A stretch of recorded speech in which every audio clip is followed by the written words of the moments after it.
Hi, friends! Halloween is here. What are you going to be for Halloween?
Kakao!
Hello guys, what's up, what's up? I don't know, I always wave into the camera as if you like just don't see me. It's like, hi. Hello guys, what's up, what's up? How you doing? Coco! Coco? How you doing? How are you on this, oh, it's Wednesday already. For some reason I thought it's Tuesday. Oh, let's go. I basically saved the day. I got one additional day. Wait, actually the opposite. I lost a day. Whatever. Sometimes losing Tuesdays is not too bad. Mondays and Tuesdays, it's okay. It's okay if you lose them.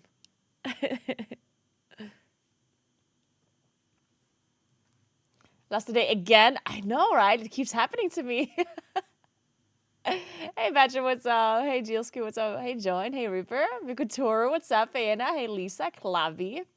Tree, what's up? What's up? Reaper. Hello, Vikutora. Hello, hello. Why are you sitting in a chair and not on a bike? I know, right? Why is that? I do love that intro, by the way. Thank you. I'm so glad you like it. 10 years you can tell younger people that you had to bicycle for 14 days to be able to play on the computer. They will think you're crazy. Do you have a new haircut? No, actually. I need to really get a haircut. I just don't have my hair in a ball today. Some time ago, there was a guy that came in and it's like, when was the last time the girl had her hair open and not in a ball? I guess they meant a bun. But yeah. This is what I usually look like. Hi. Here's my hair. In a bowl? No, like a ball. Like B-A-L-L. Also, the knock was very quiet, Kuros. It was very quiet. I'm good, Kikutora. How are you? Love me to heaven. Alright, guys. So, the plan for today is that we're going to play some World of Warcraft. I'm going to do an Plus Bootcamp with Stove. It's going to be very nice. He's joining me in like an hour or so. If you didn't like forget about it. And yeah, I do have to leave somewhat early-ish today because I have a Pilates class today. Yeah, Pilates. I'm doing Pilates, guys. From cycling to Pilates. A friend of mine is going and I figured I'd like to check it out. Let's see how it is. Clubby, thanks for 77 months. What's up? God, I'm having like PTSD from the 77. It's like 777, 7,777. Shut up. Jesus.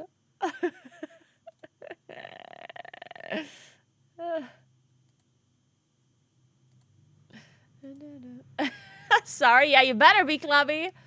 You better fucking be sorry for subscribing and giving me money and supporting this stream. Horrible. Only a horrible person would do such a thing.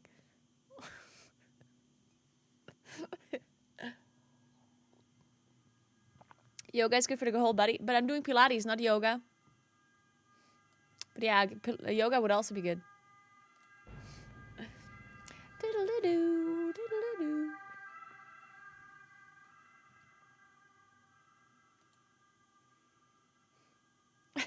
Can we do a 24-hour stream with Kaka only costing 100 points? I will think about it. I will consider this. I'll take it into consideration. And then I will let you know. I will let you know. Coco!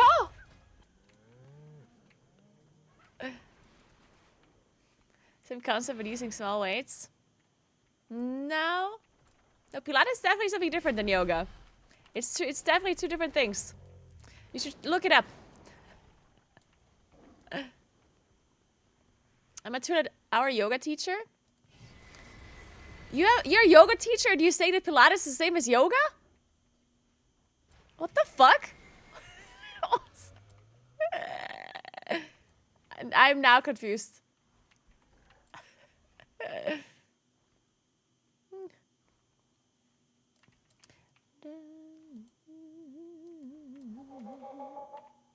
Pilates makes you think of pancakes. I don't know why. It sounds like a food. It makes you. It sounds like a food to you. To me, it always reminds me of like the philosopher. What's his name? Okay, what's his name? See, that's why it reminds me of him, because I don't know his name, so I just keep calling him Pilates.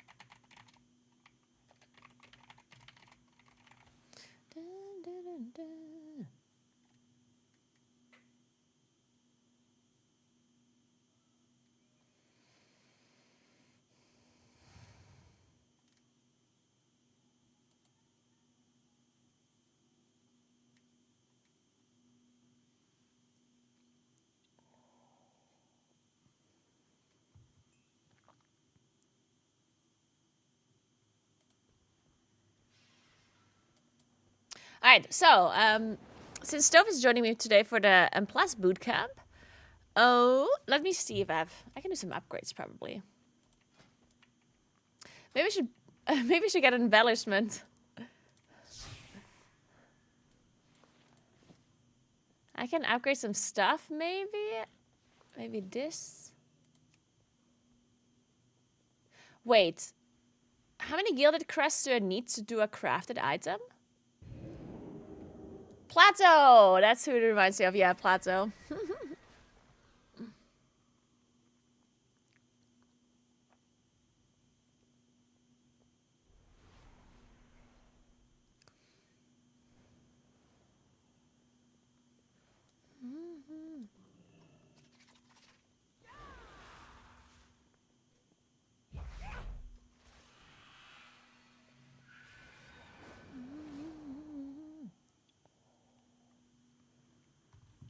I'm good, Amarasu. How are you doing?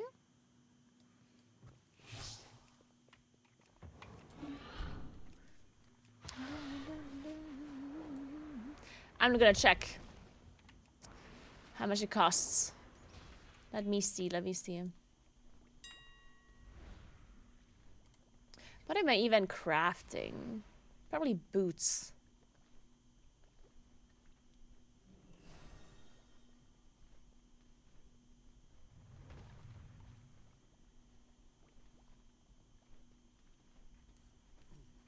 Do I already have crafted boots? No. Okay, let's try boots. I guess. Yeah.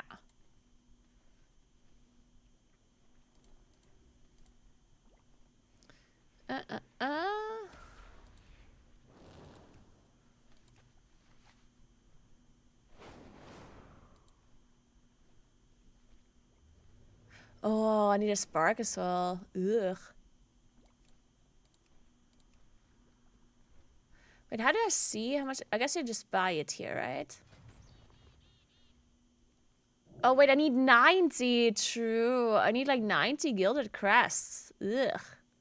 That's so many. True. Well, I can just do this for now. Enchanted gilded crest.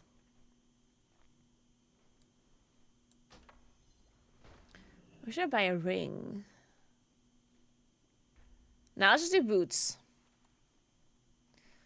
Let's do boots.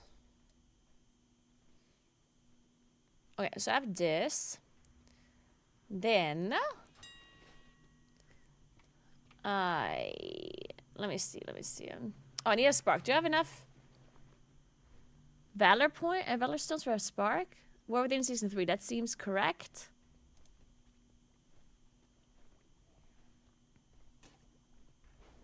Oh yeah. Then what else do we need? What else?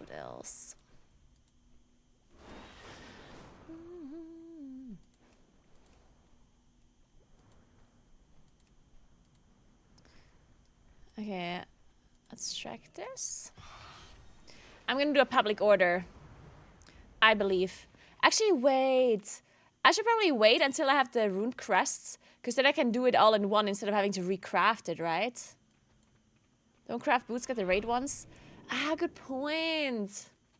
True, technically I need the raid ones, even though I can't actually get that. True, I forgot about the boots of the raids. Ah, true. But then what do we get? What about an off piece from my myth? Hero. What about legs?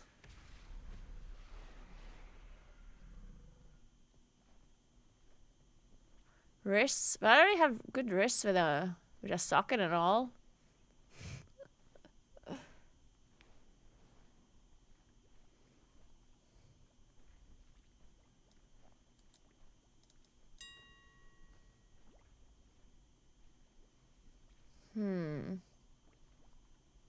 Let me see him.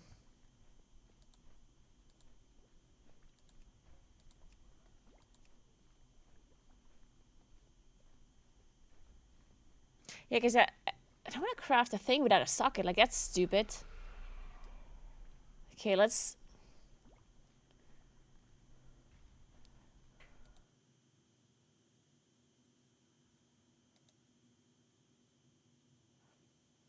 Okay, I'll add the thing, Kuros.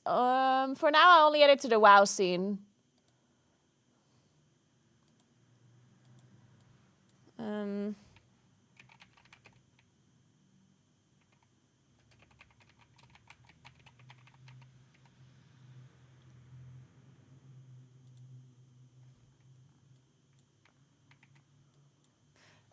2560? What? 2560? 40. Eh?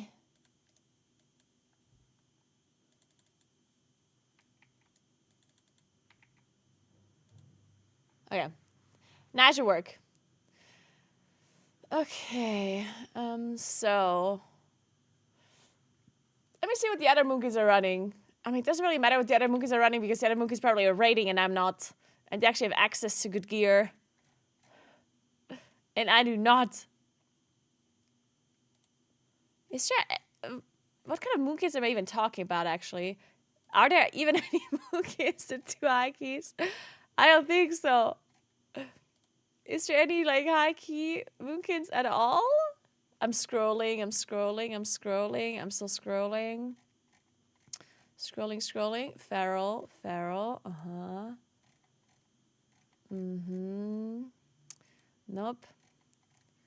Nope. That's a feral. Oh! I found a balustrade. This is also... oh, no. I found about... wait. Are we sure this is a balustrade? Or is this just... this might be a feral after all. Just appearing to be a balustrade. With the comp that they were running there. Oh, this one maybe... balustrade. Okay, I believe. So let's see him.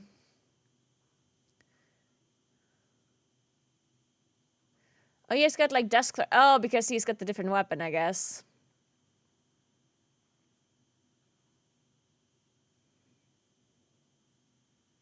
So he's running double desk threat, I guess. So he's running desk threat belt. And desk threat bracers. Yeah, because I think it makes sense to run Ascension if I don't have a weapon, right? I just don't have a weapon. Yeah, I can't get a weapon. So I guess for me it makes it more sense to run the toxic thingy, the patch. Or should I run desk threat? Instead of running the toxic thing. I'm actually not sure. Hey, Shisab, good morning.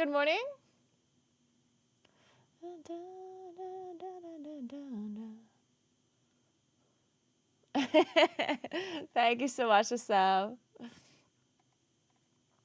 Yeah, I did an Instagram post about the cyclothon. I posted a bunch of pictures that Kurs helped me find from the cyclothon. I didn't take enough pictures from the cyclothon, unfortunately. Like, I wish I would have taken more pictures, but, you know, I was busy filming, I guess. Taking pictures and filming at the same time is a bit hard.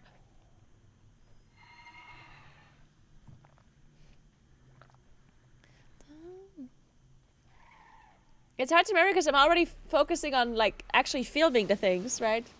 Like, I'm thinking about what you guys can see on the stream, and then I don't think about taking pictures. Because I honestly love when people take pictures of...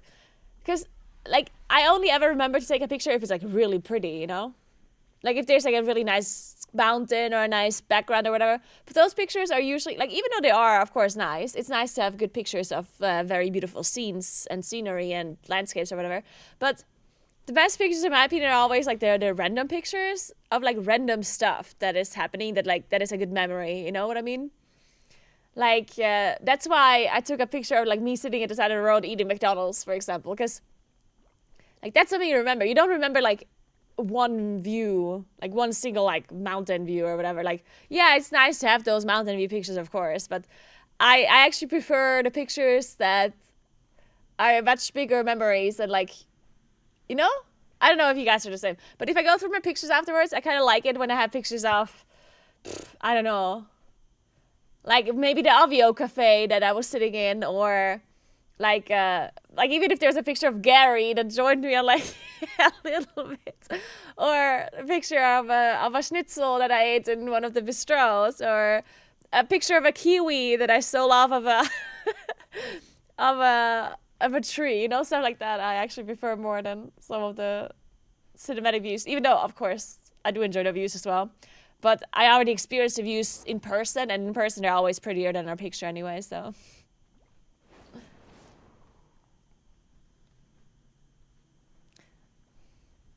Yeah, that actually would be a good point, Koros. When I set up the iPhone, I'll think about this. I'm gonna write it down. Mublin. Snapshots. Remote control.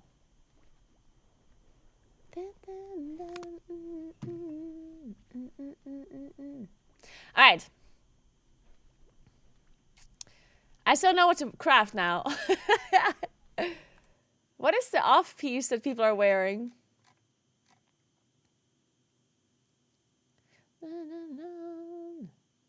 Oh, he doesn't wear shoulders. Oh.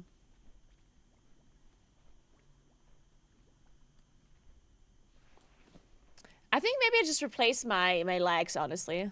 Fuck the legs. Because, I only have hero check. Yeah, let's do legs.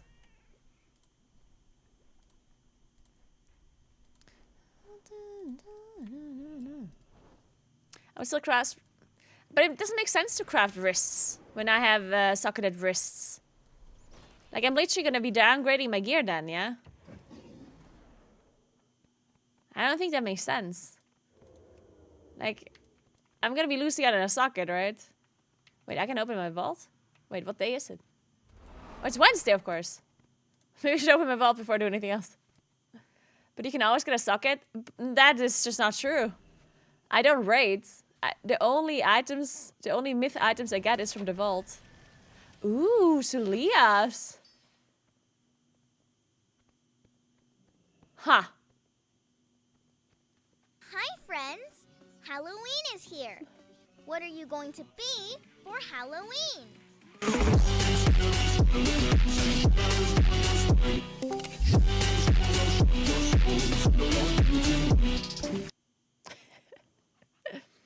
Wait, is Sulias not good anymore? I thought it was good. Did they nerf it? Really? It's bad? Man, I actually thought it's good. Fuck. Well, that's not good, because taking 2 tokens is actually not ideal. What do you do with fucking 2 tokens? Nothing.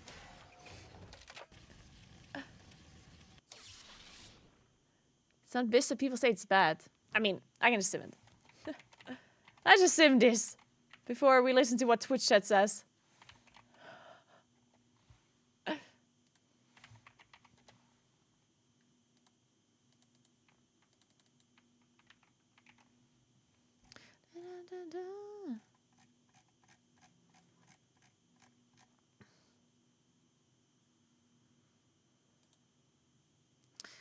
Okay, how do we sim this? I guess we have to upgrade.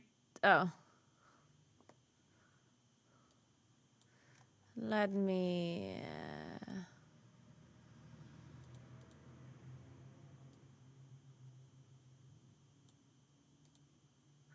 let's upgrade this to 730, and then we upgrade this to 717. And then we upgrade this to 730 as well. So we do this. So.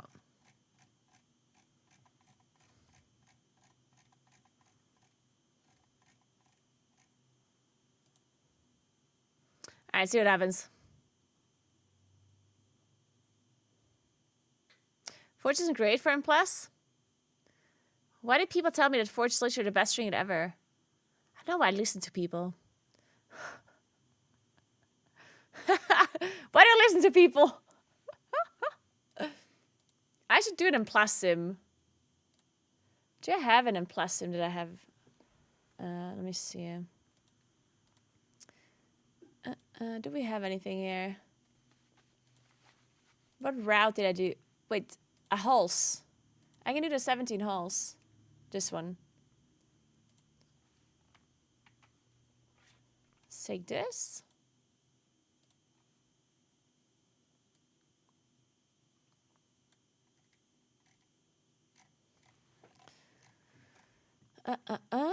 Okay.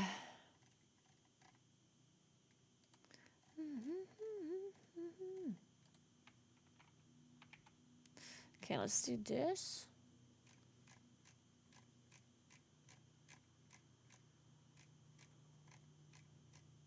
Reasons. One second.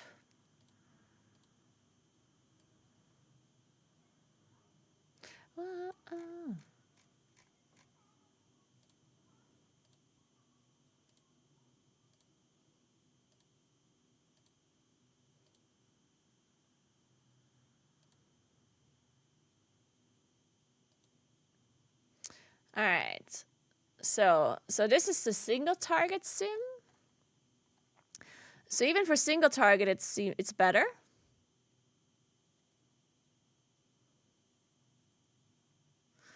For single target, it's a 1.5% upgrade.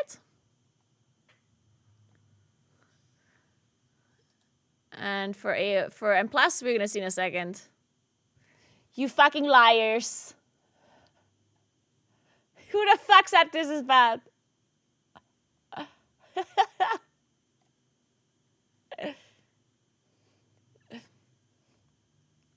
You fuckers. I almost believed you. I almost fell for it, guys.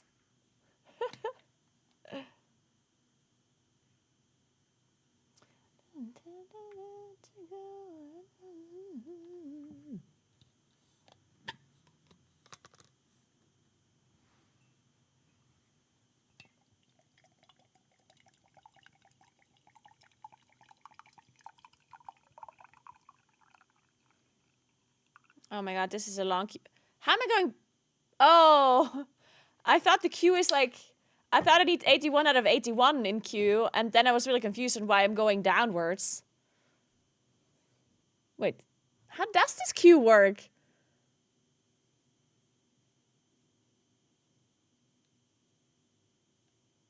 These are like random numbers. 6 out of 107? 5 out of 109?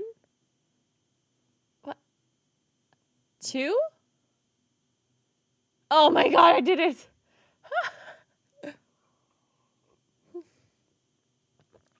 Last night during my guild heroic raid, I had the top DPS of Soul Butter. Nice! And if you have any idea of how I must have played, that was huge for me. Good job, Gala! Well played.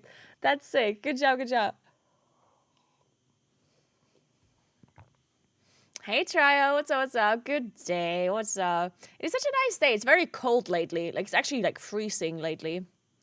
But, it's very warm. And it's finally, like, all the trees are turning yellow now. Like, it's so pretty outside. You don't understand how pretty it is outside. It's so cute. All the trees are yellow. They're really cute. We need to go for a hike next week. Next week I need to do a hiking stream. Alright, let's see what this sim says. Okay, this sim also says it's better. By 2.1%. So, thankfully I simmed it, because my Twitch chat was lying to me. So this trinket is good. So I was happy for a reason. Good. Like, take trinket. I would take the tokens. You fuck. So, we got a nice trinket. Let's go. Down. Now I just need to remember to actually use that trinket. That might be the bigger problem. Dun, dun, dun, dun, dun. Okay, so now I have this. Now let's craft legs. No, not the kickers. I need the legs. Oh, it was there. Ugh. I'm an idiot.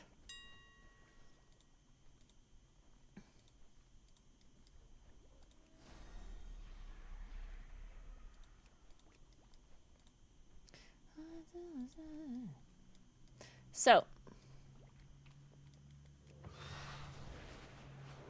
Ah, see, that sounds so good. Gathering chestnuts is the most magical time of the year. Yeah, we don't really have any chestnuts around here. I think it's too cold here for chestnut trees. I'm not really sure why. But in 2 days, I'm gonna go directly with my friends, and we're gonna go into the chestnut area.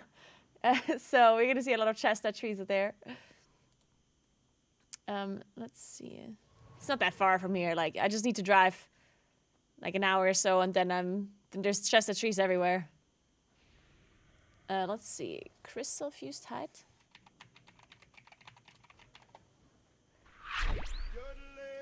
Should I wait until I have... I think I should wait before I craft this.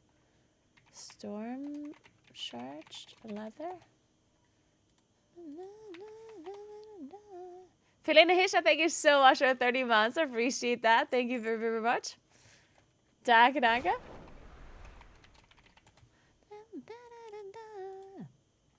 Oh yeah. Then we need...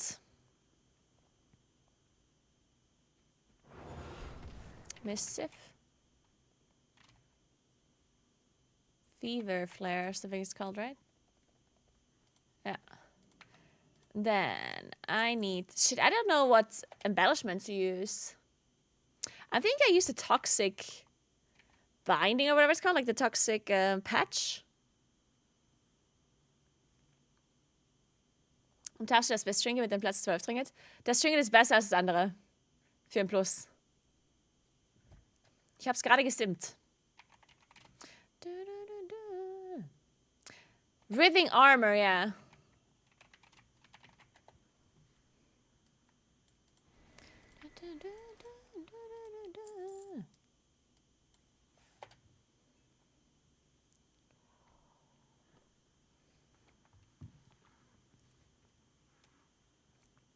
Isn't this trinket a bit bugged because the buff falls off if the high secondary stat changes during combat? Does it actually?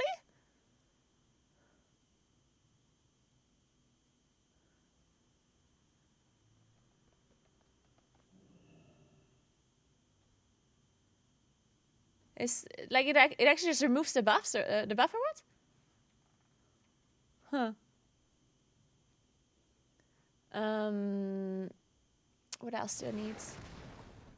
Enchant leg.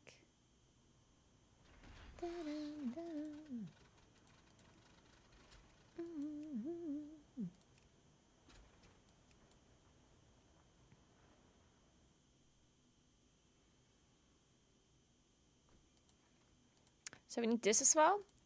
And I think I'm gonna wait until I have more valor point. Not more valor, more crests. So I can actually just craft it on like the highest level immediately instead of having to recraft it afterwards. I think that makes more sense. So I need 30 Gilder Crests. And I only have 7 right now. So let's farm some Gilder Crests.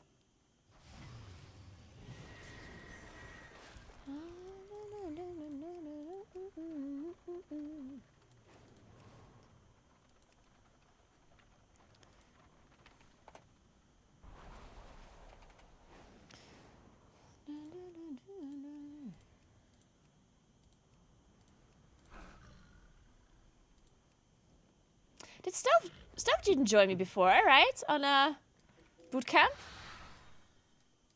don't think so. Oh, I got invited. Let's go. You know what tomorrow is, right? Tomorrow is Thursday. You mean Fellowship release? Yeah, no. I can't play tomorrow though, because it's a bit late. I think you released it at 7 p.m. So I'm playing on Friday. But yeah, maybe it's like a little bit buggy on release anyway, so maybe it's good if I play on Friday. But tomorrow I play a horror game. I'm excited. I'm gonna play Little Nightmares 3 tomorrow. I'm actually super excited. And then I go Theater with my friends, so it's gonna be very nice. Floodgood. But yeah, are you guys excited for Fellowship?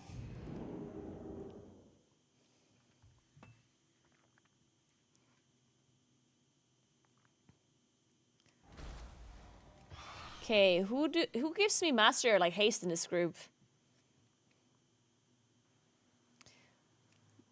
Let me see. Mastery, perfect. I found my target, guys. I found my target. Hi, chat. The tank says hi to you guys.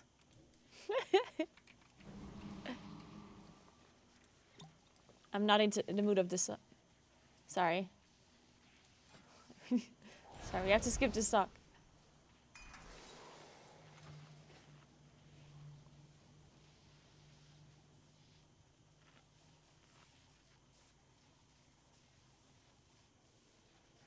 I hope it takes away all toxic and plus player from WoW in an utopic world. I don't think that'll happen. Unfortunately.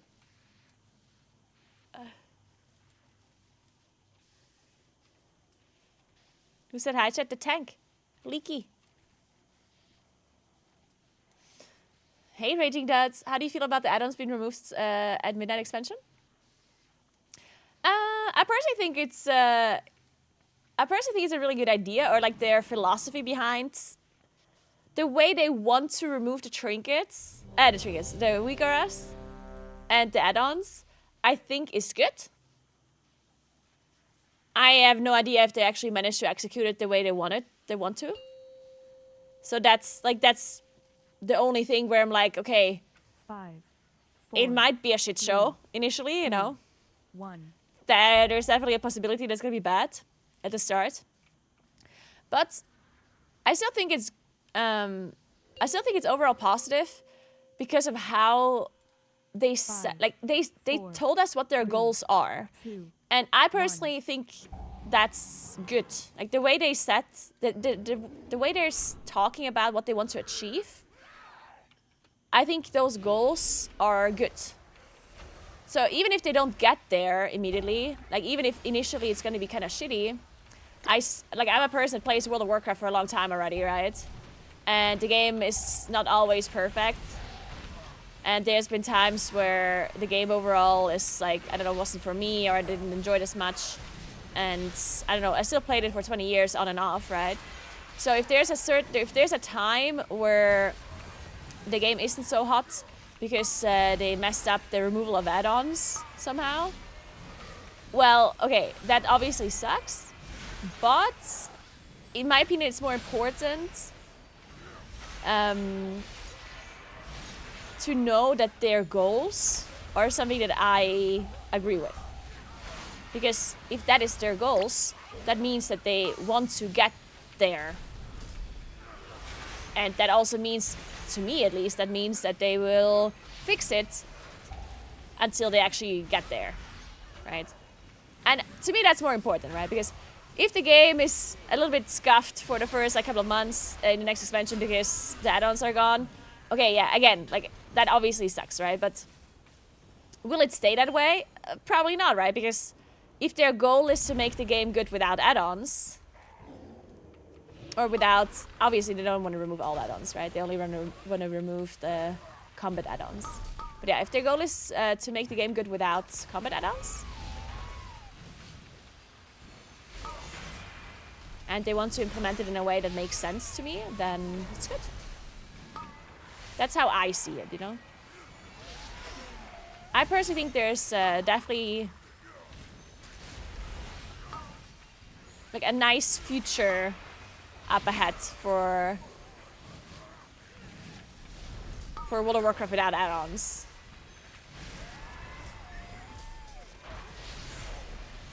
I don't necessarily think it's gonna be perfect immediately. Like, I think it would be a little bit wishful thinking that they would just be able to pull this off first try without any kind of issues.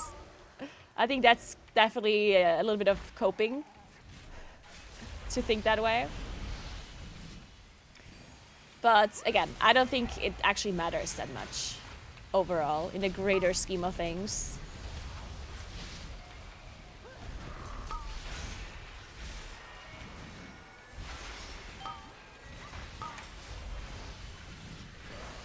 I've played the game for so long that I'm okay if I'm not super excited about a patch, or if a patch is just not something for me because for whatever reason, then sometimes I'm even happy about it. Like, I'm not even gonna lie. If World of Warcraft has like a bad patch that I'm not enjoying, I actually am not pressed about it at all. In fact, sometimes I'm even happy because then I actually have time to enjoy different things in my life and different video games and try different stuff without feeling like I have to play WoW all day, you know?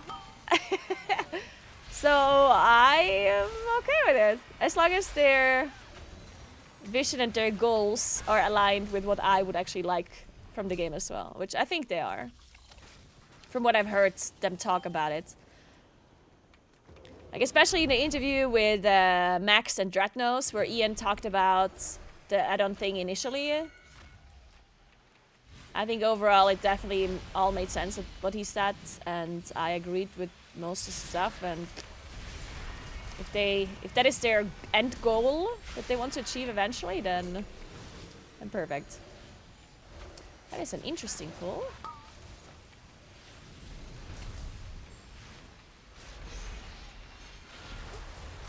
The double architect pull. Uh-huh.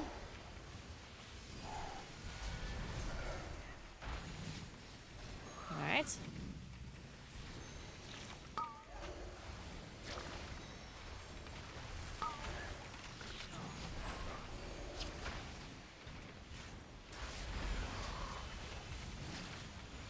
Yeah, let's see if we can kill those architects.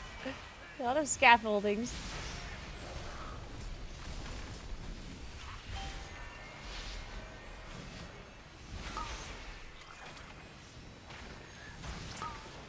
Oh my god.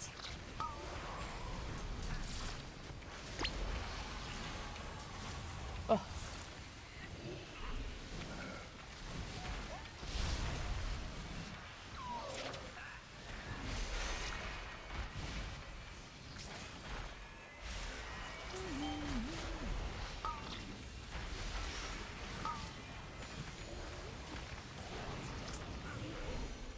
I can't. Oh god, there we go.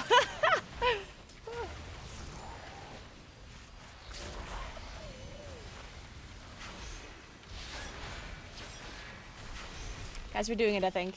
It's happening. It's happening, guys. 2 hours later. The architects have been defeated.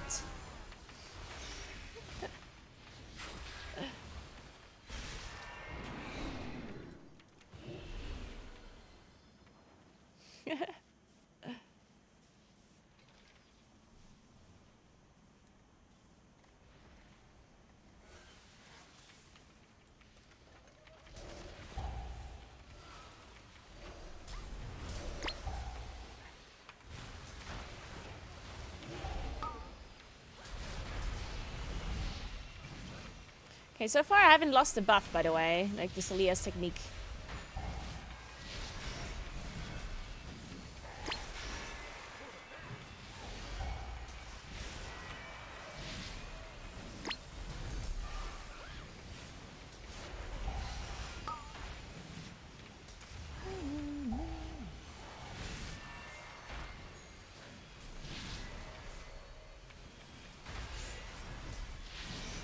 My favorite dungeon this season? Good question. Let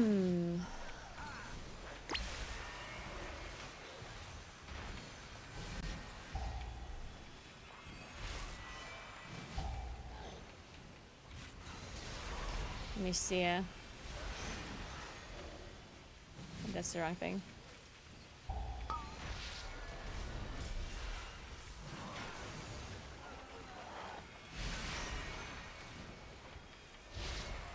It might be Priory. I think, okay, so maybe Floodgate, Priory, Halls, or Gambit? I know that's a lot of dungeons, but I think those are like my top, my favorites.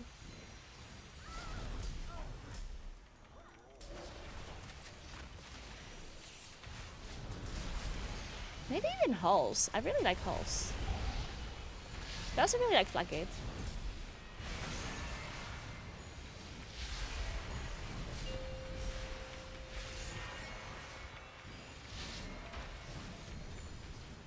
Look at those bombs! They all spawned in a perfect line! What is this? No way, they spawned in a perfect line and you didn't all get them in one. Oh my, I'm so disappointed. They were set up perfectly. Oh, that would have been so oddly satisfying. I'm so sad. Oh. Oh no.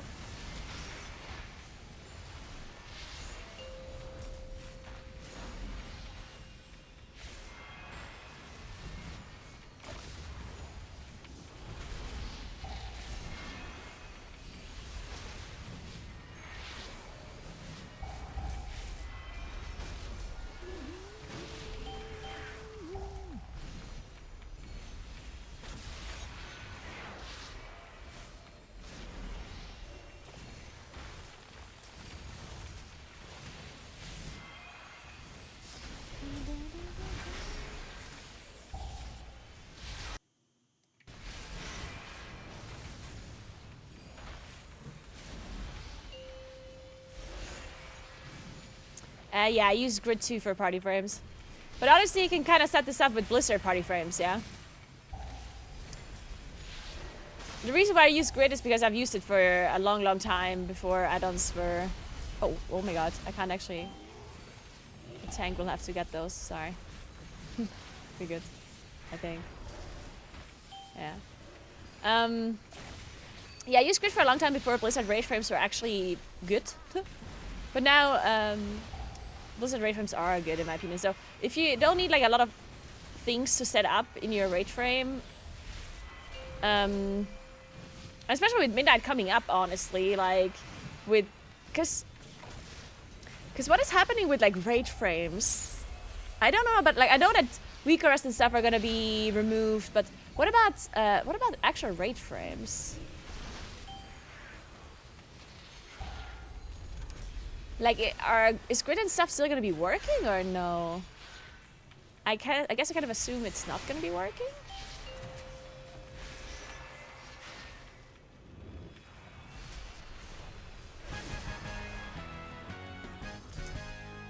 I think it probably won't.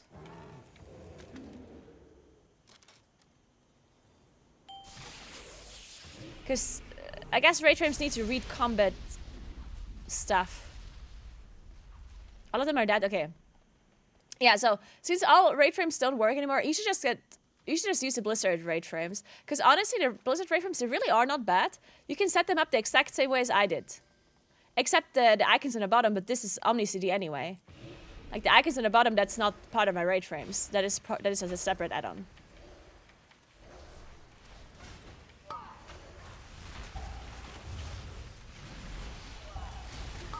So yeah, I just have grid because I'm used to it, because I had it for a long time.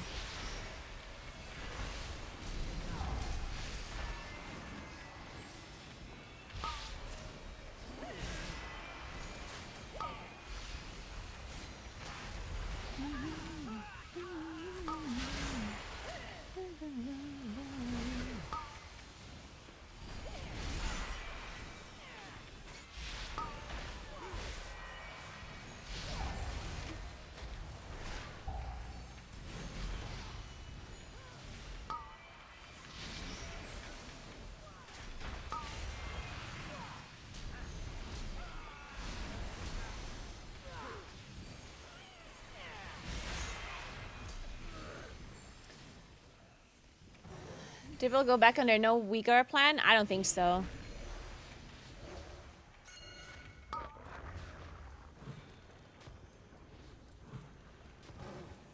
They might delay it. That I can see that.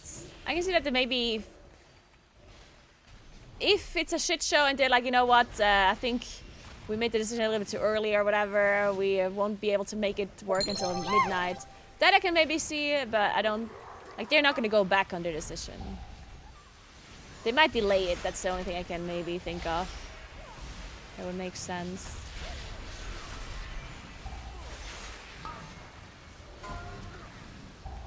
But I do think overall, it has been, I mean, it's always hard to tell because I feel like most people just live in a bubble, right? Myself included for sure. So I feel like overall it has been received positively that they want to remove add-ons or like combat add-ons. But I'm not sure. Like from what I've heard, I think that it has been well received, but I obviously don't have any kind of numbers or data to back this up, right? It's just what I feel like. So yeah, I don't know.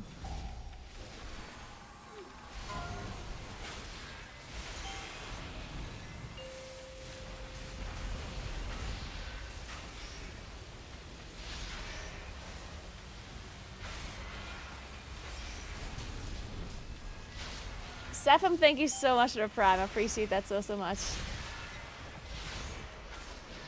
No, not just by casual players. I mean, I myself think it's a good decision. And I've heard many like high-end players as well that think it's good. Like this has nothing to do with like casuals versus high-end players.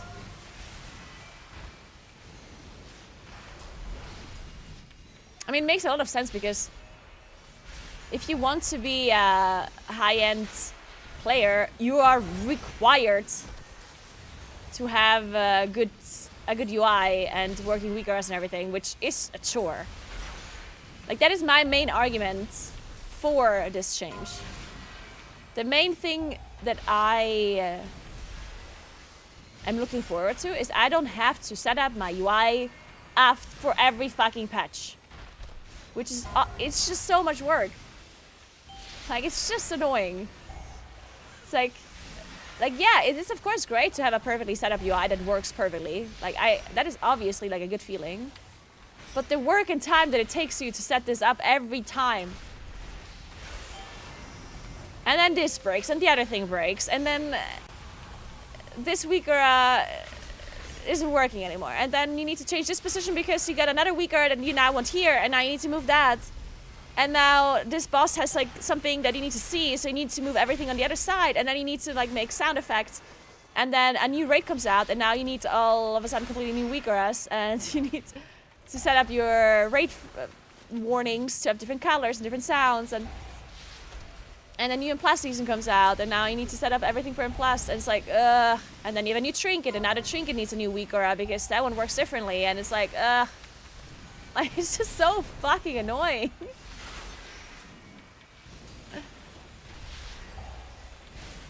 Again, like, if you have a perfectly set up UI, it is great, of course. Because then you perfectly tailor it to your needs. Like, of course that's good.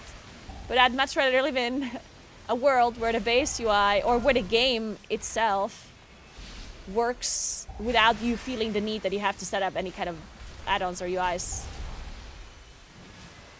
I'd much rather live in a reality where the game feels good without add-ons. Where I don't have to set up my UI perfectly every time. And if they manage to achieve this, then that's obviously great. Again, they might not be able to achieve this immediately. Honestly, I'd be very surprised if they managed to pull this off like immediately. I'd be very surprised. I kind of am assuming that it's gonna be a little bit shitty at the start until they figure it out.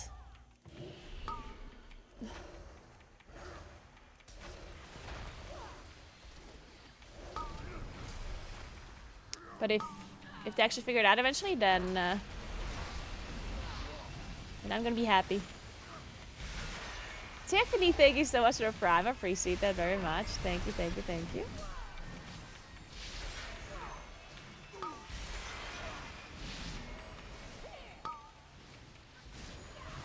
Oh wow, that's such an interest. I've never heard of this before. When I take a WoW break, I always delete all of my UI profiles and folders. It keeps me from coming back because facing the hardest mythic raid, the radio stops me from coming back. That actually makes so much sense. I would probably be the same. Like if coming back to WoW is so easy, right? But if you think about having to set up your whole UI again, that would be so demotivating that I would think about it twice for sure.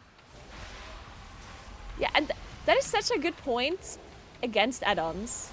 Because if that's the way you feel like, wasn't necessary. Like if you feel like it is such a chore to set up the add-ons that you won't even start playing the game. Like, right? That's such a... But it's true. It is such a big chore. It always just feels really bad. I'm gonna die again.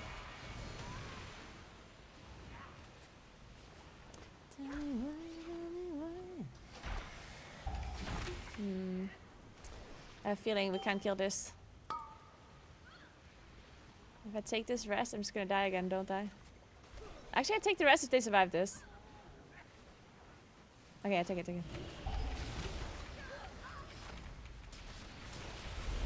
Now we can kill the Blood Warper.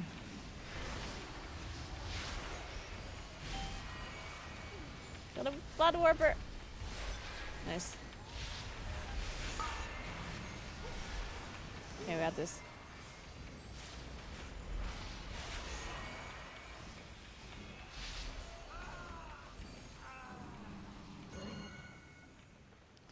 Most people just import it with couple clicks on Vago app. Yeah, but then they don't have an optimized UI. If you're just importing someone else's UI, you don't have an optimized UI. Like, then you actually don't know what the fuck's going on your screen.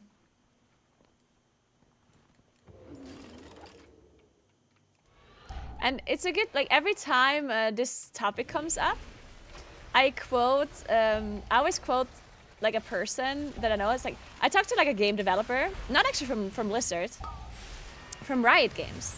I talked to a game developer from Riot Games, and we talked about add-ons. And that person said, he said, the problem with add-ons is that it makes the good players even better. Only the strongest and survive. The average players or the bad players that actually would need the add-ons the most, they don't utilize them to its full potential. Which is so true. Wait, what the fuck? Wait, am I just stuck in here? How do you get out of this place? Okay.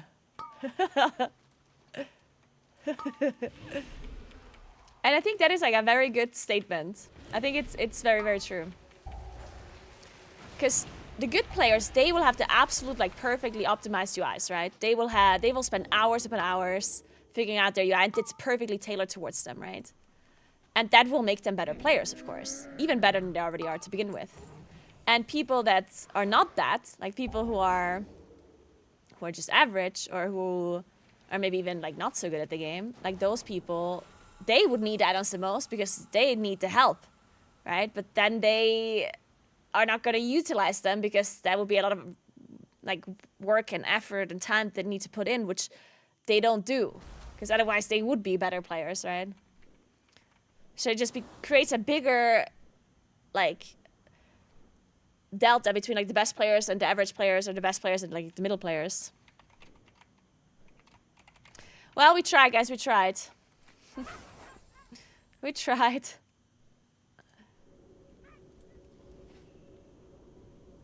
Good morning, Tora. What's up?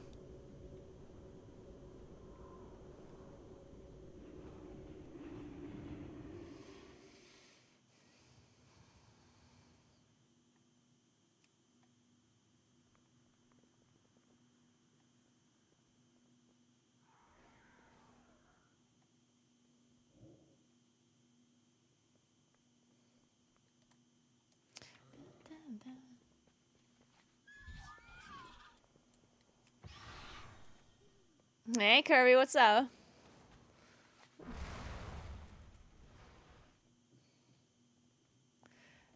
I noticed healers are struggling this season. Really?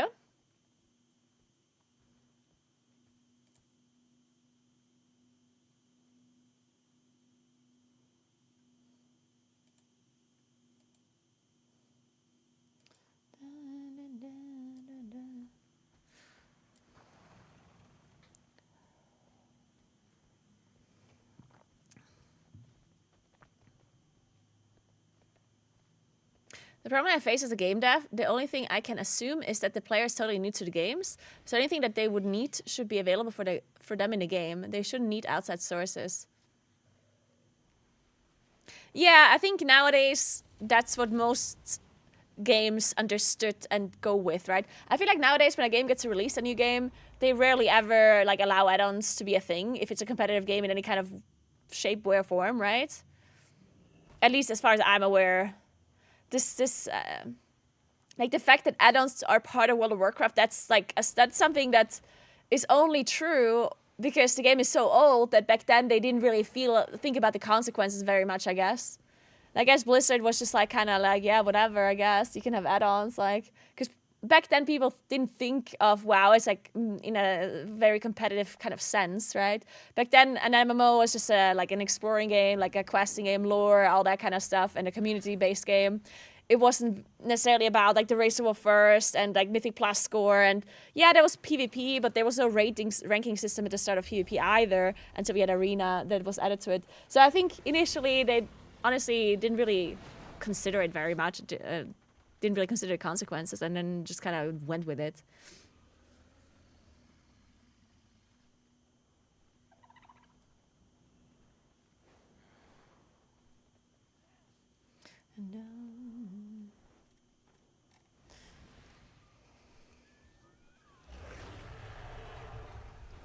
Give me one moment. What's the time? Yeah.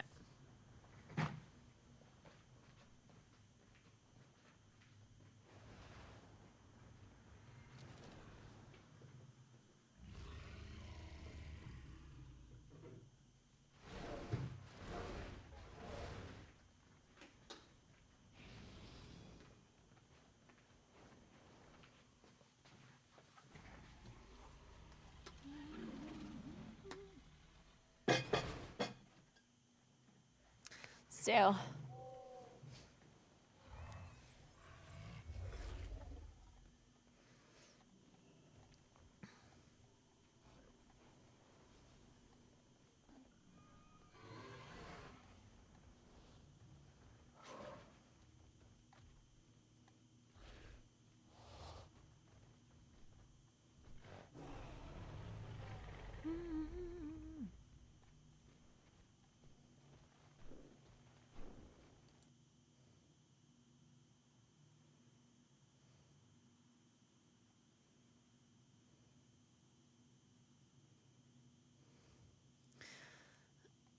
The game will be easier. No, are we talking about the game being easier? Mostly add-ons break after.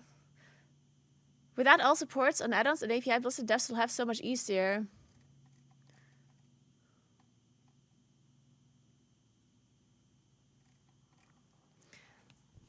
I do think at the moment it's for sure obviously harder for them to make this work because they have to completely change the way they create the game, and they also have to change things from the past as well.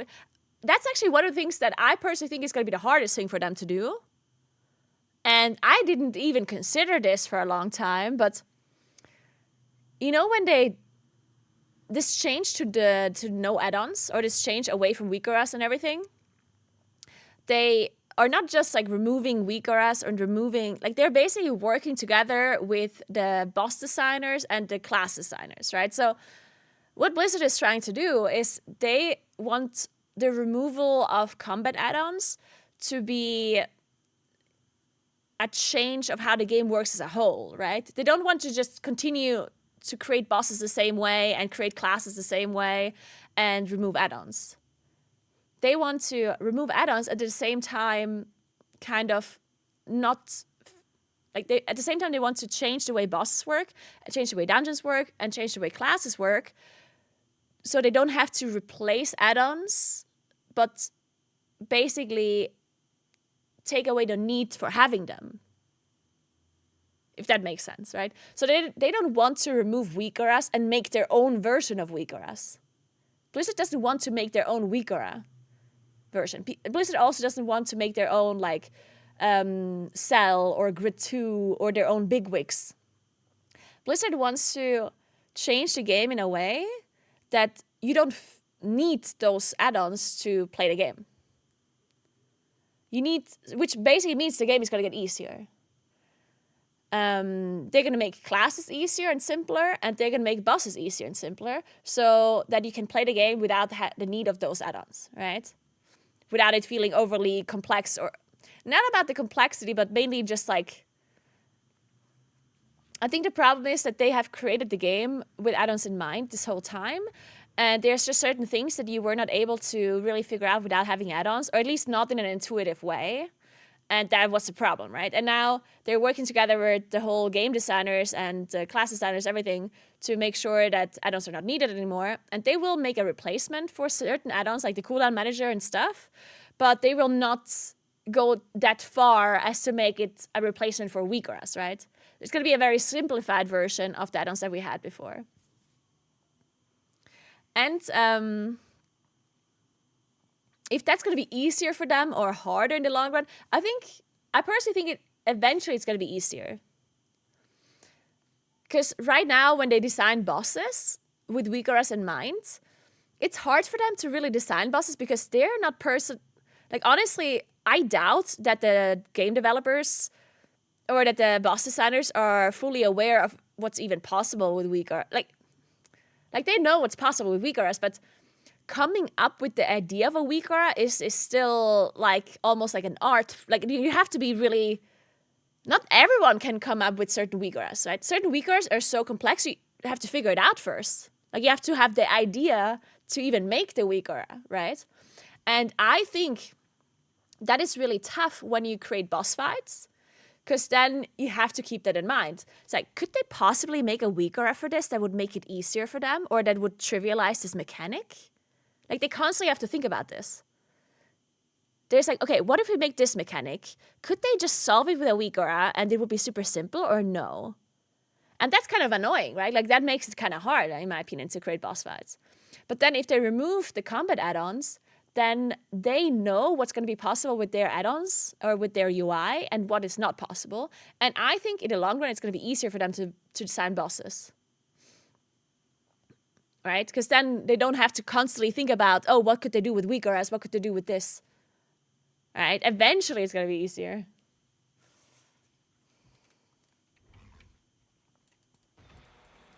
Hey, Skyrus. Afternoon. What's up? What's up?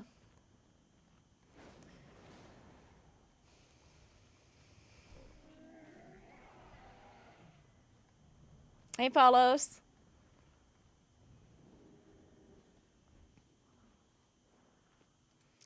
I think certain things like snapshotting and whatever, I think they're probably also going to simplify that to make sure that you don't need weakers or to like any kind of complexity that was from when it comes to class design that was made a lot easier through weakers, they're probably going to like remove or like change, which I guess is good. Stove just said, is it time, guys? Are you guys ready for Stoves and Plus Bootcamp?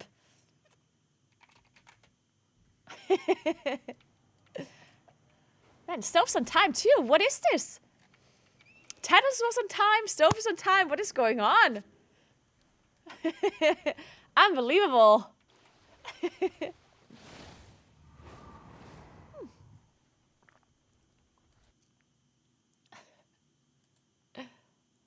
Let's own. Let's fucking go. Let me call Stove.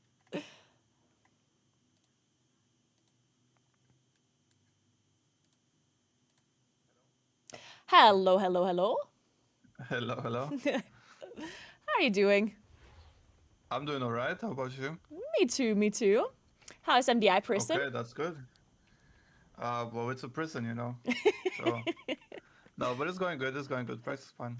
I can't believe they let you out for 2 hours to join the M Plus bootcamp. That is so nice of them. Oh, we just play later. That's why. Because we have an NA tank. Oh, It's true. griefing all of our schedules, but it is what it is. How late are you playing it then? For how long? Well, right now it's a bit more chill, but usually until like 5 a.m. or something. Oh, shit. Yeah, Oh, man. it's not great. Well, so you all have to change your schedule to accommodate your NA tank instead of the other way around. Well, yeah. Wow. Yeah, that's just how nice we are. EU much nicer than NA confirmed. Yes, it's true. All right, well, I think you never joined a bootcamp before, right? No, I've never been on here. Wow. But I have seen, I think, Okay. once or twice. Nice, nice. All right, so the idea of the bootcamp is that I'm basically just running dungeons and you're coaching me through it. And Okay. you just, I just ask questions about, I don't know, like sometimes ask very basic stuff where you're like, why the fuck does she not know that? And sometimes we also talk about, I don't know, high-end stuff. I understand that obviously you're not going to be sharing some info that you think that no one else knows and only your team knows. I guess you Yeah. won't be sharing, but You can have all my routes and everything if you want. yes, I'm going to Yeah, okay. post it on That's Twitter. perfect. All right. So yeah, let's do this. And introduce yourself Okay. for a second as well, if you want to. Yeah, sure. I'm Stove. I play M+ with Mandatory. Yeah, I've been playing for a long time. We have won the tournament 3 times now. 3. And we're going for a 4th this time. So, Nice. yeah, I think that covers it. I mean, I also play in Echo, but that's raid stuff. Who cares? Yeah, right. Fuck rates. Yeah, so yeah, I think that's it for M+. I mean, I've been playing since Shadowlands, I think season 1, basically, that's when I started. And yeah, I've been playing until now, like very competitively, as of like Dragonflight season 1, until now, so I know a thing or two about M+. What classes and roles have you been playing? Oh, I mean, just DPS. I had one season where I healed like on the side, but just mainly DPS really. I've been playing a lot of classes, like mainly Shadow Priest, I guess, like back in the day when it was like super broken, and then like Boomy, Shaman, Enhancement Elemental, Rogue, Mage, yeah. Okay, so like I guess everything. DH as well now, yeah, everything really. Nice. So I think you're pretty qualified to be my coach for this in Plus Bootcamp. In fact, Okay, I would that's say good. you're more qualified than my last guest. My last guest was Teddles. Ooh. But Let's I see do if I have can to develop. say that I timed all the keys that I did with Teddles and even got radar AO Okay. score. So Okay. we'll see if you manage to give Yeah, me some that's a score hard as well task. now. Yeah, let's it see. is. Do you want me to share my screen or are you watching the stream? I guess it's better if you stream on Discord. Yeah, I can. It's just a little bit like worse quality, I guess. But let me Okay, it's share. fine. I can do it on. You know what? I'll share and you can watch whatever you want. Okay. As long as you don't have performance issues. Nah, it should be fine. All right. Huge shout out to AMD. No. Yeah, the new CPU is amazing, guys. I have just gotten it. It is insane. Yep, the X3D technology. Yep. It just does wonders. It's crazy. You can never lag again with this. All right, so if you have time, then I would like to do 2 dungeons. Okay, yeah, I have time for 2 dungeons. Is there 2 dungeons in particular that you would have more to talk about, or that you don't have a lot of secrets in, that you don't share or whatever? Just anything that you prefer? Not really. I think anything that you get accepted to is fine. Perfect. Yeah, because that's a big task. 'Cause, Yeah. I'm a moon kid and my gear sucks. Yeah, okay. You've timed the 17. Maybe you can get in. That's true. That's true. All right. Let's see. Maybe I can do a. Yeah, maybe I can do a Hulse since I have a 17 already. I got carried a little bit yesterday. Okay. Okay, so yesterday we did Ecodome and Streets, so we don't do that again. Okay, I hate streets, so that's good. Me too.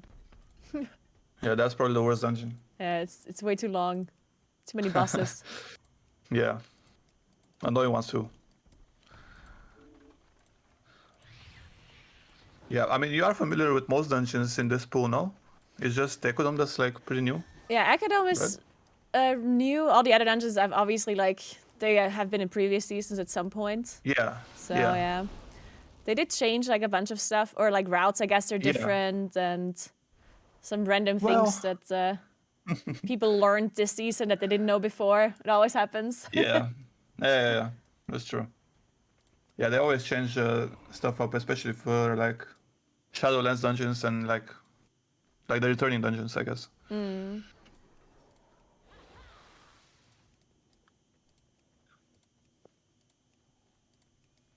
Which dungeon do you like the most this season? Well, it used to be Gambit, but after time trials, I don't think it is anymore. So I don't know. Maybe Ecodome is pretty fun, I think. Yeah, I actually Hose like is also Ecodome not too. bad. Yeah. I think Hose used to be a lot better, like in Shadowlands, but it's still okay. Yeah, I think in Shadowlands, the fact that you had to skip, like basically you just did all trash at the start and then it was just like boss. That was a bit weird. Well, we had a pool in between every boss. I think. Between first and second too? Maybe. Yeah, actually there was one pull, I guess. Maybe not. Or? Yeah, maybe not between first and second. But between second and third and fourth, you had a pool. Yeah, that's true.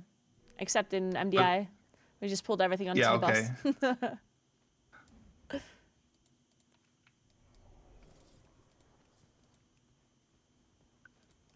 Yeah, I think Floodgate is also not too bad. But Yeah, they like didn't it too. change too much. They didn't change too much in that dungeon, so it's kind of the same. Ah. Like there are a few changes that are like nice, but nothing too crazy. Which dungeon do you think changed the most from how we played it previously?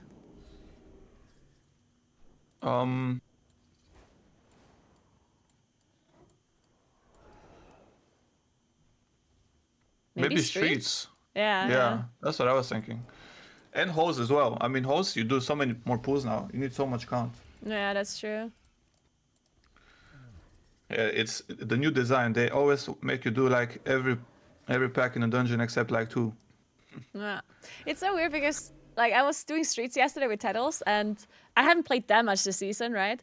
And I remember Streets from last time and it was really cool to watch MDI because people were doing such cool stuff. Like there was like one group goes there and the priest goes there and then you just split up and you do all of these things at the same time. And now it just feels like, okay, you can pull like 2 different things and otherwise you just have to do the trash that you have to do. It's so stupid. Yeah, I think the main thing with Streets is that since they removed some of the trash that you need, like they reduced the count needed for that dungeon, you don't really need like too many pools, right? So yeah. You just play something on boss whenever you can, and then there's like 1 pool without a boss, and that's it, I think, or 2. Yeah, it's kind of boring. I guess the too many bosses. So there's not too much cooking that needs to be done in that dungeon this time around. Yeah. But I remember Warcraft, in Shadowlands it was so quite fun, that one, routing wise. Yeah, that was actually a lot of fun. Well, it was still a lot of bosses. I think 1 boss less would still be better in this dungeon generally. Yeah, I agree. All right, so I managed to get invited into a halls. Let's go. Yeah, now I see it. That's crazy. Oh. So every time Okay, I rune up pug for the this, dungeon now. no one. Oh yeah, there's actually a route down there. There we go. Every time I do this in a pug, we always go left. But I do remember that in the past, sometimes people went right first. Is this Yeah, still yeah, something yeah. that you do in the hierarchies, or not really? Well, I haven't seen it. I haven't seen anyone do it in hierarchies, but I think it's possible for sure. It's just like how you route after. That's gonna be interesting because it makes a lot of sense to go left because then you can do like a pull in between the two shards and get your kunas back, destroy it, and then like just keep chaining all the way to the next shard. Whereas if you go right first, you have to kill everything out because you have to walk so much, right? Yeah. Back to another shard. And the pulls that you can do in between are not like insane. 1. But maybe with some comps it works out. Because it's just the right pull is just bigger, right? So I guess if Yes. people have more cooldowns or like more bursts or whatever, then 1. Yeah. Yeah, But- one thing with the dungeons from Shadowlands is that they removed a lot of casters actually. Well, I guess they did it mid-season now, but yeah. Like a lot of casters have been removed, so it's a lot easier on kicks. You only play like one obliterator max at a time, on and shards at least. I guess they also made this debuff different now. Like it's not a. Oh, it's a magic, yeah. It's a magic debuff Well, now. And I guess the Halkias also doesn't do. Oh, maybe it's just because I do low keys. I don't know. I feel like the Yeah, it Halkias still doesn't does, do as much AoE well, anymore. I also do think that healers are generally stronger this season, especially Resto Druid. I mean, you don't have one this season, this dungeon, but the output that Resto Druid can do is crazy. Okay. And also they made these Groundskeepers run, which is really annoying. Oh, they didn't do that before? No. Oh, yeah. you I was just kind of killed confused them. about this. Yeah. Yeah. So, That's such a weird yeah. change because I feel like when mobs are running away, that's like It's like the never worst. fun. Like it's Yes, always just yes. a bad thing. It's just like in Gambit. Oh, I forgot to use my Solias. Who gives me mastery from these that's people? Fine. That's a good question. I don't think anyone. Fuck. Maybe we can try the Retri. I'm not sure what they play. This is an interesting comp that we're running here for sure. Yeah, no, this is great. Crit. Okay, that's not great. We don't want that. Ah, okay. Okay, what do we? Maybe this guy. This guy should give you haste, the monk, I think. Oh, he's probably good. Oh, Oh, he already has. it. Oh no, Oh, I guess I they think we're just go stuck with crit. crits.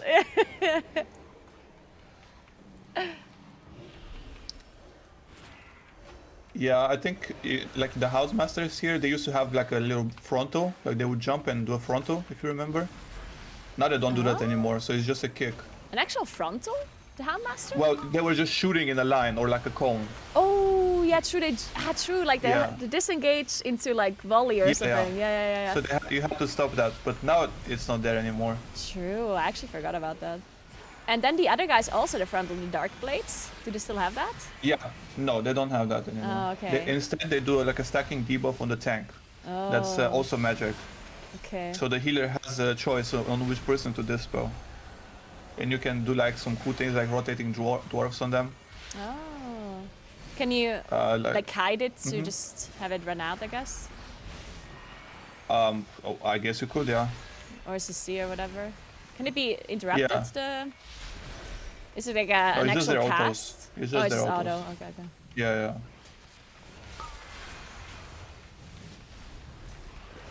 I also didn't know Other- that the obliterators are not connected to the Halkias. Yeah, Like, this now is you do something I like a little recently extraction. Yeah. Usually, like, you could just kill the two Houndmasters in the previous pool and just chain the caster into the Halkias because you're not playing it with any casters. You only have this collector that is either like a stop or a kick from, like, let's say your healer or like, you know, just someone with a long kick maybe, like a hunter that can solo it. So the collector only has a siphon life cast, right? Which is just a channel Yeah. that heals. Mm-hmm. Yeah. It used to be like a little dot, I think, that was magic. that went on random person, and you couldn't stop it, Yeah. from what I remember. But now it's just a channel that you can quickly stop or interrupt. Okay. And the obliterators, they just cast this like single target magic nuke Yeah, at a the random bolt. person. Mhm. Yeah. Yeah, and they do the what it used to be the curse, but now it's a magic debuff. But that you can't do anything about actually. I think before it was a cast, but now it's just instant. Oh, okay. So you can't kick it or anything. It's just they just cast the bolt, and whenever the cooldown is up of the magic debuff, they will just cast it on random player. And the Halkias, like the Thrash, I think it used to be outrangeable and line of sightable, and now you can't do either, right? Yeah. I think that was already fixed in Shadowlands though. Oh, okay. But yeah, you used to, like, casters had it so free in the back. You would just random fire. Nobody, like, you wouldn't care about anything. But yeah, sadly that's gone now. But the I think you Handmasters can still still jump line it. away, right? Yeah, Okay. yeah. They do jump away, they just don't do the Yeah. frontal anymore. But you have DK in, like, most comps, so you just grip it back. Oh, and the Loyal Or you Beast look cast, I at guess they one still like do. Yeah, that's the same, yeah. That's the same. And it's still pretty deadly if he goes through, I guess. For the For the tanks. tank, yeah. Yeah. But you can suit it. Yeah, Just like worst case. Also, these slashers, they are completely different from Shadowlands. yeah, I have no idea Like what they they have do. three. Okay, so they have 3 spells. They have this Stone Fist that just happened that does damage to the tank only Okay. and knocks them back. Then they have the little frontal that's also on the tank that you can just move out of. And then they have this roar or screech that if you cast during it, you will get interrupted, and it also does like damage to everyone. And none of this is interruptible, right? No. Okay. So both of like the fist and the swipe, you can dodge it both as a tank? No, the fist you have to take, Oh, okay. but the swipe you can move out of. Okay. So I guess these slashers are not actually like that big of a deal to pull anymore, or is it still not worth it because of like They the are- forces that they give? They are quite decent count, yeah. In a pool like this, where there's not too much damage going on, they're quite good to get in. Okay. And can you get them all? Can you pull all of them? You could, yeah. Okay. Because some of them are like just like in stone form or whatever, and then how does that Yeah, work? yeah. Okay, so they have this. They're like basically alternating between stone and not stone, and they have a little debuff. So it's like 30 seconds that they are out of stone, and then for 10 seconds they're in stone, and it just alternates all the time. Okay. Yeah, I think just the main thing with these slashers is that whenever you have a Houndmaster in the pool, you would like probably just want to stop the screech right while the shoots are happening, or like you would stop the Houndmaster from shooting while the screech is happening, so you don't get like shot and screeched at the same time and just die. So I guess think the that shot would be does the a only decent deadly amount of thing. damage as well. If Oh yeah, for sure. Like okay. especially to Clotis, it actually destroys even leather people. When you have extra armor, but like a DH, it does a lot. Okay.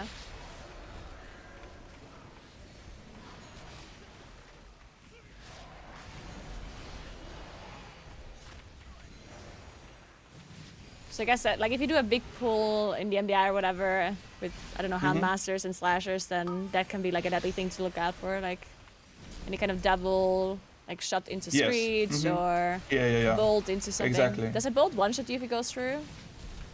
I don't think so. I mean, Okay. depends on how much verse you have. I think in the key level. I think in this key level you will be fine.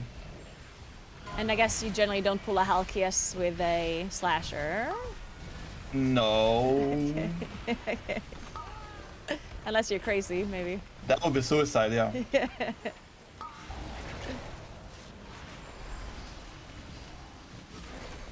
I can try a line of sight the Thresh. Yeah, I do think See it if it still actually works. Oh, you can't even walk behind here. Oh wow. Just kidding. Oh, you're just self-ranging your healer. That's not good.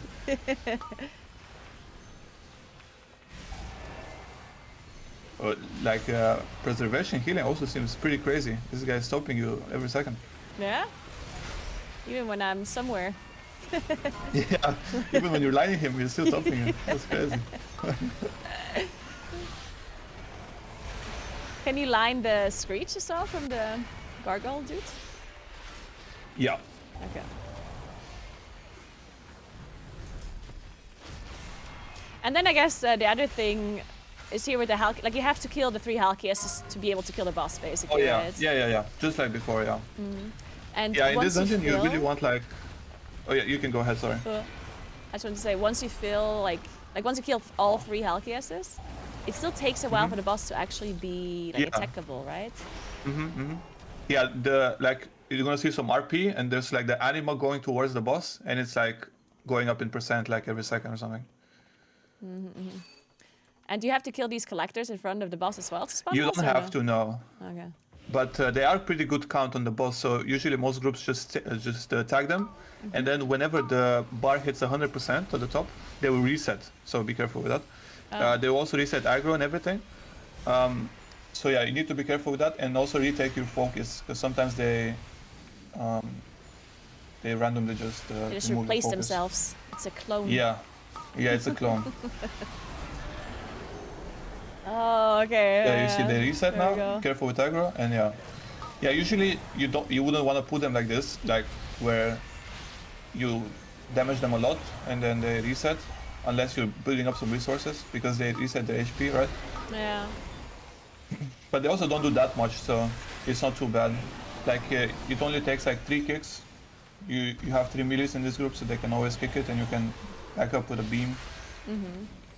Or like worst case, you can also stop them and they won't recast, as long as it's on the channel. But they are channeling all the time, so yeah, you can stop them instantly. I guess it's just generally like, at least I see this in packs all the time, that you pull the last Halkias and you kill it, and then you don't know what to do anymore. You just wait for the boss to spawn, and Yeah. so I guess like it would be good to do another pull in between or something. Yeah, would be good to do something, yeah. Well, usually you could gather like some smallies or something and go boss, or you could do another pull. It just depends on the route. But generally in this key, also what is very useful is that if you have a lot of prio damage on the Halkias, you could kill it before the rest of the pull, right? And then the RP can start while you're finishing off the pull, and then you can just move to boss. Yeah, that's an Arcane Mage thing. And the Havoc. Yeah, Arcane Mage, yeah, DH is really good at doing prio. Well, funnel mostly. And for this boss in particular, like, obviously it's a lot easier now, I guess. Well, a lot easier, but it wasn't really too hard to begin with. But now you see the beam pretty clearly. The only thing I guess that you want to do is make sure you don't spawn like the pedals all over, I guess. Yeah. Because one is always in a tank and one is in a random just player, right? Yeah, and they also do damage now, like a decent amount of damage. I mean, it won't one-shot you ever or anything. But if your healer goes AFK for 10 seconds, maybe you can die. Yeah, so I guess you also maybe want to, I don't know, either pre-position the boss or pre-position yourself to make sure you don't have to walk through them, I guess. Yeah, like this. Okay. Yes, exactly. This tank is doing a good job. He's moving it right before the beam, so it's safe everywhere. But yeah, it's mostly like a tank responsibility, but sometimes it can get like tricky if you have bad baits or poop everywhere, or like if you're not putting the slasher, for example, you have less space. So it can get a little bit dicey with space. If you play it bad. I mean, generally it's fine. Does the boss still bug out with the beams sometimes, or is that fixed? I haven't seen it. Okay. I haven't seen it yet. So it will happen But during the that will MDI be for quite sure. fun. That's what I'm thinking. That's what I'm thinking. Last match of the day, going for a 24.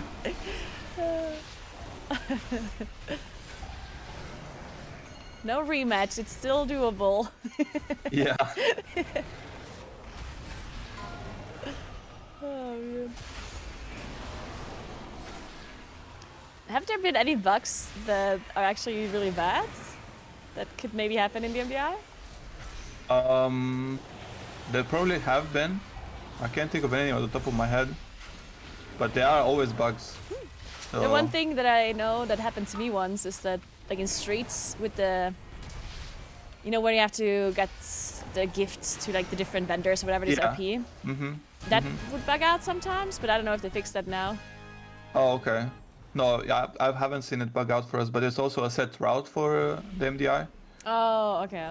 So yeah, I think sometimes it's a little bit weird with where it spawns the item, and I think it used to bug out. Oh yeah, I think you might be right actually, where someone would pick up the item, and then you wouldn't actually get it Oh, yeah. on you. Yeah. But yeah, I don't think that has been happening. I think they might have fixed that. Alright, so now this is the trash that I don't know much about because in Okay. Shadowlands you just Yeah. didn't pull this. Yeah, no, you would spot every time. Yeah. Yeah, okay, so these eviscerators are like deadly for the group basically because they do this hurl glaive, which is like just like a random like shot, basically like the blaze in the second area of Gambit from the officers, if you remember. So they would if you stay stacked, they will also bounce. And these are like very deadly mobs, to be honest, because they kind of destroy you, and you can't really do anything about it because there's no cast time. It's instant, you know. So it just happens. You just need to. Is yeah, this it just physical happens. damage? It's physical, yeah. And it's like a glaive that jumps, Yeah, it's basically like a throw glaive from DH. and it targets a random person. Yes. Oh, okay, that's crazy. What the hell? So you do need to stay a little bit spread if you're pulling those. I mean, Yeah. usually you would go to the other side, like that's what most high key routes do, where there are no eviscerators. Okay. But I guess this is like a more pug. I mean, I don't know why you would put this over the other side, but it's okay. So you basically just, what's the range of it? Like, I guess it's not super high, so you need to be like maybe 10 yards spread or something? Yeah, I can check quickly. I think it's like 8 Okay. or something. I can check quickly.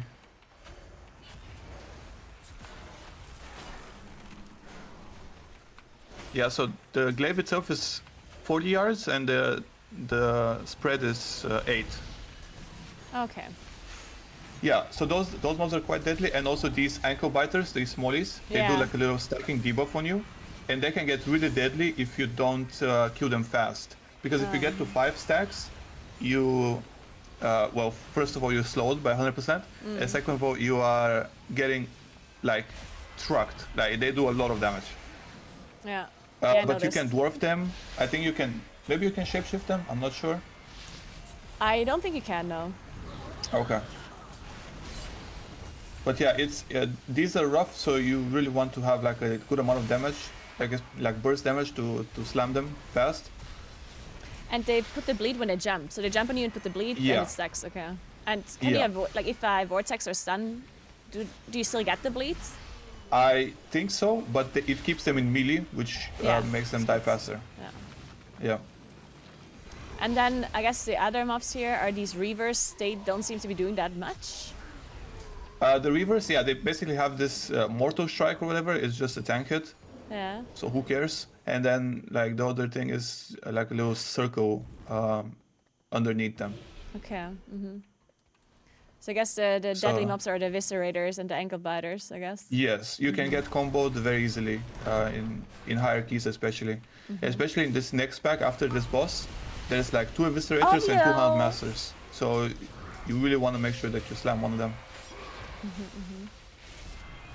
And this boss, I guess, was changed a little bit as well. But I guess the strategy is still pretty much the same. That you just want to Yeah. kill those ads when they stack.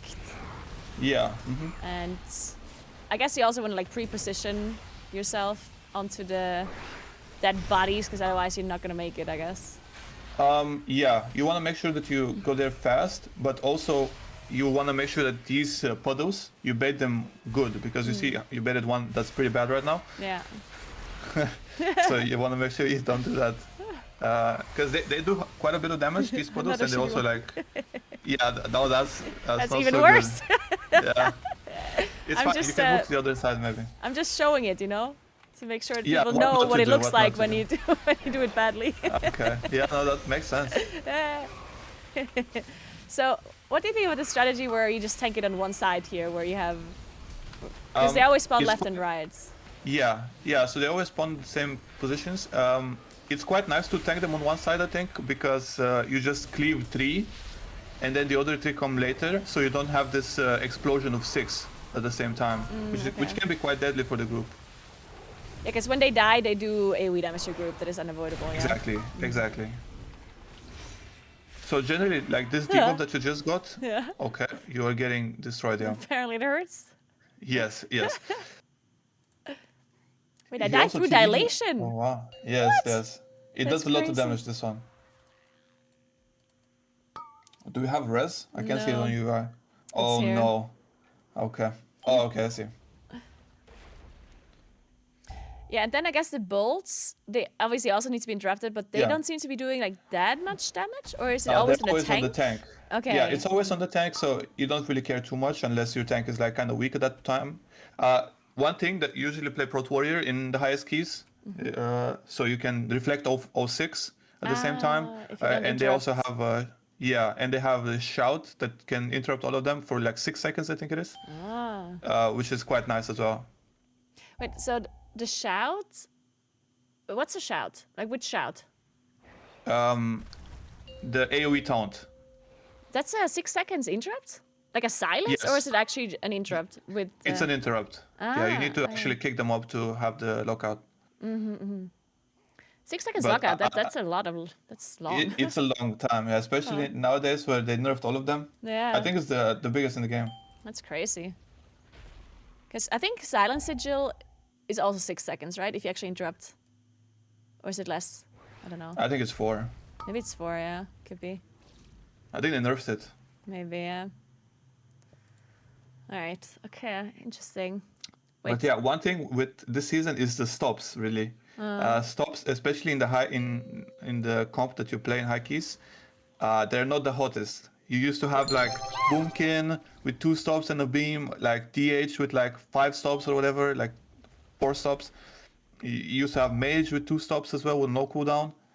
It used to be so free on stops, but now you have a Hunter that has this trap that has travel time. It's annoying. You have like a DK that has just sleet. Your tank still has shockwave and intimidating shout, I think it's called. No, that's the fear. Yeah, just the shout that kicks. Yeah.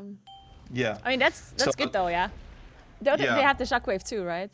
Shockwave, shout, they have shockwave, and single interrupt, and reflect. I guess can also count as an interrupt sometimes, if you don't have to. Yeah. In general, you run through stops quite fast, and it also makes it so you can't really like alternate kicks too much if you're playing too many casters. Well, shit. Yeah. Okay. Well, we won't be able to finish this one, but that's fine. Okay. Maybe I just queue for a smaller key, and then we can for sure finish that one. So can we just talk about the rest of the dungeon? Okay. Sure. Let's see it.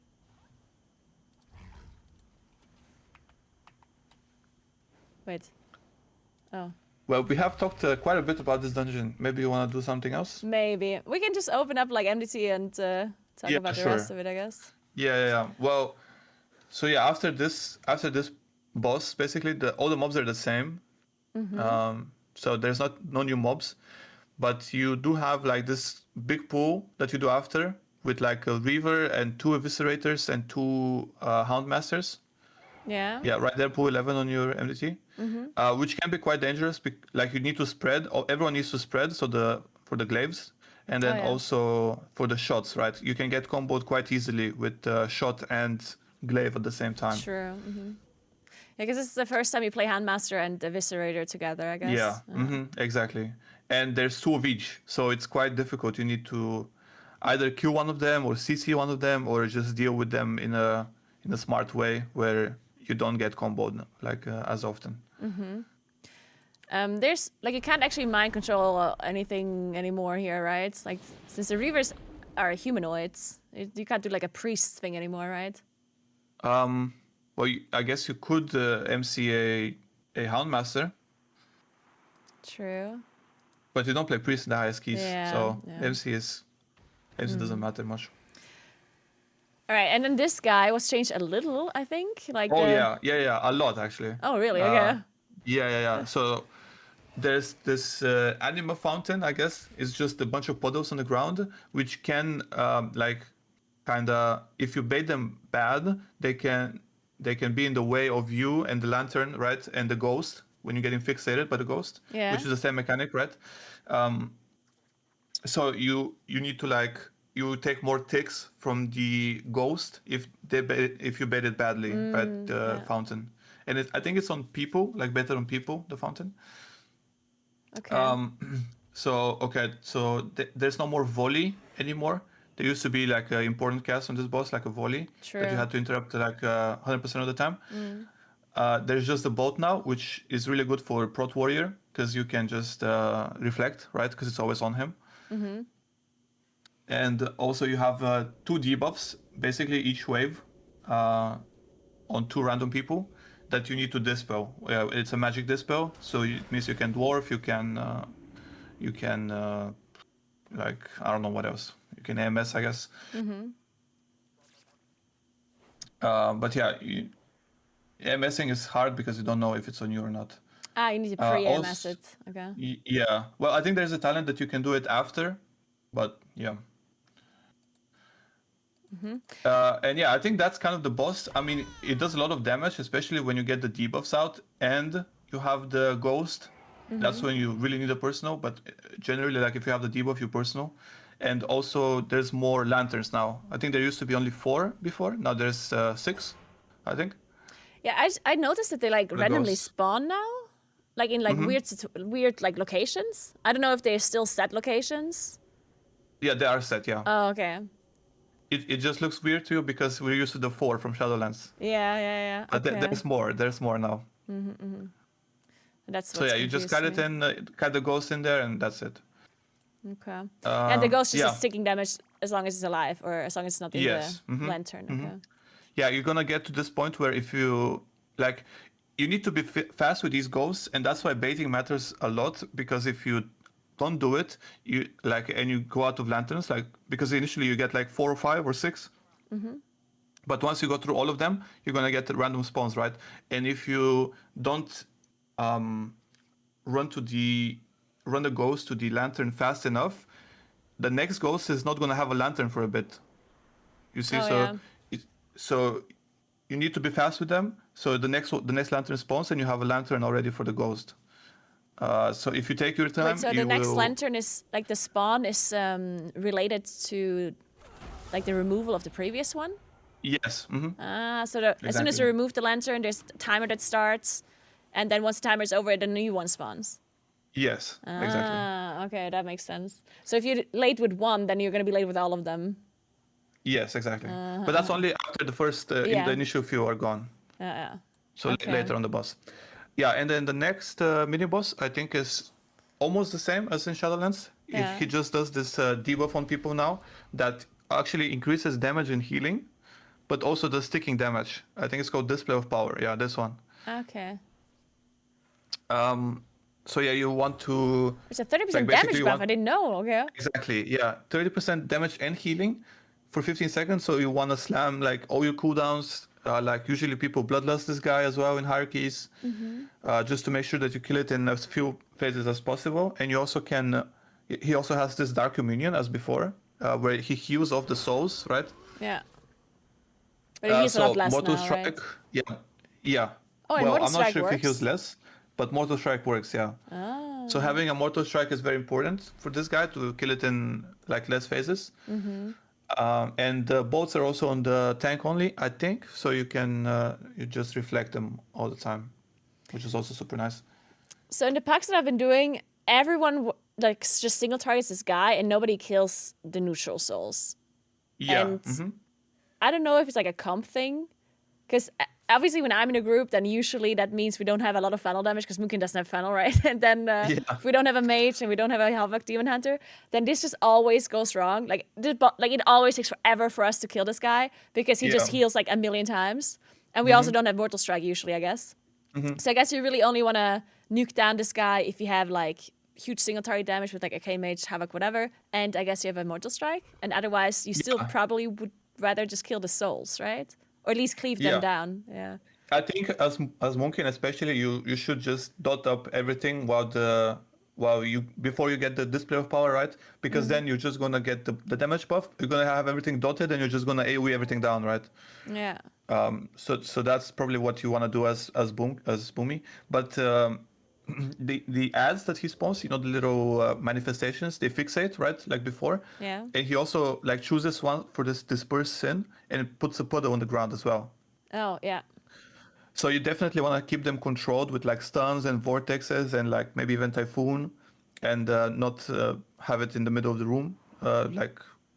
Just like ideally, I mean, sometimes it does happen and you don't really care too much, but yeah, usually you would just kind of single target this guy down and cleave all the stones around him, and the tank would just move him around the room, like to cleave every side of the room of the souls.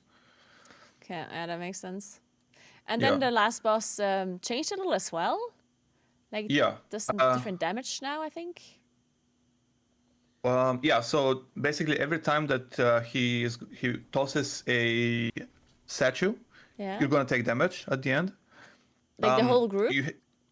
Yes. Okay. The whole group. So you can get. Well, actually, there's no combo on this guy. It's just damage for the healer to heal. The tank debuff is gone now.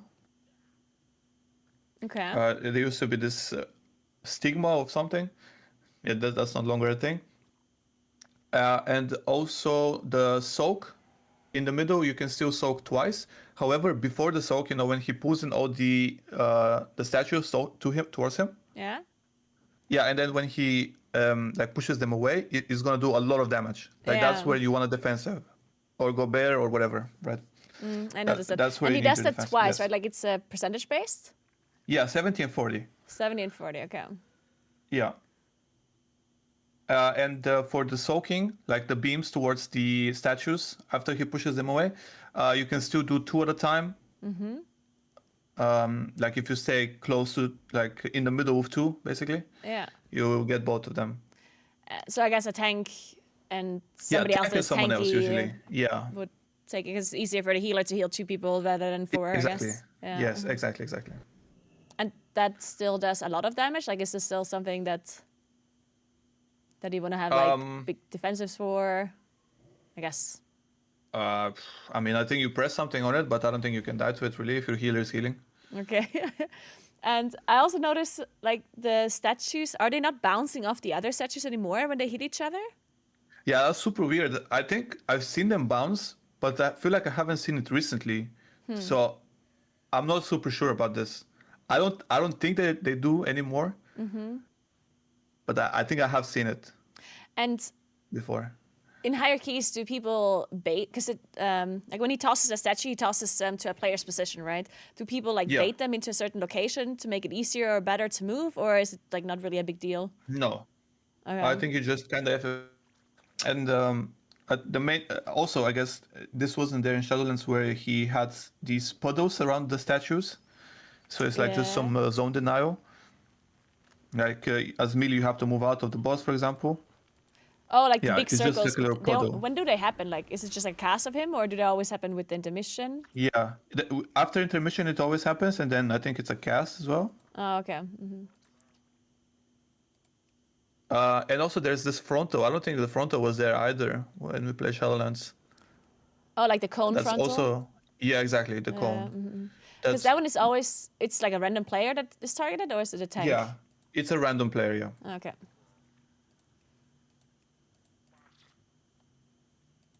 Okay, I think that's a lot about halls. I think we got it now. When it comes to the routes, like, is this the route that we just did?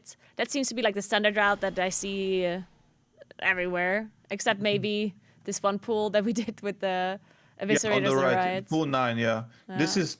I mean, even pool like 8, I haven't seen people really play this too much. Usually, you would just go on the left side, and you would play this like river with the ankle biters. They like the guys on the side as well, and then you can chain the other 2 casters if you want on the side, and the groundskeepers there, because it's quite good count. Okay. So I guess if you're making a route for this dungeon, you just want to make sure you're avoiding like the eviscerators as much as you can, and maybe the ankle biters. Well, ankle biters are fine as long as you kill them fast. So if you have damage, and usually you have like bloodlust and everything, like for this pool after Haukius. Yeah. So you would just get like as many as you can and just destroy them as fast as possible. Like layer your defensive so you don't die. And yeah, they're pretty free count if you do it like that. But if you go in dry, like with no cooldowns, no defensives, you will probably wipe. And what about Bloodlust? Like, how long is this dungeon? I think 32 minutes or Okay. something. So in theory, you can get 4 lusts. Is that something people do, or? No. Okay. No. You definitely want it on the important pools. So like usually what people do is like first pool obviously, and then after that they do the pool after Haukius, where they do like a huge pool like on the left side, like I told you before. They destroy that, and then they do on the mini boss before last boss, I think. Yeah, Okay. I think so. That sounds right. Yeah, the one in the mini boss, like, I feel like the last makes sense. Like, you're skipping one communion, then it makes sense, but otherwise, not so much, I guess. Well, you also do get the damage buff, right? So it's True, bigger value yeah. as well. Yeah, actually, good point. Yeah. True. And usually after the How do you boss, get the the third damage boss, buff? you have everything. Is it Oh, because it's just a everyone little get cast. it? Yeah, everyone gets it. Okay. Oh yeah, I guess one thing that I didn't mention about the buff is that like once it expires, you're gonna have a little circle around you, and you're gonna cleave people around you as well. Because the damage buff is also a dot, right? And I think it ramps up, if I'm not mistaken, or you just get this circle. I'm not completely sure, to be honest. But yeah, I just know that at the end you get the circle around you. You need to spread a little bit. Okay. All right. What is this dungeon like? Generally hard on hierarchies? Like, is the timer hard, or is the dungeon itself hard? Yeah, I think dungeon itself is pretty difficult. There are lots of things that can go wrong. Like you can get comboed and not really be able to like outplay it too much. There are also just like a lot of dangerous pools, like usually Haukias with like Houndmaster if you play it, or you have to be very sharp with kicks and stuff as well. But that's generally fine. But yeah, not the easiest dungeon, I would say. Host. Okay. How high do you think it goes in the MDI? Oh, I don't know. I think every dungeon is gonna be like 21, probably, Okay. So there's with no. the turbo boost. What's the? Oh yeah, it's turbo boost as well. True. Yeah. What do you think goes the highest? Like, which dungeon goes to the highest key level? Probably Gambit, I would say. Yeah, I think it's Gambit. I mean, even in the time trials, we already had time 23 right before turbo boost, Yeah. and in Ecodome, I think we did 22 as cap. Yeah, 22 as cap. Yeah. Acadome was interesting because I think it was Holy Method that had like 4 minutes left, right? Yeah. So it seemed like, okay, that's definitely doable on even a key level higher, but maybe not. I don't know. Yeah. Well, yeah, the second boss is a little bit difficult, I would say. Yeah, I in heard that as well key. that that's what's like holding you Yeah. back there. Yeah. It's just like Yeah, I think just a lot of damage. I think the guess, rest is fine. Yeah, those spears, Yeah. you used to have this bug where you could like kind of overlap them a little bit and then move to the other person's spear, and then you won't get any more stacks. So it was like quite easy. But now you can't do that anymore. So you just keep stacking and stacking. You just take so much damage. Yeah. And you can even get comboed by this warp strike, the other mechanic of the boss, and you get even more damage, right? That's So like it's, that's like the thing that targets you, I guess. Yeah, and And like you can jumps the target the boss. spear people. Yes, exactly. Okay. So if you get that, it's a little bit disaster. Dude, where's Priory You didn't again? open your vault, by the way. Wait, I didn't? Oh my god, I have a second Yeah, I see it vault? glowing. What? I just opened it earlier. What the fuck? Do I have Oh, a wow. second one? What? Do you have two Christmas. vaults? What is this? I got Celia's earlier. Oh wow. It's cute. It's not That's upgraded good. because I don't have... Wait, I actually do have a second vault. This is crazy. Oh wow. Fuck. Maybe some legs?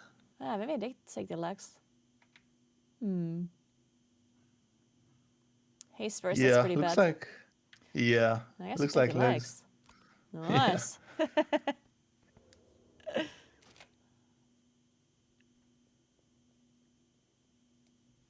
I have no idea where this ball came from, but I guess that's nice.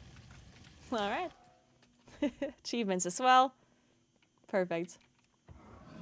Can you summon, please?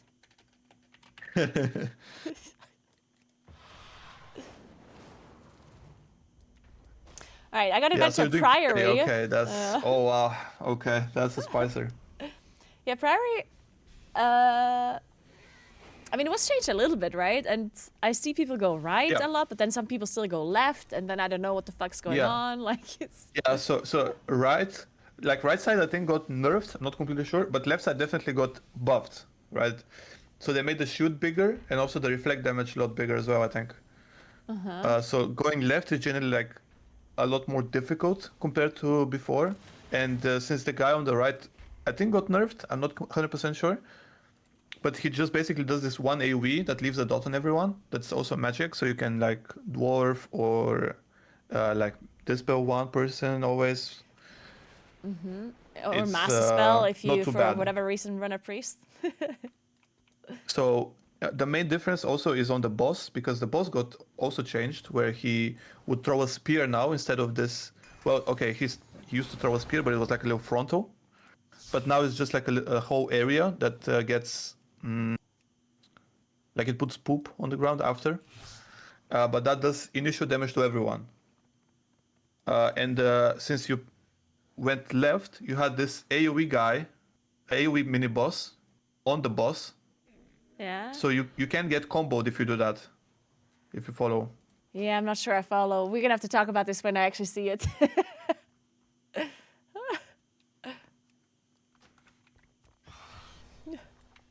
Hello? Yeah. Oh. Oh, I was randomly muted. Okay. I don't think I Okay. follow because I think Okay, okay. like I don't know what the left guy does or like the right guy. Okay. Fuck, I'm confused. Let's just talk about it when I'm actually there. I need Okay, sure. visual aids. Sure. Yeah, but you know how it works. Like if you like which side you go to matters for the boss, right? Because you get different mini boss on the boss. Yeah, because the way it works, like if you don't kill the mini bosses, they all just like appear when you pull the boss, basically, right? Kind of like Code of Stars. Well, yeah, but like since when you kill the left mini boss or the right mini boss, a Yeah. different mini boss from the boss is gonna come towards them, right? And like going left or right gives you a different mini boss to fight. Yeah, and like it's the one that you don't kill, no? That comes to the boss, no? That you kill. Oh, the one that you kill is actually appearing on the boss. Okay, wait, I'm super confused. I'm confused So too. okay, let's start from the start. Yeah, there's like 4 when you mini go bosses, left- right? Yes. So when you go left, you have this shield mini boss, right? Is it the reflect shield mini boss that he killed on the Yes, left? exactly. Yeah. Exactly. So you kill that mini boss, and then a different mini boss from the boss comes in, right? He starts sprinting towards where you Oh killed yeah. the. But isn't there a and caster that guy- comes in then? Yes, if you kill the shield guy, the caster comes in. And then if you go on the right, you kill the mini boss there. Yeah. The fire His guy? name is Damien, the fire guy, exactly. And then a different mini boss comes in after you kill him. The one that does the AoE. That used to be on okay. the boss. Like he did this pulsing AoE on everyone, you remember? Oh yeah. Yeah, Yeah, I exactly. remember. Wait, but Yeah. that was interruptible, no? It Or was not. Oh, okay. And which is the mini boss that comes in if you kill the fire guy? The one, well, not the one on the boss, but the one you have to AoE kill. one. 2. That's the AoE guy. Oh yeah. And then what? Which one do you have on the boss then? The caster. Ah, okay. And then for the cat, okay. Okay. And then you just have to. If you interrupt the caster, then it doesn't do anything. 1. Well, he still does the circles around you, right? Yeah. The Ember Storm, I think it's called. Okay, we got there. It was not easy, but we got there. All right. So this first full here, like packs always do the same thing. So they Yeah. cool the mini boss here with the knight. I remember on high keys at least, the first time we played this dungeon, people didn't want to pull the knight because it was cursed. I don't know if that's still a thing on high keys. Yeah. Yeah, okay, so this night, usually, like, I was spoiling a little bit, and I was doing like 16, 17, 18 in pugs, and AoE. it was always such a disaster this night, so I started just focusing him all the time Yeah. and just blasting him. Me too. However, people did notice one thing that we didn't know last season, that if you get this impale on you from the knight, you can line it. And also you can line the like both AoEs basically. Oh, the thunderclap if as you- well. Yes. And this Okay. impale, the impale, when you line it or feign death or invis, you know, AoE. like all these things, it doesn't recast, so it's just super free. Okay. Okay, that's sick actually. I didn't know. Yeah, and then Do you then tank it have in a this- different spot to line, or do you just still tank it here and do you just go? You can on your right there AoE. you can line. Okay. So that's where people usually go. Yeah, right there. Oh. Yeah, there we go. All right, that's sick. So Also- the only thing I guess you have to watch out for is like the sharpshooters jumping away if you're like not stacking, Yeah. right? Yeah, Okay. usually you have like vortex and grips back, AoE. so it's usually fine even if they jump away. Okay. The only thing that you really need to watch out for is if you're getting shot and like you don't line an AoE or something. Yeah, so AoE. I think everything else here is the same as before. Like they have all the spells that they had before. Yeah. So like the conjurer and the priest need to be interrupted as much as possible, right? On AoE. Yeah.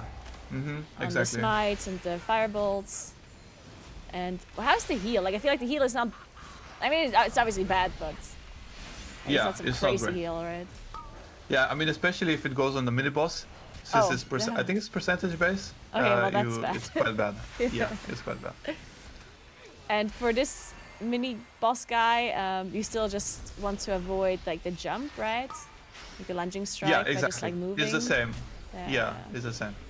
So you want to pre-move as she's casting it, and you just move out of the AoE that she does, and that's about it. And the Also, these links- lynxes, Yeah. yeah. So these lynxes, you can outplay them with usually like a mage or a resto druid. They can spawn stuff outside all the time, and everyone just goes in melee.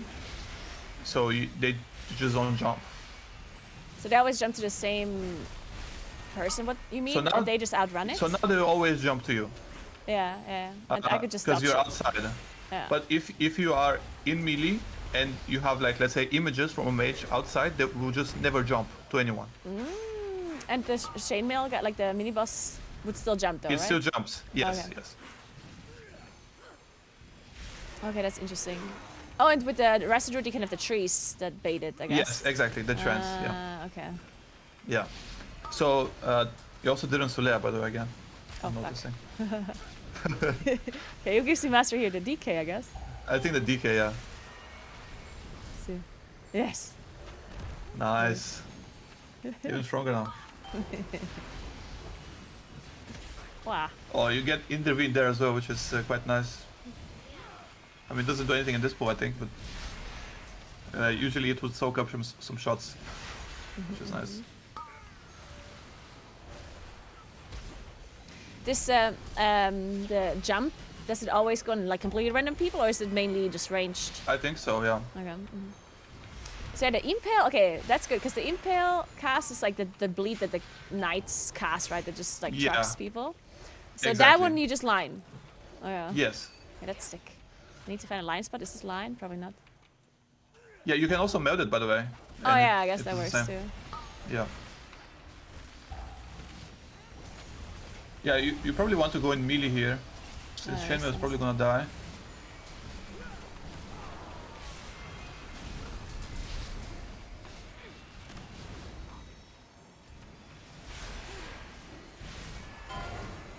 Yeah, now you just need a grip from that guy. Yeah, everything is stacked now. Wait, Should but do you be but do very you easy. see who the impale goes on?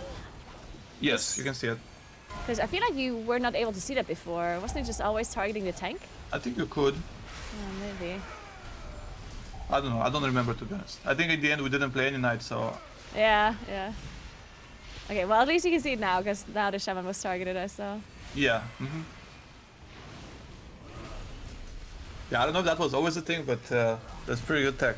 And I guess the pot shot you can also line, obviously, right? The sharpshooters. You could, yeah, you could.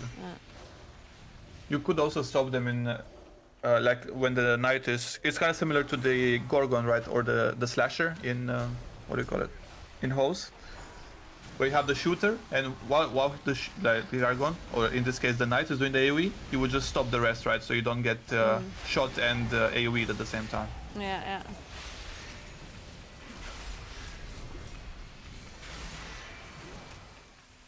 Alright, so I guess we're going like right side.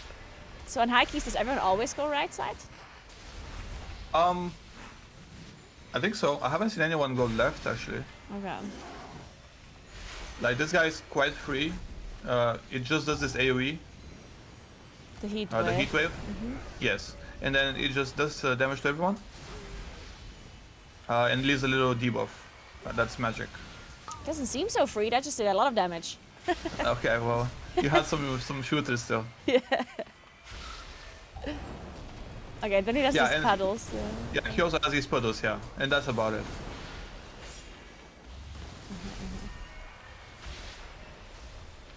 Yeah, well, okay, it doesn't seem super free, but it's more free than the other minimals. Yeah, just heal or heal.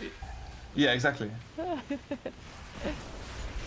And also makes the boss easier because you have the caster then on the boss, right?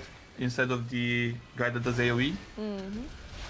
I guess so it depends that's- on your that's comp, quite right? nice. Like, I guess you just need Yeah. single target interrupts. Because they're Yeah. not... obviously you can't stun them and stuff, so you need the proper interrupts, I guess. Yes. So a Moonkin is not And ideal. No. But you have the... What do you call it? The boss still to interrupt all the time, right? So Sure. generally, like, what you want to do is you want to have like one person that has like a long lockout, or sorry, long kick, like cooldown. Just solo it like a hunter or mage.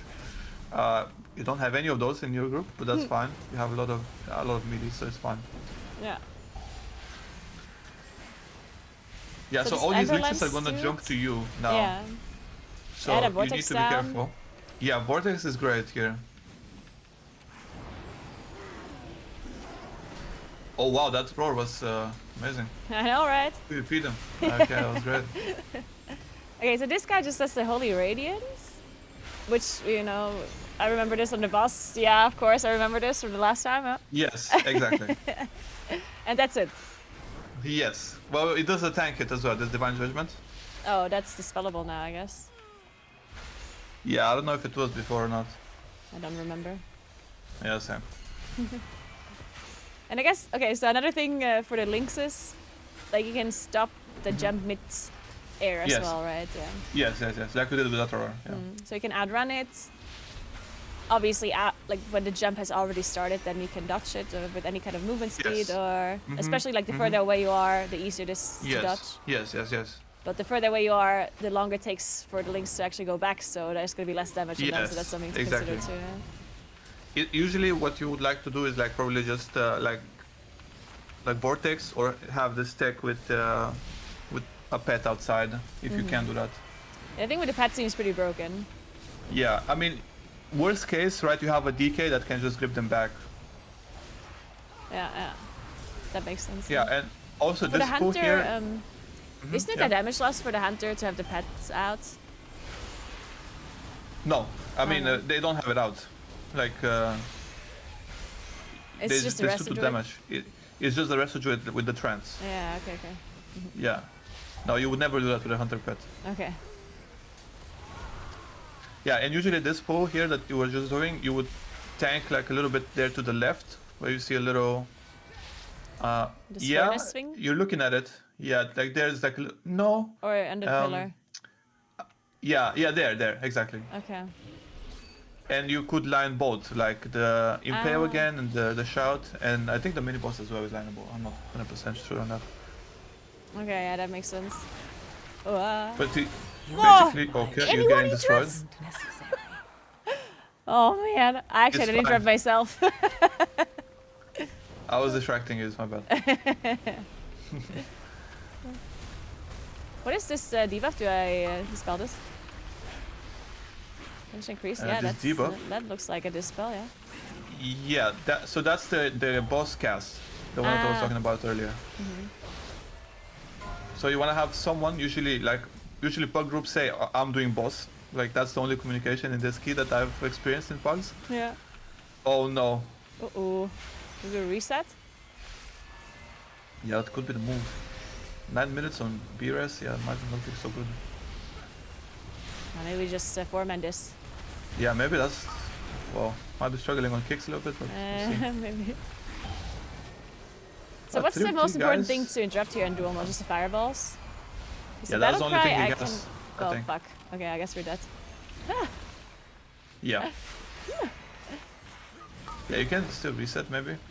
No, I don't have Shadow Melt. This you can... Oh yeah, you don't have now. It's fine, you're not taking the damage from it. But this fireball is gonna take you out. Yeah.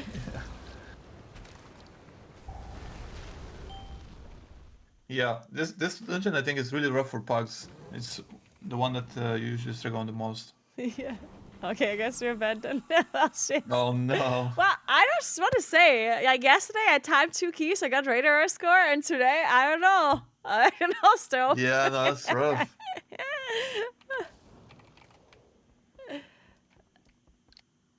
What are you doing? Oh my It's god, no okay. CS. Rota, kick, don't rota. Alright. Okay, maybe we look at... We can queue up another if you want. Okay, let's queue up another, like, smaller key, maybe. Let's do it, let's see it. There's a lot of the dungeons still left, I guess. Yeah, yeah. Let's just try 12. We could probably do that. Oh, shit.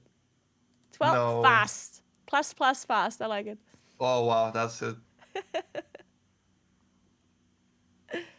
Yeah, I mean, I think in general, like as long as you know the new dungeon and like some of the new changes, I mean, you're gonna be fine. Yeah. Like a lot of it is the same. Like especially in Prairie, it's just the only difference is that you're going right instead of left in most routes. Yeah, the thing with the knights is actually good to know. Like, I don't know. Like, Yeah. did you guys do this already before? Like, because No, we didn't know about it. Yeah, that's actually kind of crazy. No, but we didn't play any knights. Yeah, you didn't play any knights. Yeah. And the light We used to do this spawns, huge aspo. Yeah. Oh yeah, the light spawns is true. So the light spawns, they can't target the same person anymore, like twice.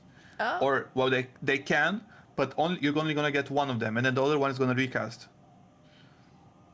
Wait, so if you're already targeted by a light spawn drain, then the other one is gonna target you again, but then recast it when it notices. Exactly. But it can do back to back. Like that still Back to back, yeah. happens. Okay. You can just have one at a time. Okay. But I guess it's still kind of difficult to deal with. Like, it can still just like fuck you up. Not that bad anymore because like Resto Druid compared to Discipline Priest has a lot more spot healing, so you're generally fine with like with the Z buff. As long as you have like a small person or something, you're gonna be fine. Okay. Oh, I guess one thing as well on the like why you don't do such a huge pull like as first is because of stops mainly. Like in the high end comp, you don't have the same amount of stops that you had before. You like AoE stops, but like. Yes, AoE stops. Do you have more? Wait, like what is the comp you're running? Do you have more single target stops now? No. Oh yeah, you do, I guess. Well, you do, yeah. Usually you have the intimidation from the hunter, you have the DK stun. Sometimes you have the Havoc DH stun as well, single target. Yeah, I think that's about it. I mean, Shaman is also really good, like in general. 3, 2, 1. Because it has 2 stops, right? AoE stops, and it has a short kick. What's The the short kick second? sometimes is an issue, but yeah. What's the AoE? It's like the knockback 4, and one's like the 3, totem. Knockback, Stun? yeah, and the totem, yeah. Okay. Yeah, for your totem, you can also have like 2 totems, like back to back, right? Oh. What does So that that's ability good in called? Oh, it's just It's like a just totem reset, basically. Like where you just have... No, it's not. It's not a reset. It's like it's just a talent underneath cap totem that makes it so whenever the first one expires, it casts another one. Oh, yeah. Oh, but you can't control it. It just happens again. Yeah, it just happens again. Yeah. And sharing a note with that is like a CDR on cap based on how many targets you hit, which can be quite useful for some dungeons where you need like AoE stuns like 20 seconds apart because AoE. warriors also have this talent that makes them have CDR on their shockwave. CDR in the shockwave? Yeah, if you hit more targets, I think it is. Ah. AoE. Oh yeah, that's sick. Yeah. So like in Floodgate, for example, these leader bots, you can rotate. If both of you have this CDR talent, you can rotate on each wave. Like one time is a cap totem and one time is a shockwave. Okay, that's nice. Because they cast 20 seconds apart. AoE.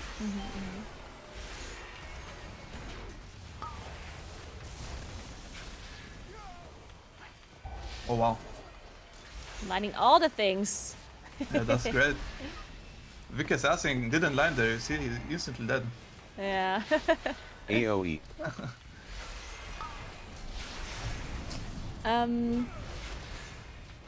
Since we talked about like this early part of the dungeon, let's talk a little bit about like the MDI new format, like the rules. I don't mean like the AoE. TGP thing, because that's like whatever, but like the class rules and stuff, and the way it works now.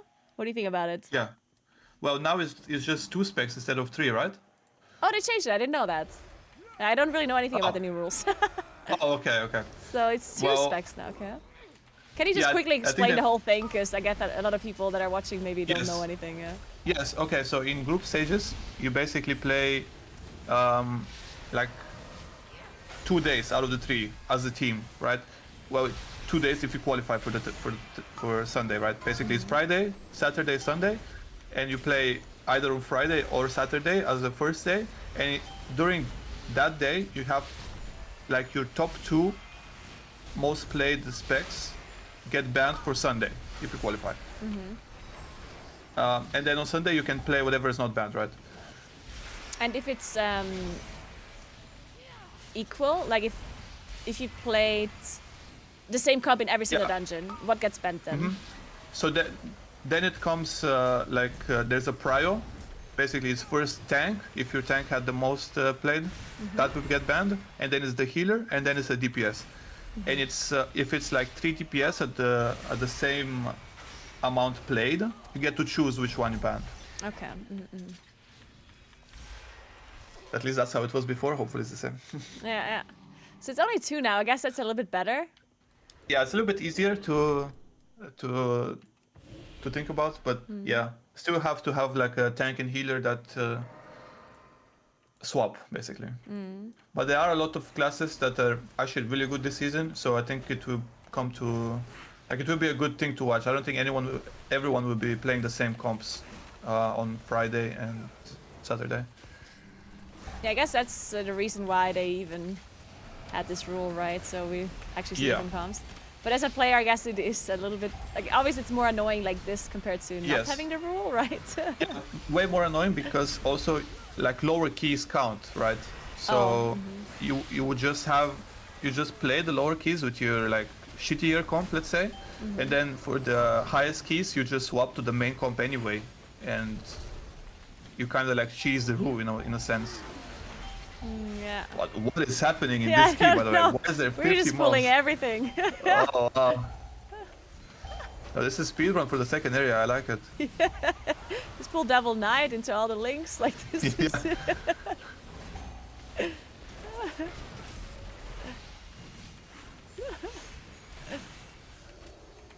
Yeah. Yeah, I think that's kind of the new rules. It's not like super fun to play, but I think it's fine to. Oh shit! I It's fine attacked to that. watch. It lasted a little longer. Yeah. Oh no, it's fine. You can run it back. Yeah, we got this. I guess one thing that I noticed the last time, I'm not sure if it's gonna be different now, Yeah. was that I felt like the better teams had an even bigger advantage, at least on Sunday, like on the final day, because obviously the good teams kind of expected to make it to Sunday, so they were just allowed to play like the quote unquote like worst comps on the first day, while the not so good teams, they kind of like didn't even know if they make it to Sunday at all, and they had less time to practice as well, usually, or maybe don't know how to optimize their practice time, and then they just kind of focused on their best comp rather than figuring out how to play with other specs. Well, it goes both ways, right? I think the good teams have a disadvantage on Friday and Saturday because then they're playing a shittier comp. But then if you ban your best specs, obviously you're gonna have a disadvantage on Sunday, right? That's I think that's the point of the rule. Which kind of sucked as well because like some teams are not as bad, right? Like they still do like really good. Like before, it used to be like the lower ranked teams, they were like doing way less, like way lower keys than before, than the top team. Sorry. But nowadays, like the competition is really good. Even like the top 15 team, top 16, they're still really good players. And if they actually make, like if they actually commit to playing the meta comp and the good teams don't, there is a chance where if the good teams like throw a little bit, or you have some unfortunate DCs, stuff like that, yeah, they could lose. So I don't like that part about it, but I mean, I think as a viewer, it's fun to see different comps. Yeah, I guess the other downside is because, like, let's just say a good team actually does get eliminated on the first day because of this rule. I feel like people wouldn't find it super entertaining that way.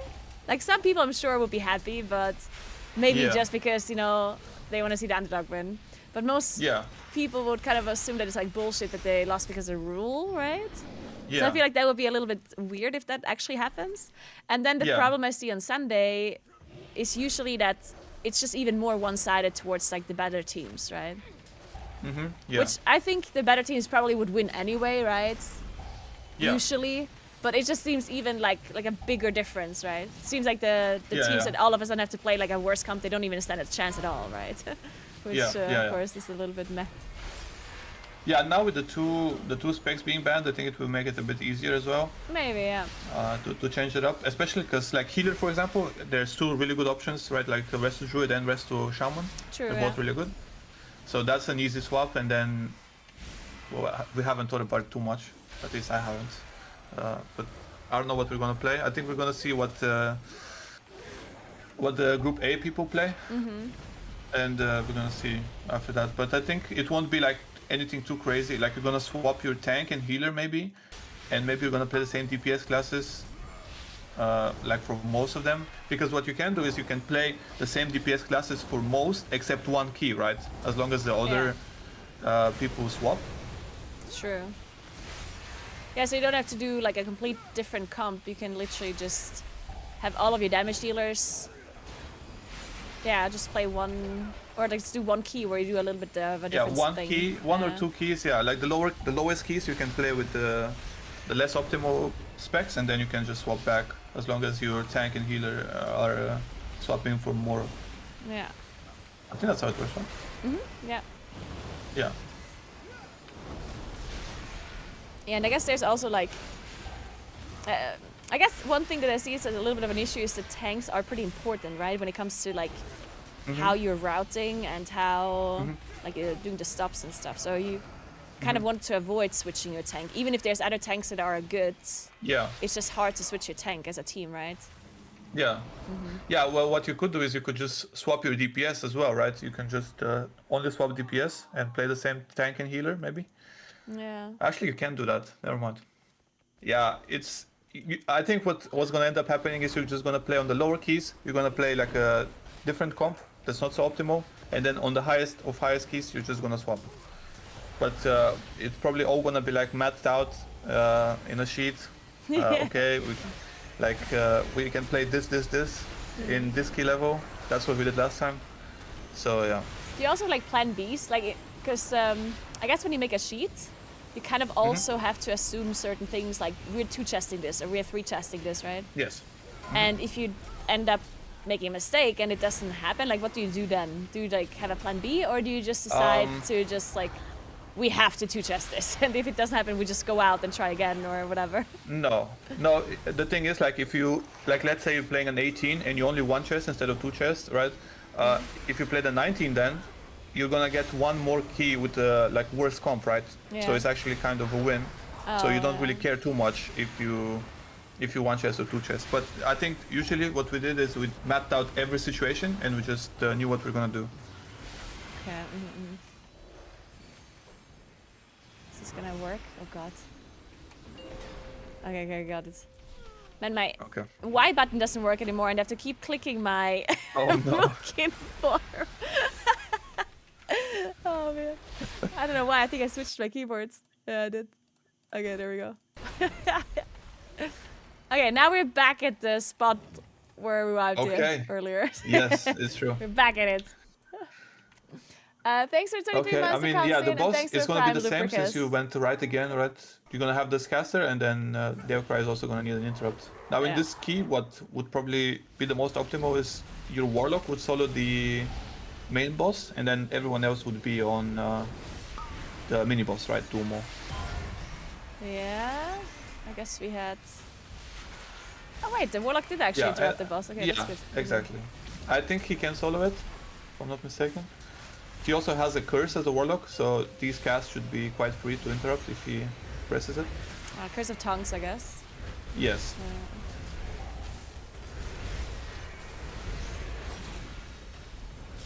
Okay, and then this spawn also does damage, I guess? Or what did it just do? Exactly. Okay. Yes. And that's how you can get comboed if you go on the left, right? Because you're gonna have the... Oh no. You're gonna have the mini boss that does pulsing AoE, right? Yeah. The one that you just killed previously. So you can get the AoE and the spear at the same time. And just, you know, if you don't have a personal, you're just gonna down a high key. And is this like a new ability that the boss got? Or does it have to do with the mini bosses? Is this just like a new thing? The spear, you mean? Yeah, just like Earth Shatter, whatever. Yes. Okay. It basically replaces the previous one. You remember the line that true. Yeah. The buggy line. They just reworked it. Yes. Yes. Okay. I see. Yeah, but the line, like, if you dodged it, it did nothing, and this one actually just does damage. Okay. Do they ever disappear, these puddles, or do they just stay forever? The shatter spears, yeah, they do disappear, I think, after some time. Okay. And you can still shadow melt this like savage mauling, I guess. To fixate that the boss does. I'm sorry, can you repeat that? You can still shadow melt or vanish or whatever. Yeah. Like feign that as well works. Does the boss still do a lot of tank damage? Like, is it still... Yeah, it does this pierce armor that is the same, I think. It just leaves a debuff on the tank. It does initial damage and then it leaves a debuff. Okay, so I think like these mobs didn't get changed at all, I think. So the priests, or sorry, the paladins, they just do this big AoE, right? Yeah. And the consecration, which you have to move out of as melee. Well, as anyone really, but usually melees move out of it. And the paladins they do this AoE, and they still have the same tech where like 2 of them can't cast at the same time. They have this smart AI, right, where one casts it and then 2 seconds later another one casts it, and it goes on based on how many paladins you have. It's a sacred toll, I guess we talk about. The sacred right? toll, exactly. Yes. And then the consecration that they also do, it's just a little bit of ground denial. You just move a little bit as melees. And yeah, these Templars are basically just tank damage. They have 2 different spells. They have these wings that are like spell stealable, that you used to spell steal as mage before. But now you can just purge them. They increase their damage. Okay. And they have the seal that also does tank damage, like more tank damage on auto attack that you can't really do anything about. It's just instant and you can't purge it or do anything. You also, in these pools, you have these 2 different casters, right? The priests and the conjurers. But those are the same, like from before, yeah. the priests. Yeah, the priest has 2 casts, the heal and the smite, and then the conjurers have the flame strike and the fireball. Okay. And you just want to interrupt the fireball and... I mean, I guess you want to The interrupt fireball, everything. yeah, the priest you want to interrupt both casts. On the conjurer you only want to do the fireball, while the other one is not interruptible, right? But you can stop it. Okay. And is it still important? Because I remember with the disc priest you tried to, and with the AMS you tried to like stack and move together and be as close as possible and kind of move with the tank. I guess it's still important now with SLT and I guess with the rest of it doesn't matter as much. Well, F-flow, Yeah, I guess mostly you're still F-flow. gonna stay Yeah, there. mostly F-flow. F-flow is actually really important this season, so you want to be in it as much as you can.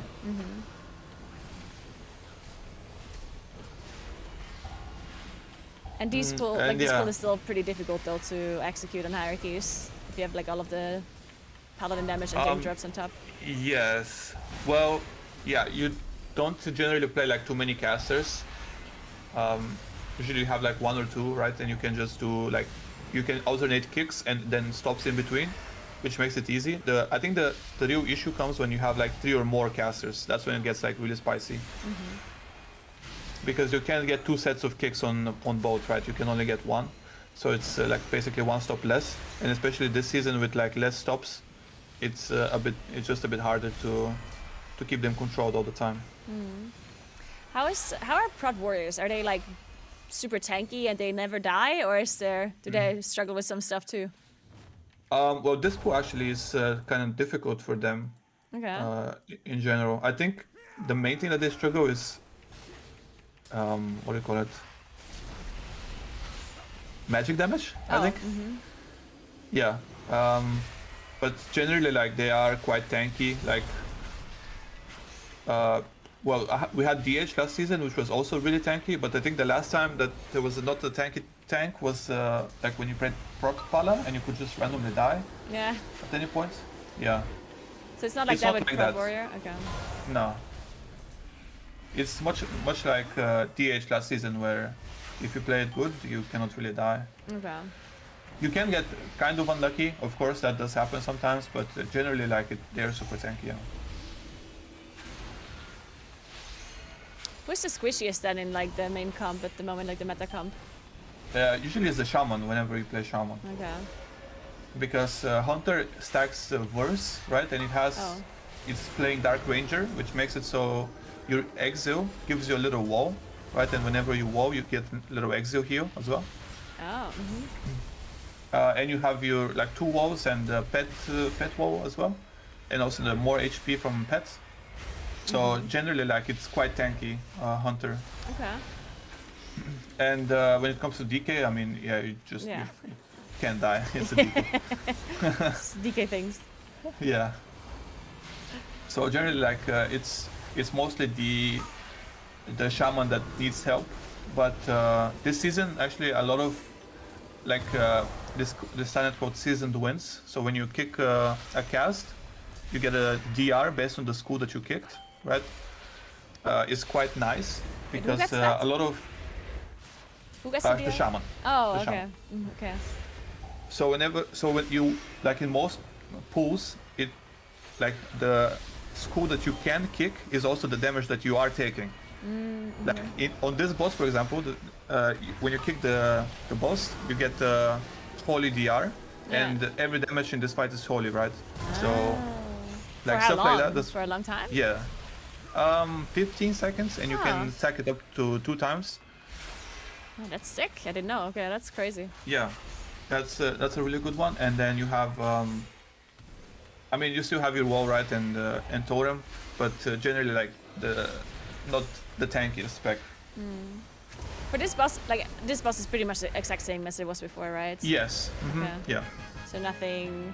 Like you just stack for the hammer spawn, and I guess with the AMS it still works the same. That the DK can just trigger them all back to back. Yeah. You need to layer some defensives, and sometimes you would need help from the tank. Like, let's say the DK gets 4 and then the tank gets 1, right? Yeah. Stuff like that. But yeah, generally it's like very easy, this boss. I don't see anyone wiping to it really, unless they play really, really bad. It is an interesting pull. Okay. Yeah, this is first time I see this. Yeah, so like these footmen here, they still do the same explosion when they die, right? And you can see them right before they die, and then they won't explode, which can overlap quite like it can be very deadly, right? With like these paladins, let's say, like they do a sacred toe, and at the same time the footman explodes, you can die, right? Yeah. So generally, like you want to have some kind of CC to stop them from exploding. It's only the Especially when footmen you that do pull- that, or The footmen and the mages. okay. You don't have any mage right now in the pool, Yeah. but those are the two. The priests don't explode. And so to prevent them from exploding, you want to like any kind of CC works as long as they are CC'd when they die, right? Yes. Okay. So even like a Even disorient if they are- works. Yes. As long as you don't just instantly need to be break very precise. Yeah. And also like a knockback event works as well. Oh, I didn't know that. Okay, Yeah. see that was too early. Yes, exactly. But disorient is really, really hard. Like Yeah. a single stun, for example, is really good on these. Like a 4 or 5 second one, you just slam it in the stun, and yeah, it's quite easy. So I guess Also, yeah. yeah, Brown Pike also, the mini boss here, it also explodes when it dies, and you can CC him. Yeah, true. I didn't know that. Yeah. Okay, so I guess with the comp that you're running, you just have like a shockwave or a totem that's Yeah, you're saving. exactly. Yeah. Okay. And also like a knock-up is quite good as well because they are in the air for quite some time. It's the shaman that does the knockup? Yeah, also the thingy, the trap from hunters. What We is have that? two. Like an explosive trap thing? Implosive, I think it's called. For it to... Oh, I got the double fixate and one like recasted, I guess. Exactly, yeah, yeah. Yeah. And you can still melt them, by the way, but you didn't have there. I guess you Yeah. did before. To get the knock up, it's like a talent or a glyph, right? Because that you need to change from the knock away. Or how does As it work? shaman, yeah. Yeah. Okay. Yeah. I think even hunters have to talent into it. Instead of like the knock away trap, they do the knock up trap. So it's basically the same. Okay. So hunters, because I know like mages obviously are the same kind of like last season with funnel and everything. What do hunters do? Like, what are they good at? Are they just good at everything? They're good at everything, yeah. So every damage profile they can do single target, the AOE, priority, Yes. whatever, like all the things. Okay. Yes. Okay. So the prio, like the main two things, I guess, are the prio and the single target, right? Those two are the main two things that they excel at the most. Okay. But the AOE is still like really, really good, like one of the best in the game. Are they like RNG heavy or just do they just always There do is some damage? RNG, yeah. There is some RNG to it, but I think even if they low roll, they still do really good damage. Okay. And are they like cooldown dependent or do they do consistent damage, like always good? Well, their cooldowns are 1 minute and they last Oh. for some time, so Okay. they kind of have cooldowns a lot of the time, yeah. Okay. Ah, that's broken. But Yeah, they're for really hard to Hunter is play, really good. right? To compensate. Oh yeah, yeah, that's really, really difficult. Okay. Good. Yeah, it's basically this.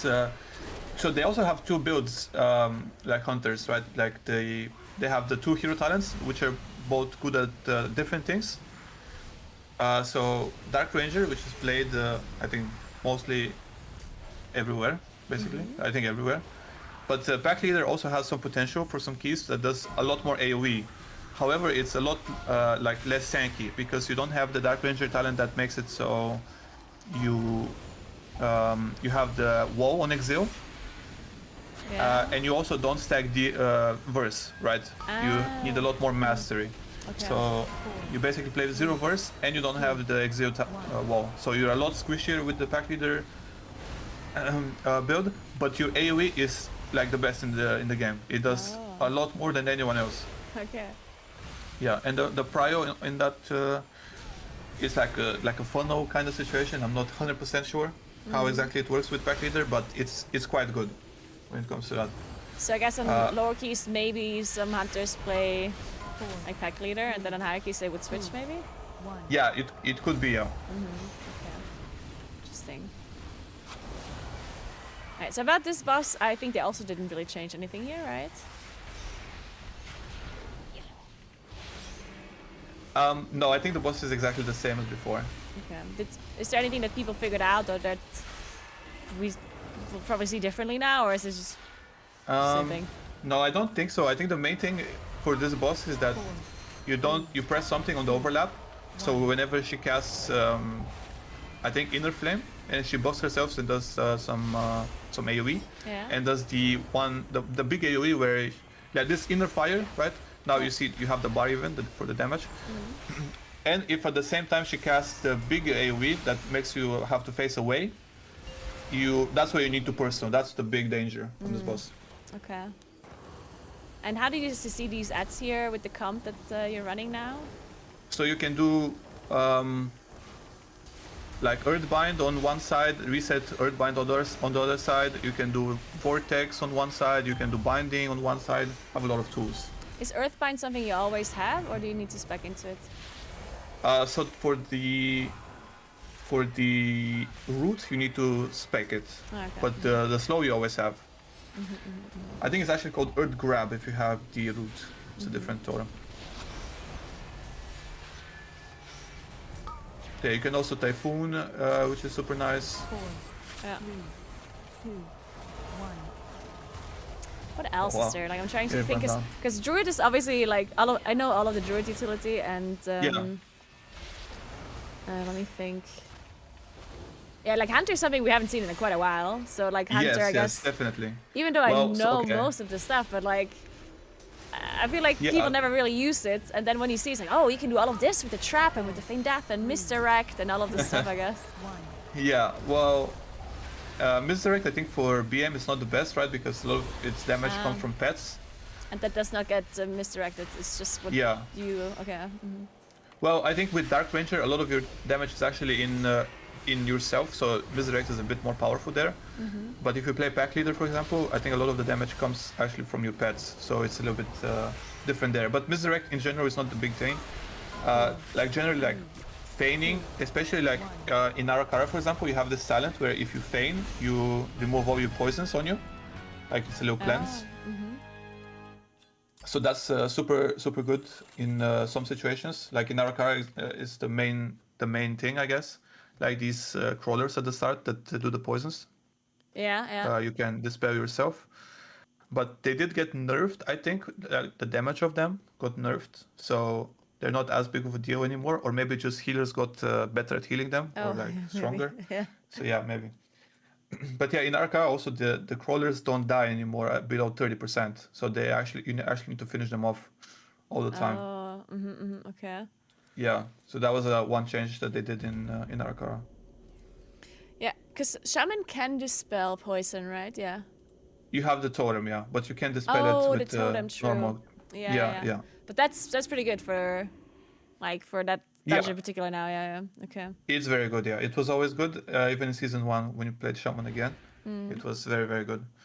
And also you can reset your totem, like any totem. With recall, you have a 2-minute cooldown basically. Okay. Well, it's 3 But minutes, but is then that you the can thing talent where into it 2 like minutes. spawns again afterwards? No. Or is that just for the That's stun? just for cap. Okay. That's just for cap. Okay. Yes.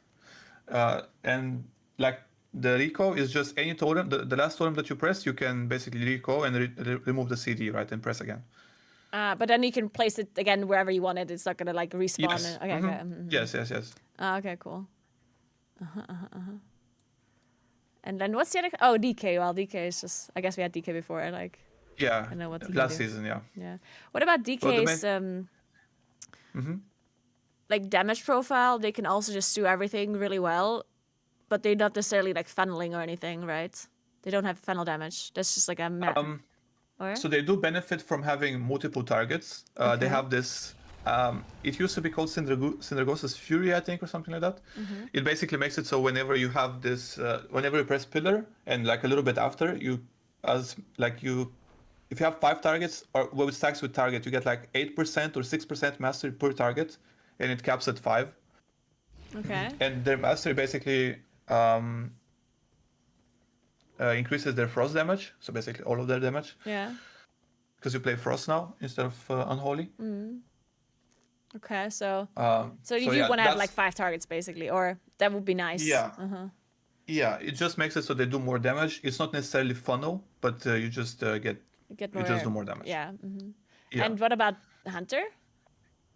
Hunter, they have something. Yeah, I don't actually know exactly what it is, but I Okay. think you need like 3 targets or something to do more damage or something. Oh, I remember that being a thing for MM hunters that For they actually MM, yeah. do. For MM, it is, yeah. I'm not sure if PM is.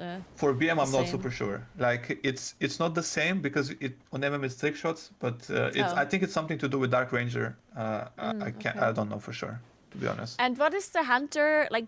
Okay, so this is gonna be this is gonna be such a weird question because it's like, why the fuck do you not know Okay. this? But so hunters, Mark, like how does that work? Yeah. Okay, so when you press it above on the target Yeah. and it's above 80%, you do 5% more damage.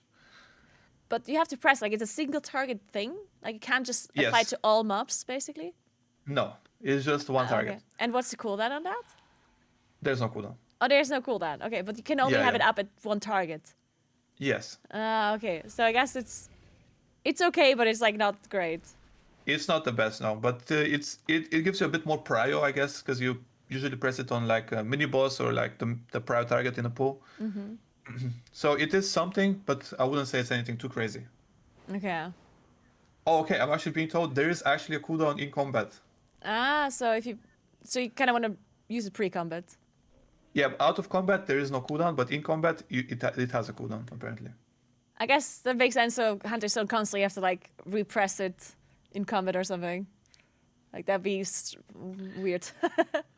Yeah, I guess you press it like in combat or before combat, and then if you need to swap, like let's say I mean if you need to press it in combat, then you just do it. Yeah. Usually it won't take like too many, like you won't press it too many times anyway in like to swap it in the middle of the pool.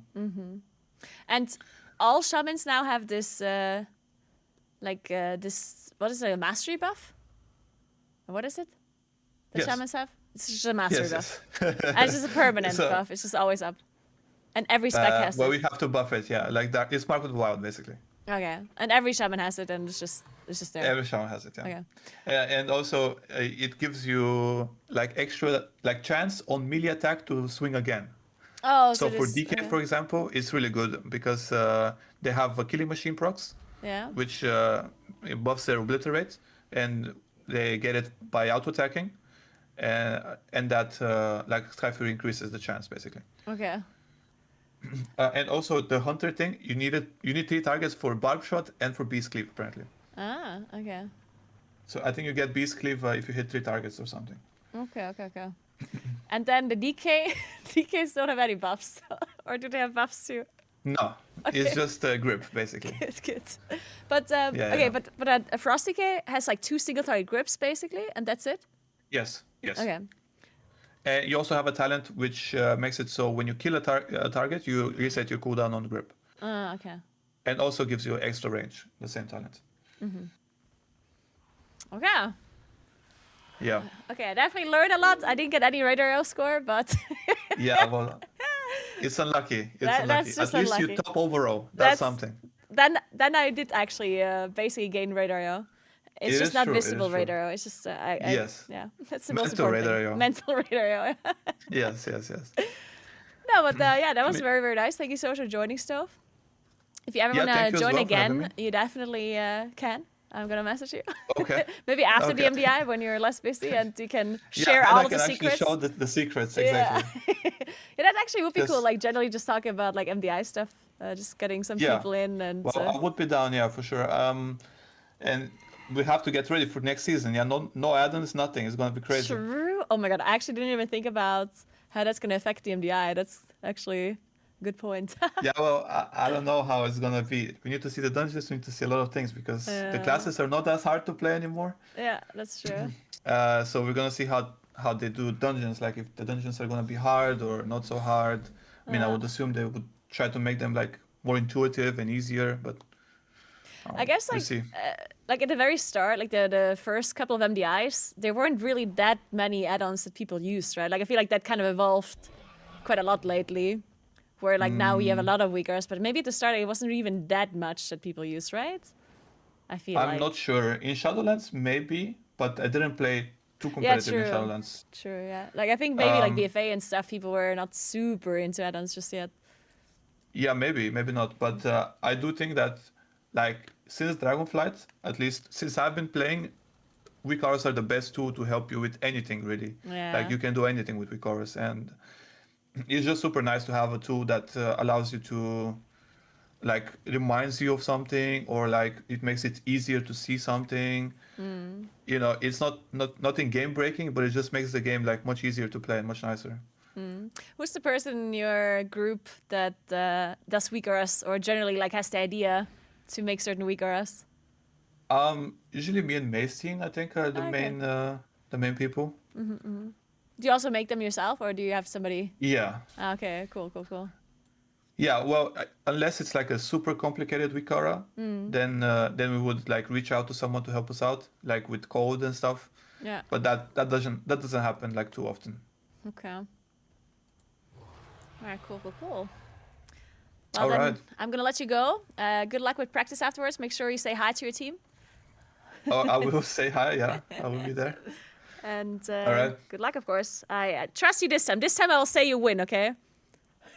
Yeah, This well, time I you believe in better. you. I mean, every time I open up, I see Echo Wonderbar. Okay, I'm like, okay, I see. This time I'm gonna believe in you. You better win Okay. then, though. Otherwise, I'm gonna look bad. Well, we wouldn't want that, so I guess we'll win if we have to. Yeah. Yeah. All right. Well, thank you so much, Snow. Have a good day. Yeah. Thank you so much for having me, and I'll see you around.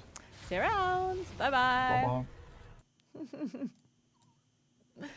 All right, guys. That was very cool. Man, Stove had so much to say. I felt like the dungeons were too short to get all of the info out. Like, he was just like this and that and that. Like, this was great. This is actually very good. Everybody, make sure you give Stove a follow. Can we give him a shout out? So you can check out his stream and his content and everything. Stove definitely streams a lot. I think he also does YouTube videos. I remember him saying that he does YouTube stuff as well. I'm not sure if he's gonna continue stream. I guess he's not gonna stream practice, obviously, but yeah, whenever he's not streaming practice, whenever there is no practice, he's gonna stream once in a while, and he obviously also streams his raids and stuff. He's in Echo, so whenever the race first is going on, he's streaming that too. So definitely give him a follow. Very knowledgeable, very good player. So yeah, that's cool. Definitely check him out. And yeah, I mean, that was very insightful. Nice. But that's a good point, like, a good point that Stove made this time. Like, I think these bootcamps that I'm doing this season are definitely a little bit more of, like, reminders rather than, like, me learning, like, completely new things. Except maybe in, like, Echo Dome. Because in fact, all of these dungeons were part of the MDI before, except Echo Dome. Of course, some of these were changed quite a lot. Like, for example, the thing with the line of sighting in Priory, like, that's really cool. I didn't know about that. That's actually a good thing that I learned today.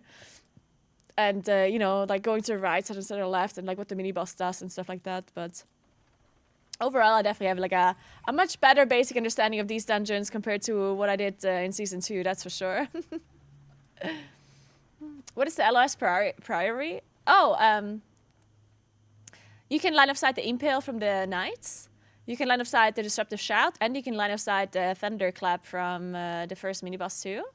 So you can line of sight, like, all of the things, apparently. Okay, I'm gonna eat my yogurt real quick while we watch a YouTube video, and then I'm gonna do some more M+, until I have to leave. I'm gonna use all of the things I've learned. I think I'm gonna continue watching the Scarizard interview, because that was very interesting. I'm getting Loaka advertisement on my fucking YouTube channel. I can't believe it. Look at this. Conta fino a 3. È arrivato Break 3, il nuovo snack ribelle di Loaker che si spezza in 3. They're doing advertisement on Loaker computers Break 3, lo now. snack che conta fino a 3. It wasn't even like athletes this time, it was computers. Dude, Per le Loaka. gengive infiammate puoi provare Tantum Where's- Verde gengivite e stomatite. In caso di Where's afte, the Tantum Verde Loaka SOS marketing afte. team? Per le Call condizioni me. infiammatorie del Call me cavo right orale, now. Tantum Verde colluttorio. Tantum Verde, esperto del cavo orale. Loaka, Grande please immunità. call me. It definitely feels like they are I can't believe it. I can't believe it. All right, let me eat my yogurt. I have a yogurt here with apples and cinnamon and banana. I've been looking forward to it. So I'm going to be eating this while I watch the Skarsgård interview. I already watched a little bit yesterday. Where Skarsgård, he basically just mentioned why he left Blizzard. He didn't like shit talk anyone. He said that the team was nice. I think the TLDR was that he just felt like he mentally didn't feel good working at Blizzard because of like what they expected of him to do, and he felt like he's turning into a person that he doesn't want to be. Basically, like, I don't know exactly why, but I'm not sure if it's like the direction that the company moved towards, or if it was like the short amount of time that he had to work on things. Like, it was maybe just a combination of all of those things. So basically, he was just saying that the higher ups kind of, made it hard for him to work there, but the teams that he worked with and the people that he worked with were all good. So like, he had nothing bad to say about his coworkers. He mainly just said like, the bigger picture in the company is like the problem, right? He should be eating more local stream. Are experimenting, So. and I appreciate that, with this, but I do think, I think it's a little endemic of the problem of like, well, there is a business incentive for World of Warcraft, if we want all the stuff that everybody agrees is good, to stay good, to keep as many people playing as possible, right? So even things like the new Turbo Boost, right? When I saw it, it makes, I didn't know about those plans necessarily, like exactly how they are presented now, but it doesn't surprise me at all, right? Because if you have to imagine, so many people probably logged in when Turbo Boost happened. It probably brought them back for like a week. They made their guys huge, and then they dipped again immediately, right? And this is another way to try and be like, well, can we get you to stay a little bit more? Because in the end, when your wall of like apathy or too much other shit going on is too big, like you're gone, right? You're gone until the next content drops. But you can't blame them for trying, but it does mean that they have to try a lot of different things in a lot of ways that inevitably is not as satisfying as what many of players of your caliber would call new content, like a new raid or a new dungeon or something like that, right? So yes, I think more for me, it's that I think this speed makes individuals take less risk and makes the individual content have a lower chance of success, of being memorable, right? And that's tough because you don't want to say like, hey, what if Overcharged Delves was someone's baby, and be like, is anybody going to remember that in 1 year, right? We might have remembered that if you compared it to an older WoW era where there were fewer things happening in a patch. You might remember, oh, that probably happened when that was going on. But imagine this content cadence 3 years in the future. Will you remember anything that happened in a patch that wasn't the raid, right? Or the new season coming out, right? So it makes sense why they have to do it, but I fear for the consequences down the line and what it means for people who get a real kick out of saying like stake in the ground, like I worked on the mega dungeon, or I helped make this thing that is like a moment in time that people will remember, that I can feel really proud of and get to put a lot of hours into, When you said earlier, That's interesting. Okay, it's not true. I never really thought about it this way. I guess so, like, it's interesting to hear, like, because people want content, like players want content, and especially in a PvE game like in an MMO, content gets old very fast, especially nowadays, where people have an attention span. Like, people are just being bombarded with entertainment, right? With current social media, with TikTok, with Reels, there's so much content for people to look at. So if there's no new things in something that you play, you're gonna move on to something else, right? Like, that's literally how the entertainment industry works right now. You have to compete with such fast-paced content all over the internet that you kind of have to also deliver fast-paced content or like new things all the time to keep people actually there, right? Because otherwise you're gonna lose your attention literally like 10 seconds in and you're gone, right? And I think that also now happens with WoW, right? Like, people get bored much quicker than maybe in the past, especially nowadays, that I feel like things have less value nowadays because we have so many things. like in the past, like if you look at classic World of Warcraft, right? Like we got one new dungeon and people were like, whoa, a new dungeon. And people could like literally like be excited about it for a month, right? Nowadays, you get a new dungeon and people play it 3 times and then they're bored. They're like, oh, cool, new dungeon. Played once, like 20 minutes later, they're like, oh, okay, cool. That was nice. And then they played one more time. So it's like 40 minutes later and then like, okay. And then they played 3 times and now it's kind of boring, quote unquote, right?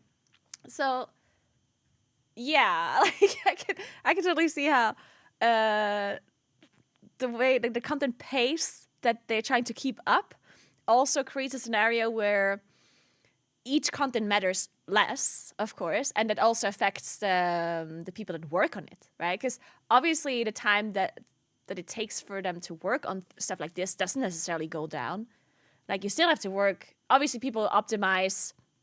Like I'm sure the game developers and the designers or whatever, they optimize their process and they get faster at creating certain things, but only to a certain extent, right? You still have to work on things a certain amount of time.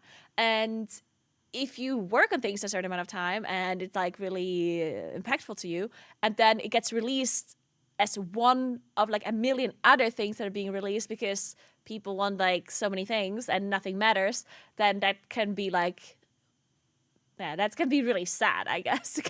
Especially if you have worked in this industry before where this was not the case, right?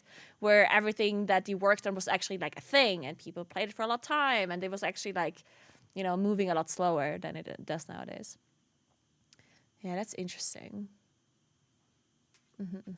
Hear that, like when we're trying to push that this much out in this much time, is that kind of everything, or is that more like, oh, we're trying to do the expansions? Like if Alpha's coming out soon, and you know that means the expansion's coming out like pretty early next year. Clearly, like that's on an earlier timeline. Mhm. Obviously, you're not going to announce anything like that, but like, what does that look like in terms of is it more like, okay, there's a lot more content in 0.5 and 0.7s? Like what really made you realize there was just like too much going on? So I don't want to do like and I talked about this earlier, I don't want to necessarily like air out Blizzard's dirty laundry or anything like that, but I'll say I think this is one thing in particular that makes the job of a rewards designer very difficult, right? And puts a lot of undue stress upon our team in a way that is really tough, right? Because it's not to say that everybody's gonna have these problems, but I'll say this, right? So when 11.2 is being made, you have people who are working on that raid, right? If we want to talk about the Encounters team, right? Who I love a lot. Shout outs to all my Encounters designers. They're all great. Especially Jesus, Matt Villers for Incredible Dimensias. What a way to wrap up the raid. We can talk about the raid. We can talk about all that stuff later, but I just had to say I was messaging him while y'all were pulling the day that it got killed, and I was like, dude, this is so sick. And he was like, I have not moved for hours. I am like glued, anxious, excited, watching. Incredible, right? That's got to be an amazing. So let's say you have encounter designers, right? And 11.2 is coming up. So you've got a bunch of people who are working on the raid. You probably have some people supporting that raid. You have people, there's delves going on, right? So let's say you have all those people. But midnight. Voglio una pelle liscia a lungo. E la voglio adesso. Brown Silk Peel 9 Flex.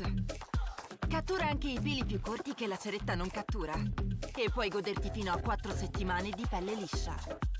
Quando vuoi, per essere sempre libera. Provalo, soddisfatti o rimborsati. Tu fais tourner de ton tous les moulins de mon cœur. Is also coming out, right? And Midnight Previews and Midnight Alpha and all that stuff is not going to be happening far behind. So you have people who can say, cool, let's tackle this patch. And some people who are like, neat, I'm going to start thinking of and making all of the dungeons so that when we get announcements and Gamescom and everything, you can actually see like, oh, those are people doing it, right? Sometimes they're playtestable, sometimes they're not, but like you see that, right? So you have teams who are able to say, cool, let's do this. And then you move there and you move there, right?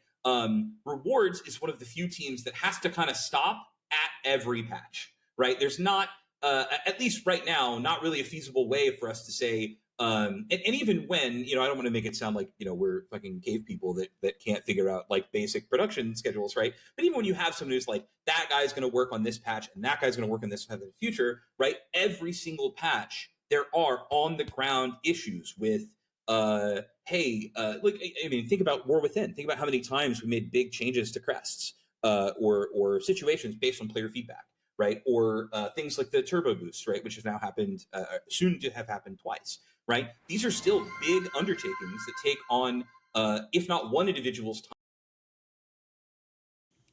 Thank you so much for Raid Stove. Appreciate that. And thank you so much for joining the Plus Bootcamp. I just told my community earlier how insightful it was and that you had so much to say. And that I wish I could keep you on for longer. I wish I could have you for like every dungeon because I felt like the dungeons were going too fast for the amount of things you had to say. I'm sure there's a lot more that I could have learned. But thank you so much for joining and have a good practice afterwards. Welcome in, everybody. We're currently watching the interview with Scarizard. It's actually very interesting. He doesn't work at Blizzard anymore, and he's kind of talking about like why he. Well, he didn't mention why he leaves, but he also like he's not like shit talking Blizzard or whatever. But he's talking about like some problems that like developers, game designers, whatever have in general. He's specifically talking about like the rewards team as well that he worked on. And yeah, it's very cool, very interesting.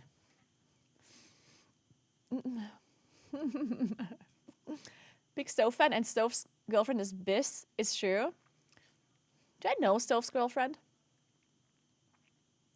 Because if she's Biss, then I definitely need to get to know her too. Does she want to join a boot camp?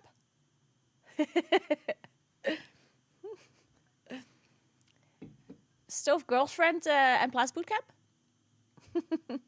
Time. Also, a lot of the team's time in terms Mika, of like, let's up? all talk and let's all make I'll sure. ask her, wait, what do you mean now? That'd be So super you have cool. a team that is like, neat. Wait, that'd Every be super single cool. thing that's coming down the pipe, you have to be considerate of it, right? The whole, God, I could go on forever about the Dinar situation in a lot of different ways, right? But you'll all recall it was on the Raid Renown because that's originally how that's what it was meant to be. But while you're working on this, here comes Turbo Boost as a thing. And they're like, well, we need a thing for this, right? It's like, okay, well, how do we, Dinars was you like have to interesting. design your thing first, and then you have to support it as new information comes out, and then as new information comes out, and then as new things are happening. And so by the time your stuff arrives, you already have plans for the next few months that might reflect poorly or make it harder or weirder. So something has to get nerfed or changed or pulled before launch so that it makes sense in the world a few months after, right? And that process is iterative, and I don't think you can particularly change it,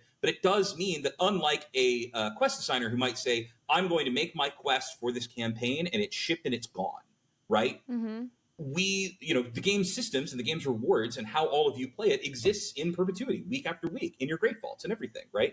And doing keys and doing raids, right? So we are, I would say my team was greatly affected by every time, you get a call and you hear, or an email that's like, okay, this team is doing overcharged elves and there's going to be a It's belt. MDI. I mean, And now you you're always like, like Stove's okay, girlfriend. well, how are we going to make the belt work with the It cloak that actually we know is fucking- happening I and with actually, the ring that people don't read still chat, had? That kind of conversation, during right? And that MDIs happens because I even feel in like it those distracts pinches me, and then all I get the mad when time, people are on like saying top of certain the things already and talk shit about slow, certain people. It's like, I'm sorry, fast pace. You have not that much even time to though work you on guys anything. are doing a great job plotting it, but I really can start, don't mean to be, reading crying MDI over here chat and being again. like, everybody has to be so sad about this. Maybe I'm But more to coming say back that I to think light. that's one of those pileups that can occur that I don't think people really think about. But I think more and more people are also starting to feel the results of these, right? The effects of these, right? How long, the belt is still not nerfed on live.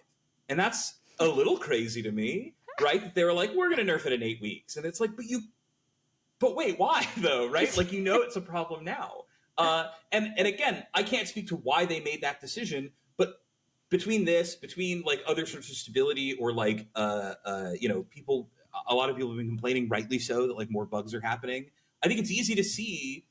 Quest'inverno ce ne andiamo con costa nei Caraibi, tutte le isole in un colpo solo. A Tortola poi ci aspetta la zipline e davanti all'isola di Catalina room aperitifi incredibili. E l'after. I don't know if WoW can handle this speed, is what I'm saying. And if it can't, I'm worried that all of you can't handle this speed. But can they go slower? Will people like that? Right? That's kind of the inevitable. It might be easy for all of us to say in our little podcast that we would like that, but I don't know if people. Well, this was 6 days ago. Well, maybe, and I guess I don't know when they like recorded this.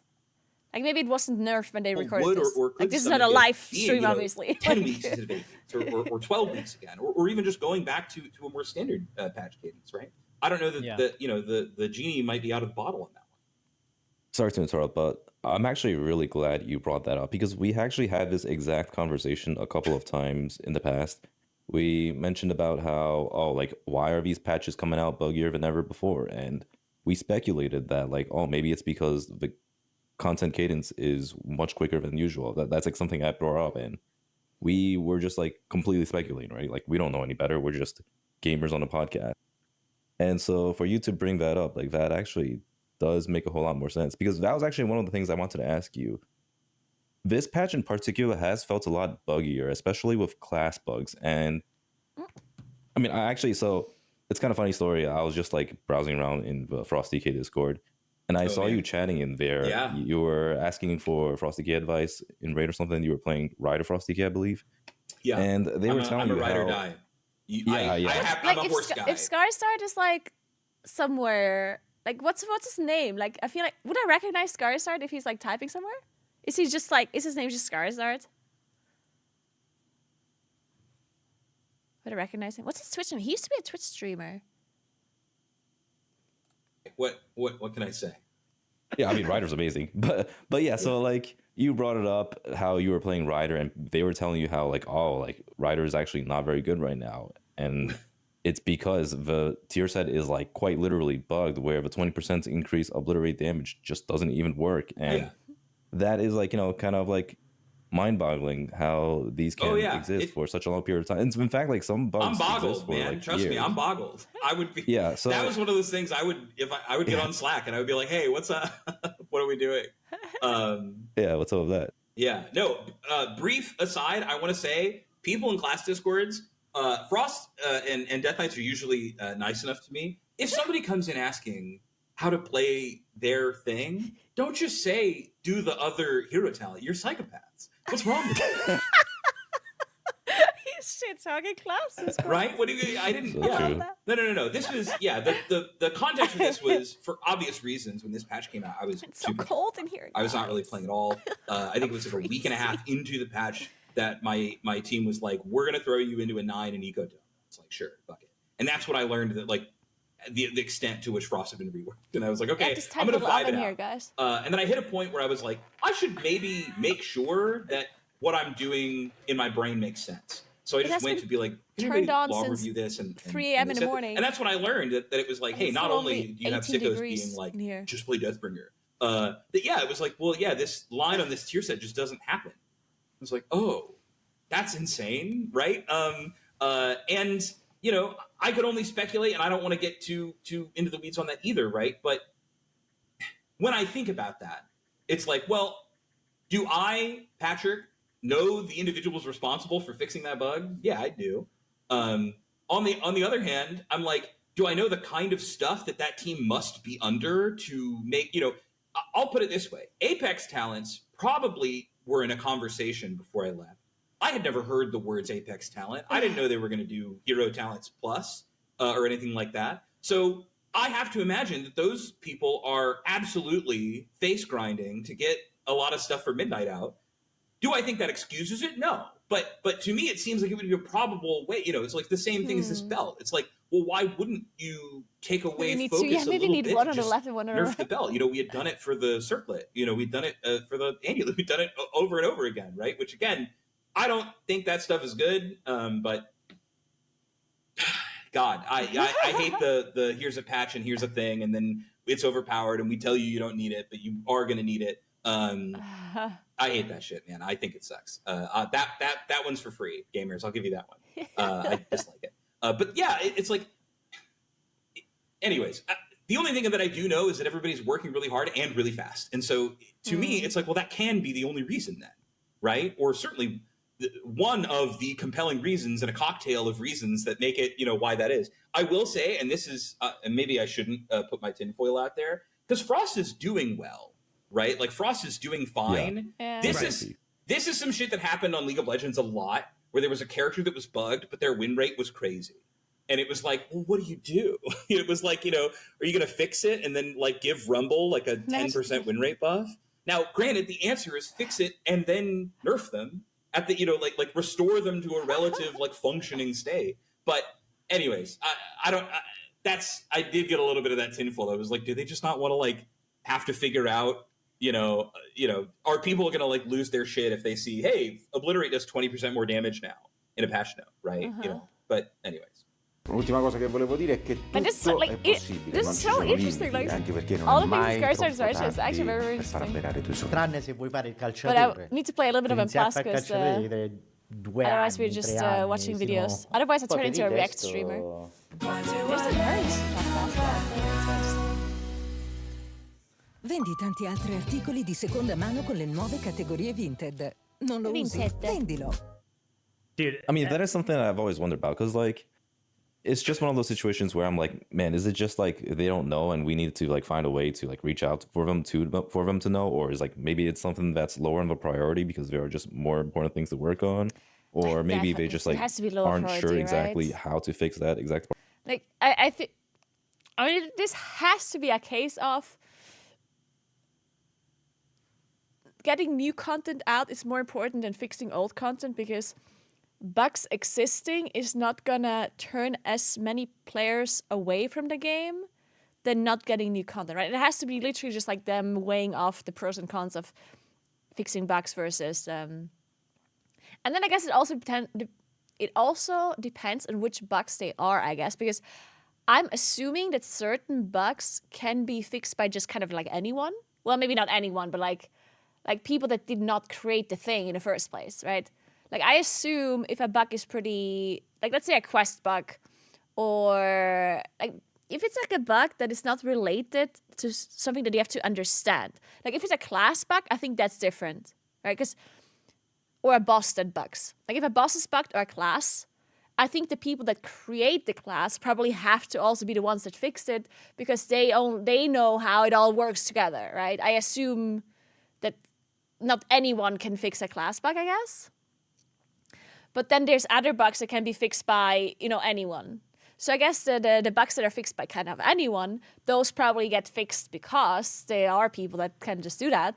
While the bugs that need people that actually know things, they probably are going to sit around for longer because those people that would be the ones that need to fix it, they already have to work on new stuff, I guess.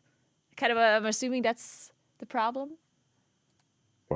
Yeah, that's something I've always wondered about, and I say this in particular to Vengeance Demon Hunter because Vengeance Demon Hunter did have some egregious aggro bugs for many years, and which actually got resolved, I believe, last patch, and it's been like such a blessing. But for that to exist for such a long time has been like really rough, and it's just like you can't help but wonder, like, man, like maybe they just don't know. Maybe there's got to be like a better way to let Blizzard know about like maybe these it issues. is also just like, and I think I guess wrapping up this particular point, it's mostly that none of us can know, right? Nobody can know. But what we do know is that everything is going really fast and that people feel like they are being heard a little less, right? Maybe broader strokes, maybe people feel like their feedback is being heard, but it's one of those things that doesn't inspire confidence, right? And that sucks because that's kind of what you need, right?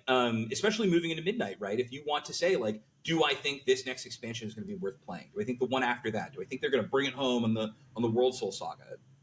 Right? With less individual features being the standout reason, for lack of a better term, the like borrowed power stuff to say like, this is the reason to play, right? You just need faith that like, well, when I log in, is stuff going to work, right? Or when there's an issue, is it going to be resolved quickly? And the less and less that confidence is high, the more and more that it doesn't matter what your other strategies are. So I don't know. I don't think we're saying anything crazy here. Everybody knows bugs suck. And again, as somebody who's caused many egregious bugs, I don't want to sit from over on this side of the fence and be like, fuck you, Blizzard. Like, yeah, oops, like it absolutely happens. It feels like it shouldn't, but you got to fix it any way you can. But yeah, it's certainly been, I think, it's emblematic to me of one of these like faster patch cycle, right? Is that things feel riskier. It feels more gambling on. I think another good point that he's making here is like the less, because I do think that the priority of fixing certain bugs is probably set lower for Blizzard in compared to creating new content, of course. Like, new content is going to make them more money than fixing certain bugs, right? Certainly, right? So they're going to prioritize making new content. But I think one of the downsides, which I guess this is not something that you can really measure. Like, this is not a measurable downside, but like, the more bugs exist and for longer they exist, the less trust people have in Blizzard actually making certain changes. Like, for example, the add-on removal, right? Like the combat add-on removal. Because if they remove combat add-ons, like, one of the first things that people think about is like, oh, they're not going to be able to do it. Like, it's going to be a shit show. Like, it's going to be bugged. This is not going to work. Like, that's not going to work. Like, people are just going to assume it's not going to work. Why? Like, why do people think this way when there's so many people that work at Blizzard that we know are very capable people, right? Like, the things that they designed, like, things that we got are so good, like some of it, that we know that they can do good things, right? Like, if you look at certain boss fights that were created and certain dungeons and certain content that we got, like, we know that Blizzard has certainly capable people that can create very good content, right? But the fact that the trust of the player base is so low, like, it has to come from somewhere, right? Like, why do people not trust that they can't remove add-ons properly? Why? Because when you look at some of the things that the designers have done, it's crazy. Like, they have done so many, like, really good things, right? Like, very good. Like, the amount of, like, look at the last Race to World first. Like, the bosses were so well designed, and like the tuning, everything was so good. It's almost crazy to me sometimes how they even managed to do this. Like, I don't, like, sometimes I'm like, I have like a huge respect for some of these, like, class designers and boss designers and all those people that work at Blizzard on, like, what they can actually do.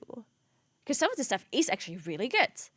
But at the same time, we have certain things where we're just like, how the fuck can you screw this up? Like, how can it be this bad? And how can we have a bug that is not fixed for like 2 years? Like, how is this a thing, right?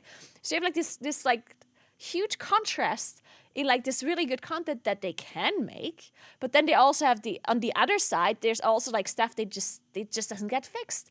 And things like patches get released with like huge bugs and huge problems, and it's like the community is torn, right? Because like, what am I supposed to like think?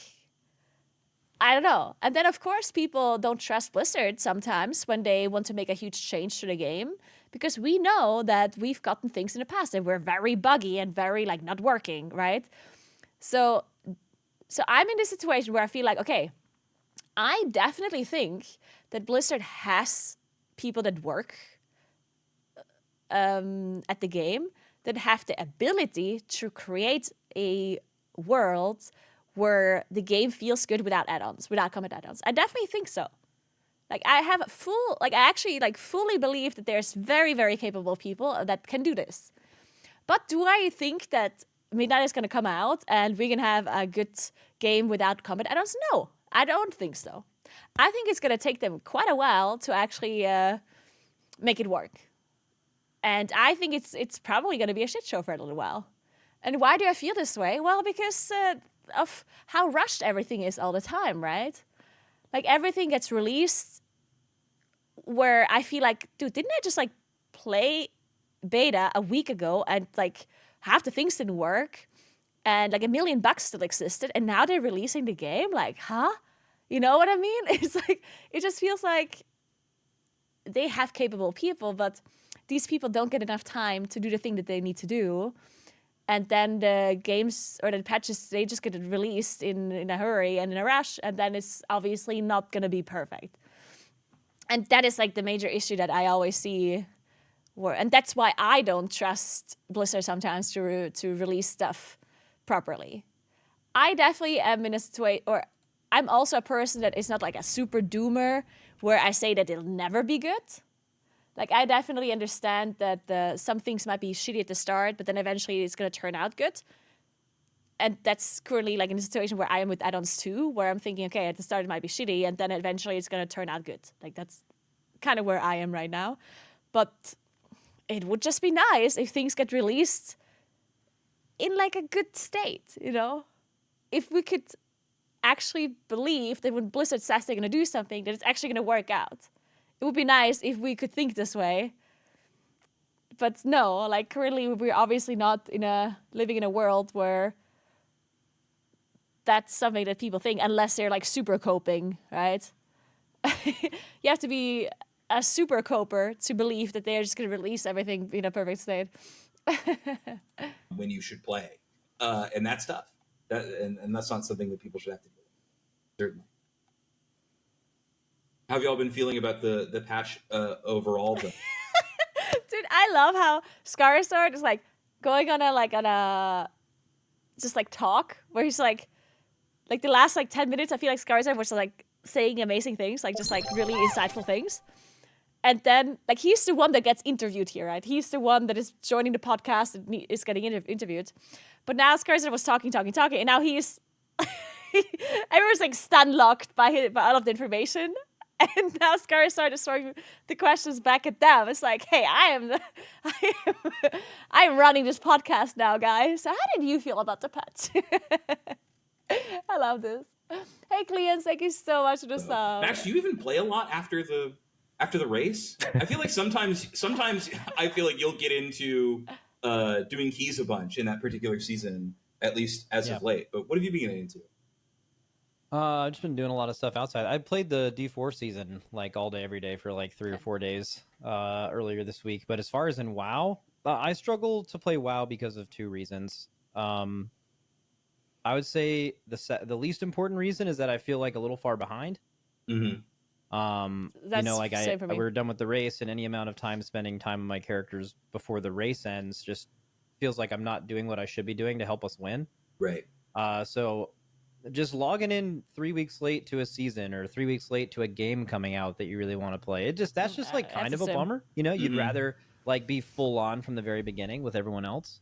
Just rip an Elon, hire someone to play your character while you're doing the race. Yeah, and then everyone's like, "Whoa, how is he's playing and he's doing this? That's crazy." Yeah, I actually have a raider to do that. I actually have a raider in my guild I could maybe get to do that. That's true. Yeah, what, really Hopeful? I heard he's available. Yeah, he's really good at it. Yeah. Okay, let's go. So I would say that's thank you so much reason. for 52 months. That used to be the main one. I would say another one is thank you. There needs to be a class that I really, really want to play. So like the last time I really played a lot was like Havoc DH in season 3 of last expansion. And it was just like really, really fun, and I got really into it. There's classes that I like as much as that, but they're not as new. Sure. Especially Windwalker. And then the other main reason is this. So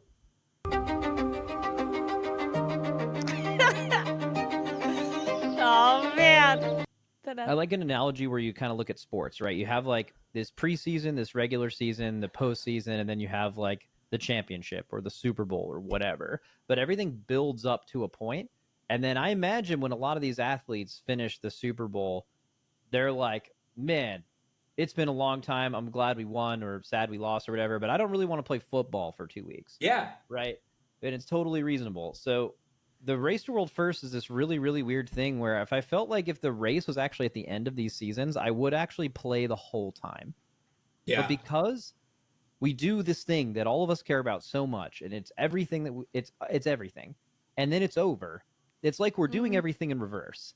Where like you start with the championship, and I imagine if this was true of other sports, where like you did the thing that is going to define the whole season or the year or something, and then you were asked to do everything else, you probably wouldn't be as motivated to do it. So I need you to know, this analogy makes so much sense, but it is making me think about, what if you did the Super Bowl first, and then every 6 weeks into the regular season, all the football players got 20% bigger? Or we started giving them rockets. You know what I'm saying? Like let's just start applying raid buffs to the football player. No, I think that makes sense. I was curious, how much of that same feeling, right? Because a year or so I felt this. There's certainly been a lot of patches where sometimes I would just not log in until literally the weekend that we raided with our guild, right? I would be like, I'm not doing a single thing. I don't want to look at this game. I don't want to think about it. And one of the people in my key group, who's also on my team, is one of our reward sickos. He loves it. He has an endless amount of energy. Who's always like, "Why are we just not doing keys?" And I'm like, "Are you not? What's wrong with you?" It's a very good point what he's making here too, which, like, I do understand where people are coming from when they say this stuff, but you know when people always say the developers, they don't even play this game. Like no one is playing the game. Like they just make like they don't play themselves. You know, like this is like a super common diss that the player base always makes towards developers and towards people that work at Blizzard, where they like they don't even play the game. Like they don't know anything about the game. They don't know, you know, which I understand where people are coming from. People are just trying to say, oh, they don't understand the current situation in the game, right?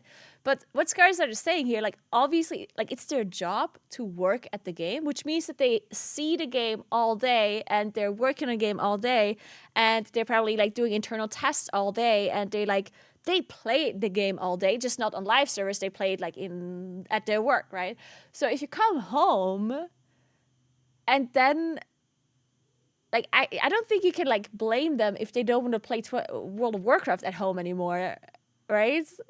I'm sure some of them still do, but like maybe like not to an extent where they play as much as like a Mythic Raider does, right? Like, because they already work at WoW all day. Like, I'm sure they would like hear and see something else when they get back home, because like imagine like a work-life balance where you don't want to think about your job as much.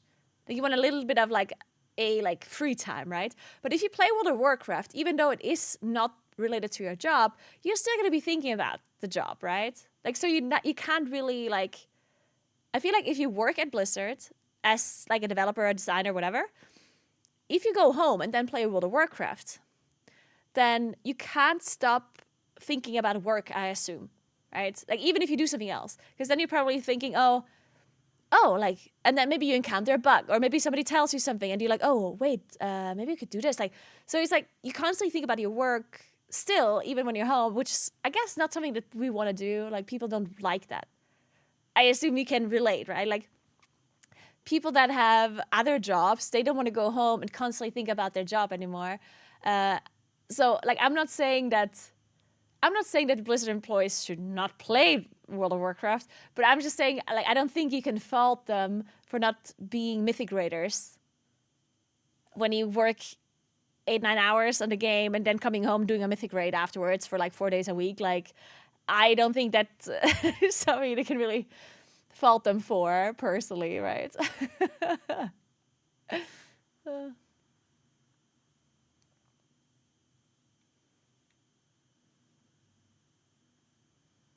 I bet Ian isn't playing as much WoW as he did as her. Yes, definitely not. Like, again, I don't think you can blame him for it.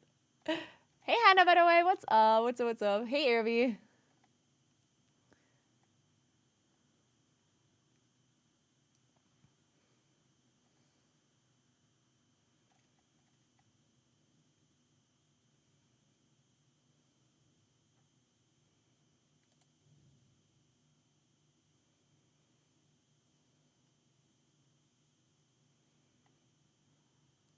I'm sure developing the game makes it lose a lot of magic for the devs.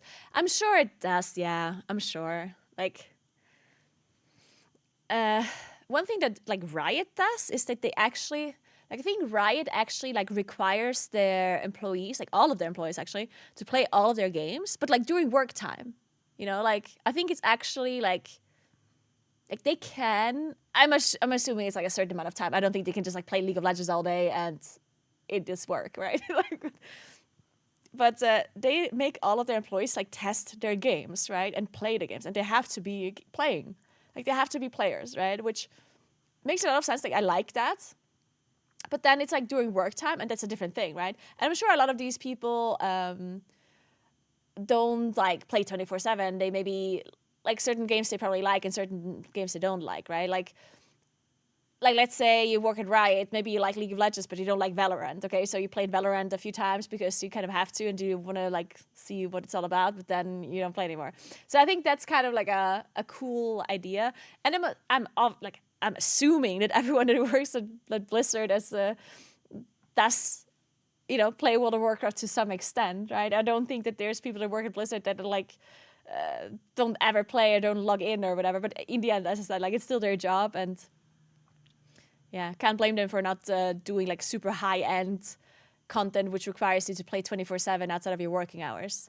Because I'm assuming whenever they are at work, whenever they do play the game at work, it's not like on their own character that is like a live character. They probably play on internal builds, on internal servers and whatever, right? So that must also be a little bit demotivating, right? When you actually play the game at work and then you come home and none of the things that you did at work actually advance your character at home, right? So it's like, oh man, I ran this dungeon like 10 times at work today to test stuff.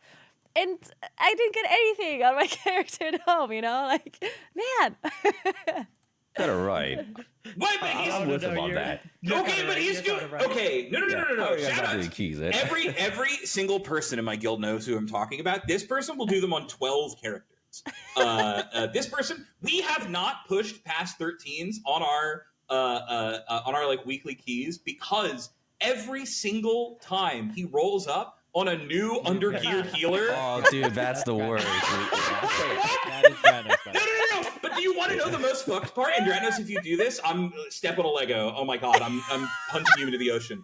He will show up on a Mistweaver that when I inspect him when he logs in, is in Brewmaster spec and has the myth pieces for tanking that he was getting from healing for us. It's such rat behavior that I respect it. And I love him so much for finding a new way. This is someone who duo bot one time we didn't have 2 tanks for an Emirdisul raid. He solo tanked the whole thing on 2 accounts. He just played 2 tanks at the same time. And I was like, yeah, you're a sicko. You're a freak.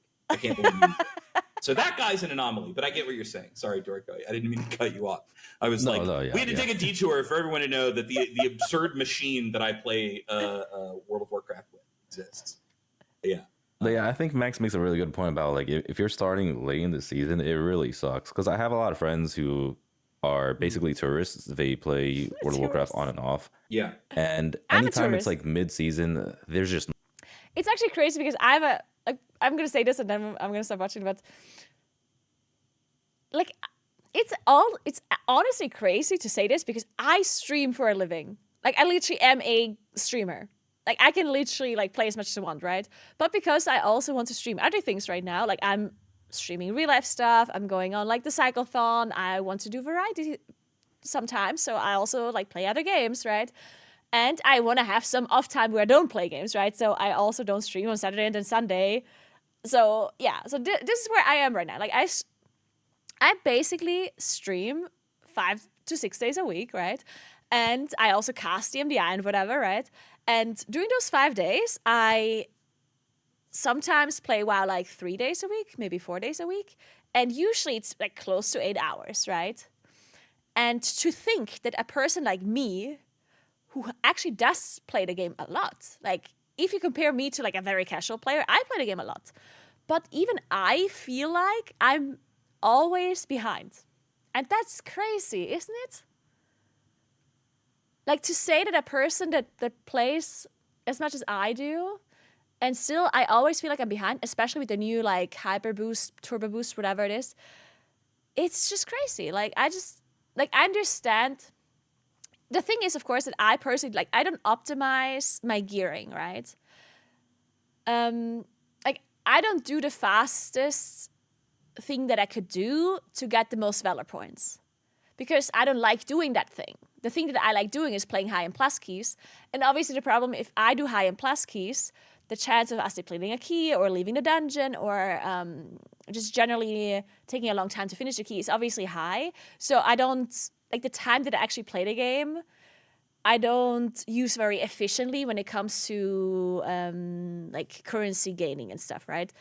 But still, like I also don't want to log on and do things that I don't enjoy doing, right? Because if I play the game like 3 or 4 days a week, I don't want to log in and be like, oh, I guess I'm gonna go farm Valor points, doing some random like quests and delves and whatever that I don't like doing, right? I want to log in and do the thing that I like. So I log in, I play Mythic Plus. But because Mythic Plus is the way it is and the LFG system is bad, it takes me forever to actually get those Valor points. So every time I log in, I feel like, okay, my item level is low in comparison to like the high-end players because I don't have Valor points. Or I don't have crests or whatever it may be, right? And then I feel bad because I don't get invited to certain key levels. I'm going to be AFK in the main city for quite a while. And it just continues like this cycle where every time I log in, I feel the same way. And then at some point, when I finally managed to catch up to the other people, then this Turbo Boost patch comes out. And now the same thing happens again, where again, everyone else is going to get their Valor points much quicker than I am. And now I feel like I'm behind again. And it just kind of sucks. Like, and that is a little bit sad.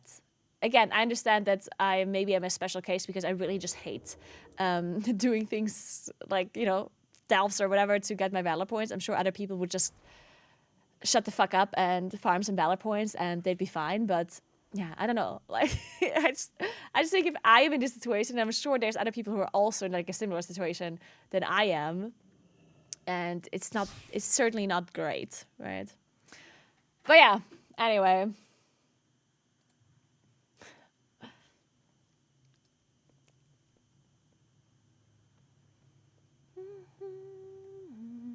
Playing also sucks because of that. Yeah, I can see that as well. So how much? Oh, I'm missing 3 crests, guys. Or is it only 20? Is it 20 or 30? Let me see. To get the extra upgrade thingy. That's 30, okay.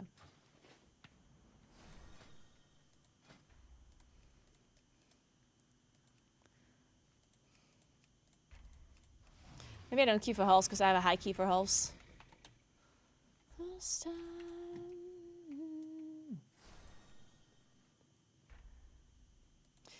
Man, should I even queue for like a high? I feel like we're just gonna deplete this. If I even get invited, I guess. I probably won't. 15 is also just too low.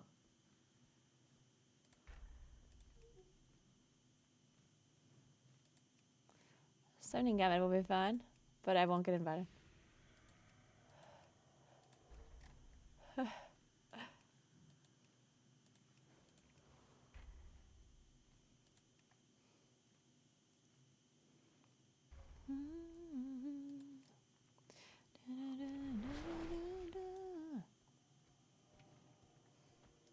Yeah, Fellowship actually does solve all of my issues for me personally. Like, I actually, like, Fellowship is literally like what I want actually from World of Warcraft. Like, the thing that Fellowship is what I want from WoW. That's, it's actually true. I want to log on and play and plus, which I guess is what Fellowship is. But then, like, I will of course play Fellowship when it comes out. I just, like, the thing is, just because the system of Fellowship is exactly what I want, doesn't mean that I will actually like it, because it's very possible that I just don't like the classes side, or that I don't like the dungeon design, or that I don't like the interaction, like the combat in general. Like, it really depends how it's gonna turn out, right? I think the idea behind Fellowship is super good. Like, I'm a big fan of it, of course. As I said, I'm personally somebody that would absolutely love that Fellowship succeeds. I am a huge supporter of the idea behind Fellowship and generally just the genre, like the game design behind it, like the idea behind it. I very, very much hope that it's going to succeed and do well.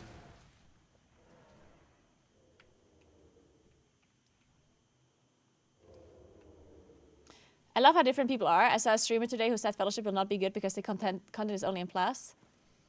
I mean, that makes a lot of sense that there would be other people that play WoW that wouldn't like Fellowship. I think that makes a lot of sense, of course. Because Fellowship is only Mythic Plus. So if you don't like Mythic Plus, you're not going to like Fellowship. Like, it's as obvious as that, right? In the end, World of Warcraft is an MMO that has lots of different aspects. There's many different reasons why people play WoW. And if M Plus is not one of those reasons why you play WoW, then Fellowship is not going to be your game.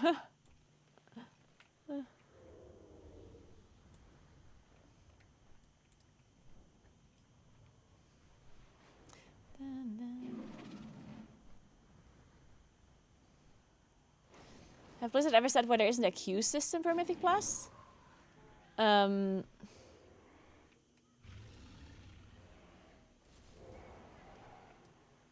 don't think that... I don't know if they just like specifically talked about it. I'm not 100% sure. Yeah, I don't think that I like made a specific statement for or against it. Sure, Garco. Yeah, sure. Why not? Sounds good.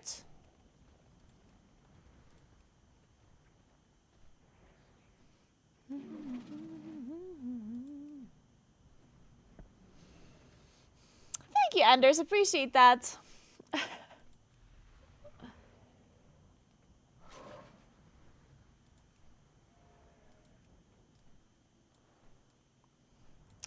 Because I don't want to play with X classes and randomly getting them in LFG is going to tilt me.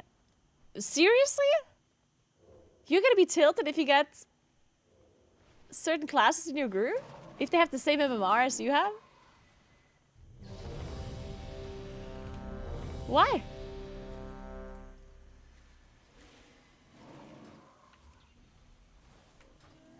Like, what do you think will be so bad about getting a certain class? Unless balancing is like really bad, which it almost never is. Balancing is almost always fine. Of course there's a meta, but overall balance is always totally fine up to a certain key level.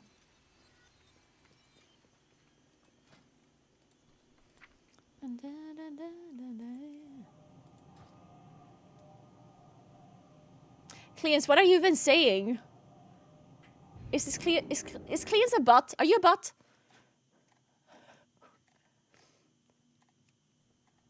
I'm so confused. Not a bot? What are you saying? Why are you saying random things? None of the things you're saying are making any sense. I'm so confused.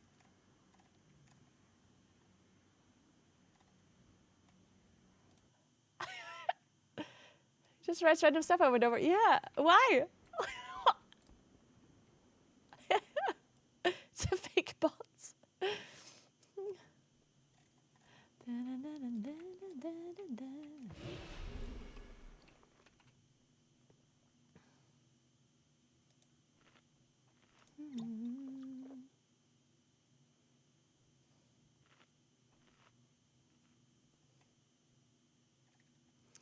Haven't looked into Fellowship. How many classes are there, or are there just 3 roles?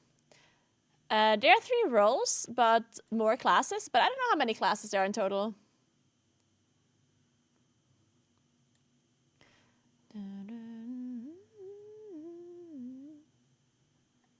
Oh, 10. 10 total classes. Okay. That's not that many, but also not like horrible.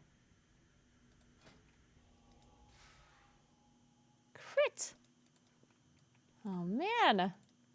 We don't like that.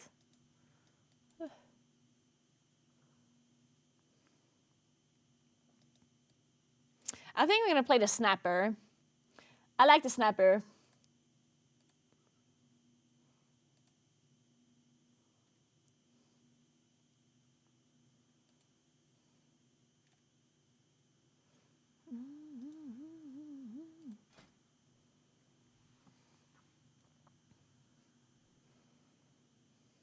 That's honestly one of the parts of the War Within that's made me happiest. These past two seasons and plus specs balance actually really good. Yeah.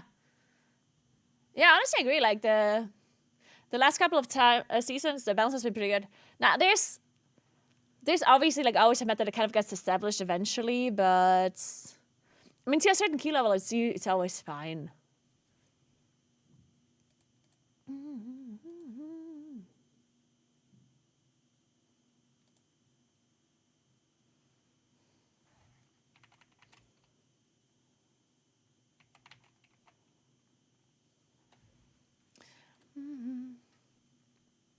Has Shadow Priest been performing? I don't think it has been like super hot. At least I don't see Shadow Priest very often. So I assume it's not that good. Or at least it's not meta. But I remember seeing a Shadow Priest doing pretty good damage. Like in like a random Paki that I was doing. So it's not like they're doing like horrible damage. They're just like not part of the meta currently. But Moonkin is also not part of the meta, right? Like, and Moonkin is doing good damage. It's not that Moonkin is horrible, yeah. It's just not part of the meta, especially with Rasta Druid doing so well.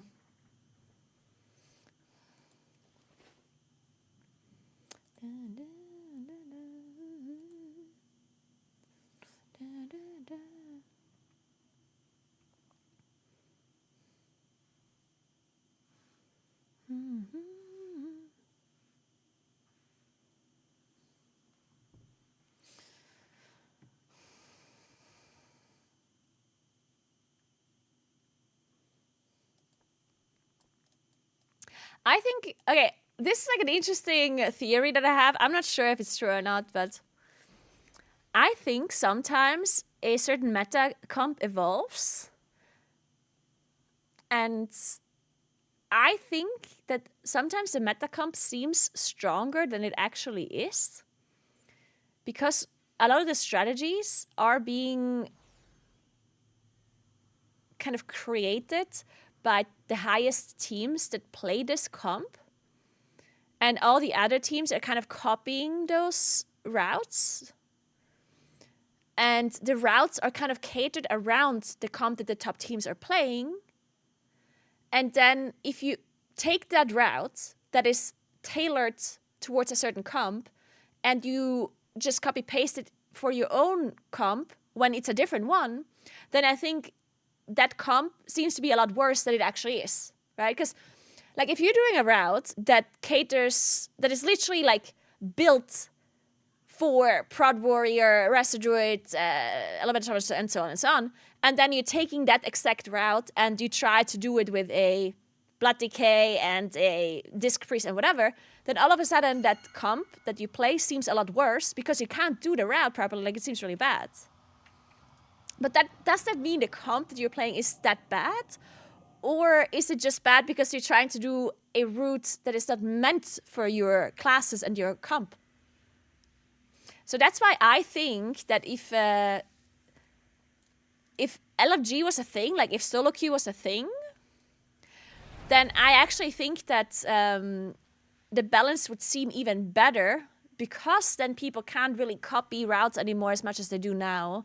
Or at least people will realize maybe we will just have more routes available to us because people that play M+ in a solo queue kind of situation, they can't cater certain routes around a certain comp anymore because you will have different comps every time that you play the dungeon. So you're gonna have to like generalize your routes a little bit more, and you're gonna have to figure out a route that kind of works for everyone a little. And I feel like that way we're not gonna have these situations anymore where people just copy paste routes for certain comps that don't work for them. You know what I mean? I think so. Obviously, that also means that the routes are going to be generally less good because, of course, if you optimize a comp, if you optimize a route perfectly for a certain comp, that will be better than if you play a generic route. But I think overall, it's going to be better to have a generic optimized route that works for everyone or most comps. Because then things will just feel more balanced, or it will seem as if it's more balanced, right? 4, 3, 2, 1.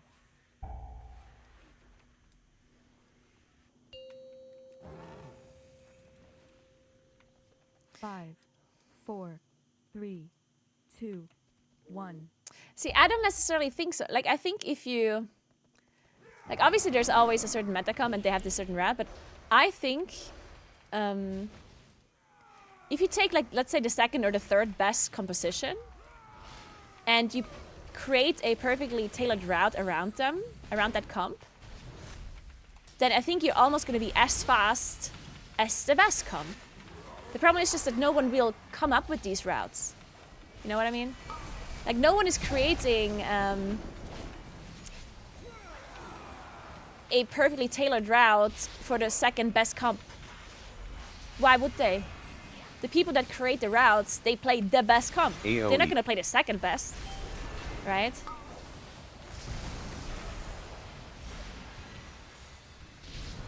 So we usually just don't have the optimized routes for those kind of comps. So we don't know how good that comp even is. It could be pretty much the same thing as the best comp, but we're just not aware of it. Because it actually takes quite a long time to fully optimize a route, yeah? It's not just that you have to create the route. You also have to actually practice the route, right? Like, you have to play the route multiple times for people to actually, like, learn it and to do it properly and to, like, fully optimize it. It's not just, like, somebody sitting down in MDT and, like, pressing a bunch of things and that's it, right? To fully optimize a route, you actually, like, that's a big, like, that takes a long time. And it's a big thing. Like, it takes, like, you have to practice it. That's why teams like TGP teams practice 24/7 all the time, right? Because obviously you need to play the thing to AOE. learn it properly, and then you also need to figure out certain smaller details as well. And the more you play the route, the more smaller things you'll figure out that you can optimize upon, and so on. So right now, it's AOE. never the case that we have multiple optimized routes. We only have the one that works with the best comp, and that's it.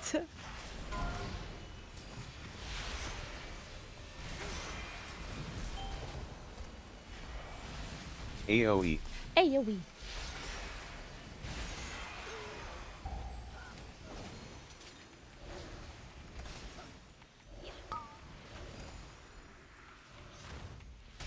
Oh.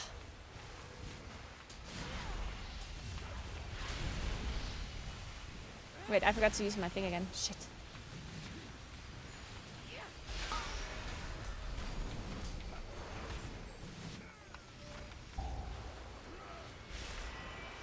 Oh, he already got one.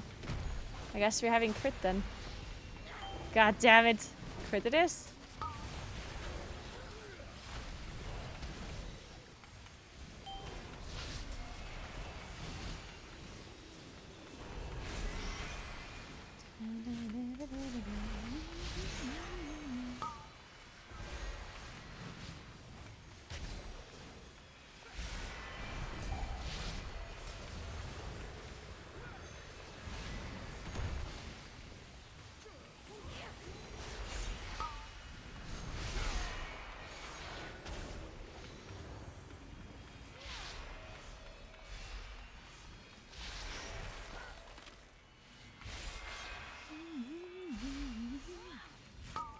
We would, like, if solo queue existed, I think we would get really good at figuring things out in pugs. Like, I think pugging right now is a little bit like it's definitely not optimized because, like, the top teams, they don't pug, right? Like, they have their own group and they figure things out themselves. But I think pugging would be so much better if we had solo queue, because people would actually, like, start optimizing things for pugging properly, yeah? Like, people would actually, like, assign kicks first and figure out how to do that and actually, like, think about routes a bit more. I for sure think that that would be true if solo queue was a thing and people would actually... Because, I mean, at some point you just have to figure out how to optimize solo queue if you have to do it. If they are forcing you to solo queue, or if that's like the new thing, then of course people would get better at it.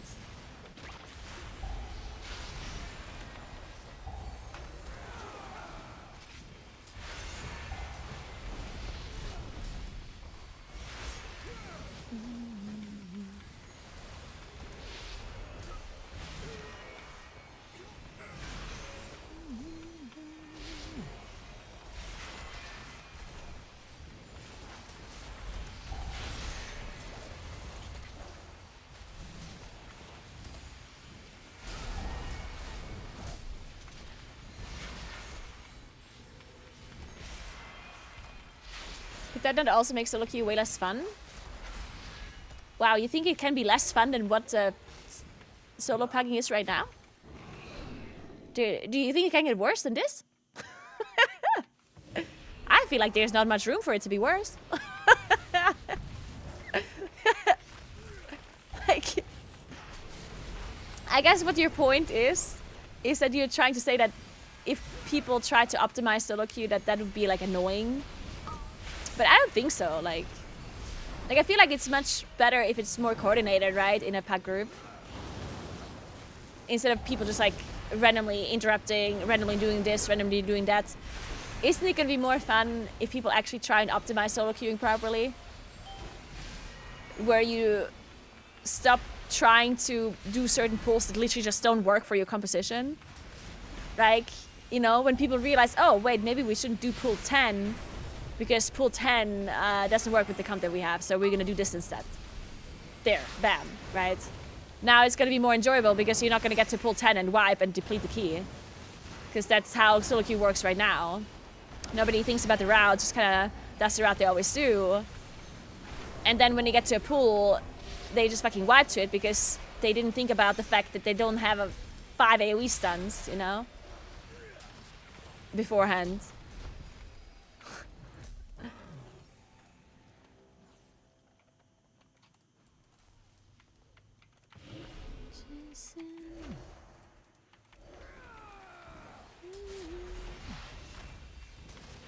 I think after this key I play a little bit of remix actually. A little bit of remix.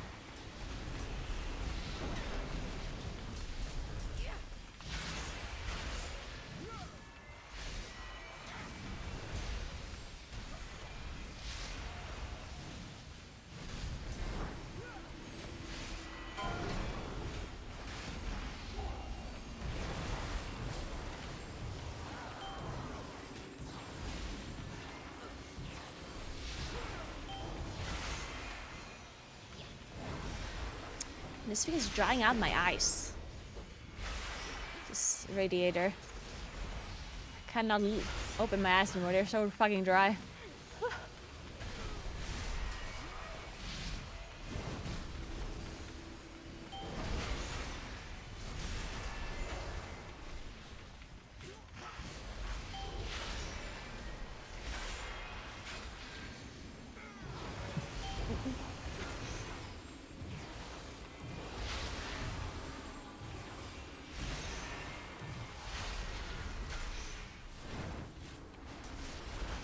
I will play Fellowship, yes. Yep, I will. Super excited to try. I think I'm playing Snappy Boy. What are you playing in Fellowship, guys? Do you already know, or are you gonna check out different kinds of classes? Oh, my tank died.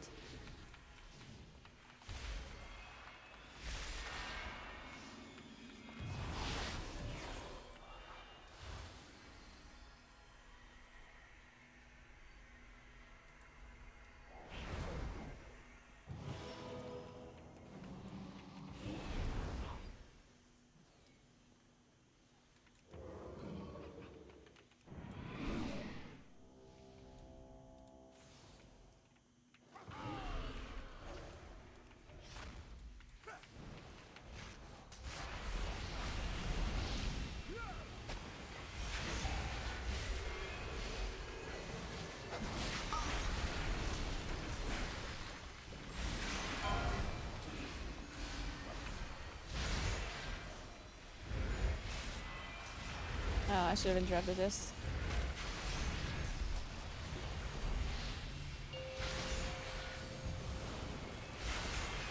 Yeah, whenever I talk about solo queue, people always say stuff like, "Oh, but what if you get this and this and this class?"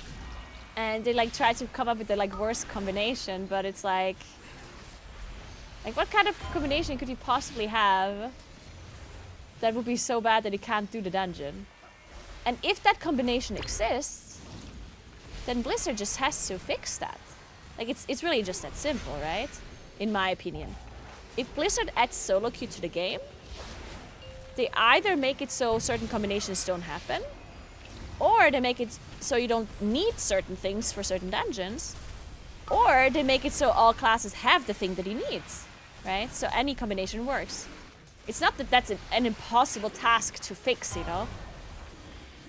Like, because people always mention like not having enough interrupts.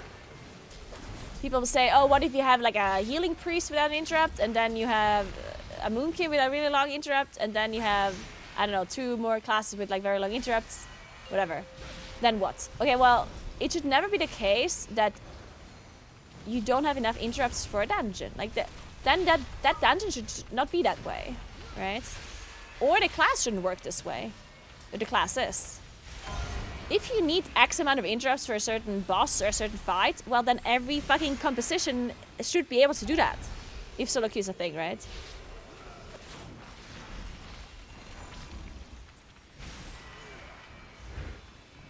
And otherwise you don't create the boss fight this way.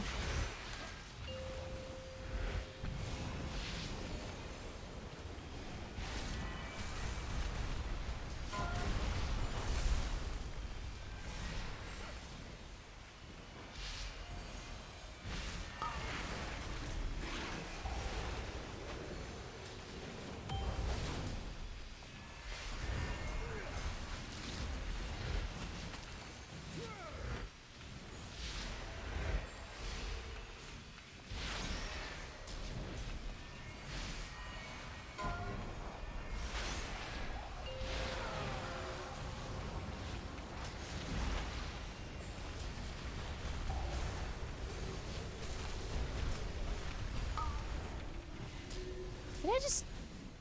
Oh, he jumped in the... Okay. I was confused for a second.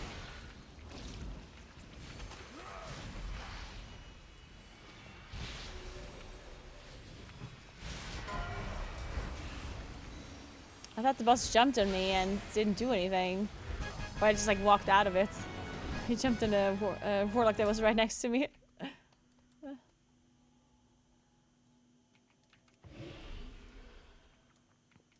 There's no chance to make plus only random matchmaking would die instantly. I disagree. I even think they have to. I think they have to make it random matchmaking because the queue time would be fucked up if there's only a certain amount of combinations that you can make work. Only the strongest survive. Like if there's certain combos that don't work, then you'd be super fucked with queue time and everything. So I think they just, if they make solo queue a thing, they just have to create the dungeons a certain way. That every comp can do it. Or you have to, as I said, change the classes. The class utility. Because restricting certain compositions is just gonna be, like that's just gonna be super messed up with Q time, which is already a concern. The Q time is already gonna be a concern for damage dealers, right? And if you don't allow certain comps, then that's even gonna be worse.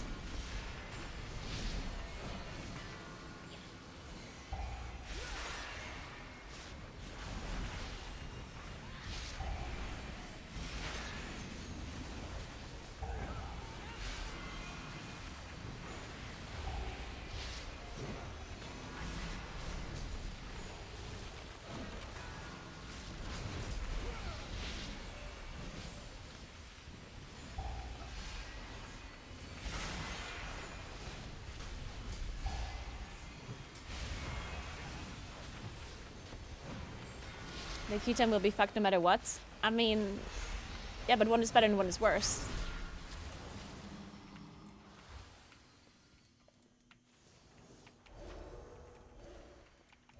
But I don't think the Q time will be as fucked as you think. It will be definitely a lot better than what it is now, that's for sure.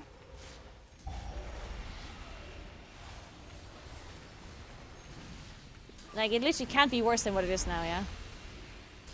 Like, it's actually just impossible to be worse.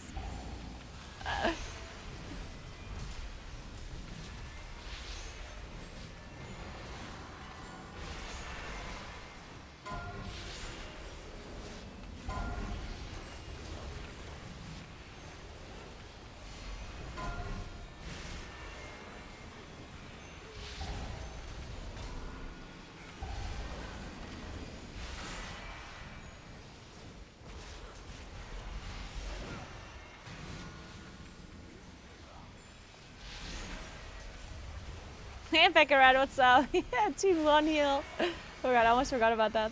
We had the whole thing going on. We even had like emotes and stuff. It was great.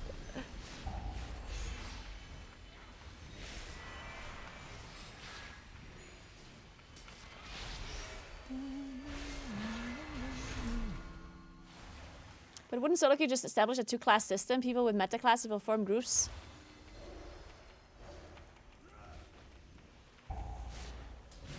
Okay, even if that's true, then so what? Like why? Like, how is that different than what it is now? That would just make the life for non-meta classes better. And for the people that play meta classes, nothing would change, right? But, I mean, in theory, they can also just make it so you can't do a full group.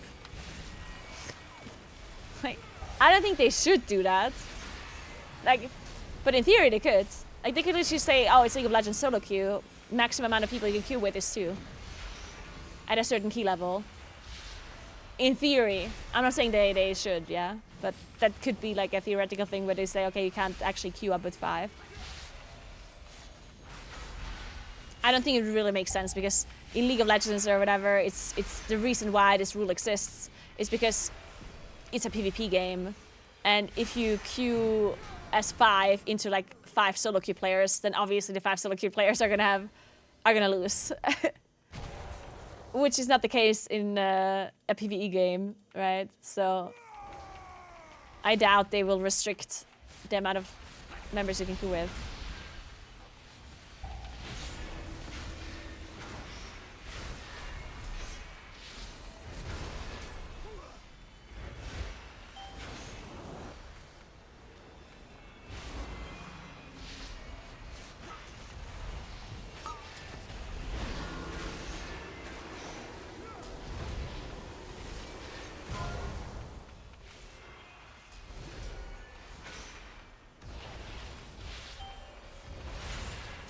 Why would a tank or a healer queue in plus instead of making a group?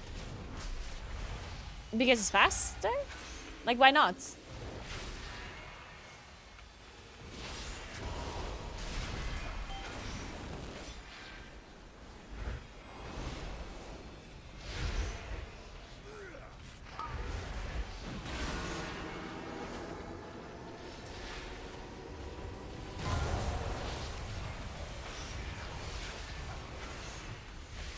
Could also give them, I don't know, more valor points, more crests, whatever, if you do solo queue versus queuing as a group. Different achievements.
How would you determine who can queue for which key level? I mean, it could just be like an MMR system, right?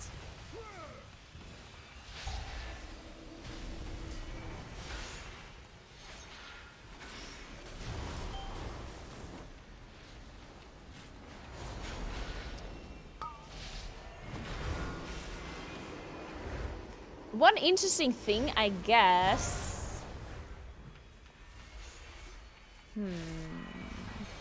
Okay, this is just something that randomly came to my mind. I don't know if this is actually possible or not, but I guess if a solo queue system would be a thing, they could not do key levels. They could literally scale the dungeon off of score, average score.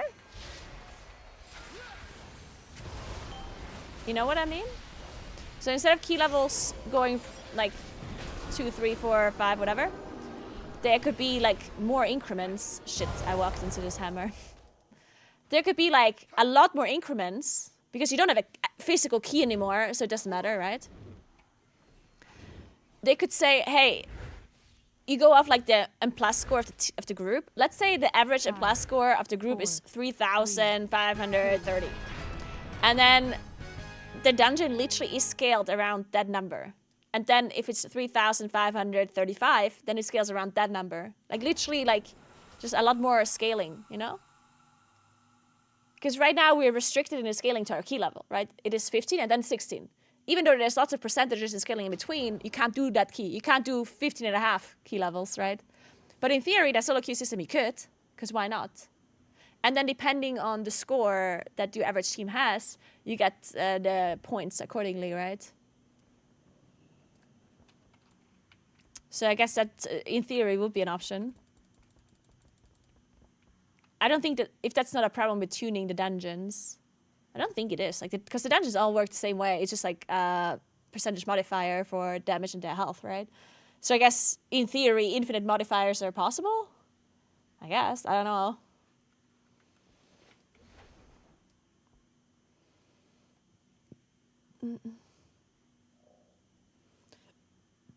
Well, we tried, guys. We tried.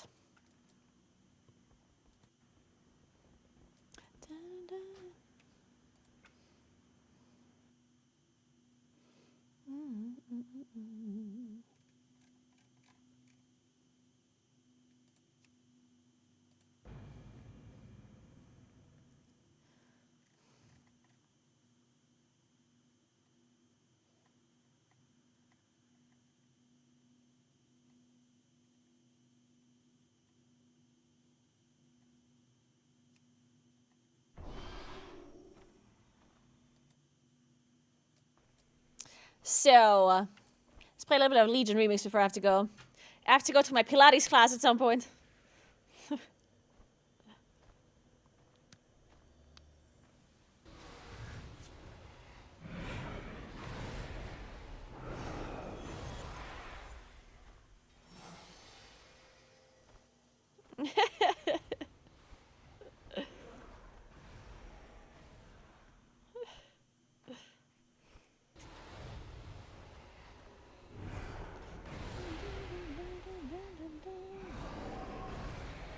So,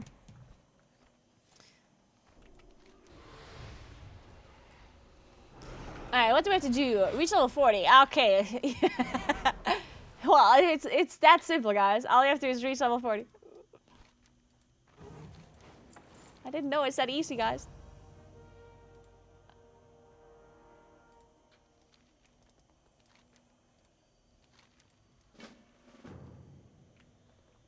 Cracked lake crystals. Where are those? Oh yeah, let's go then. Let's fly, let's fly.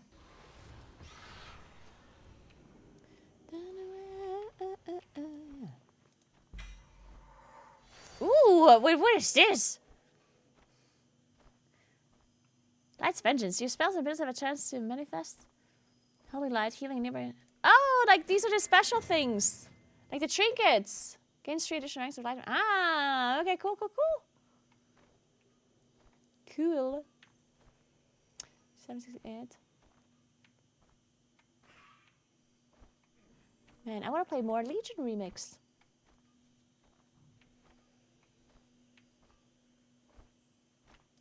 Who am I going to ask for the next...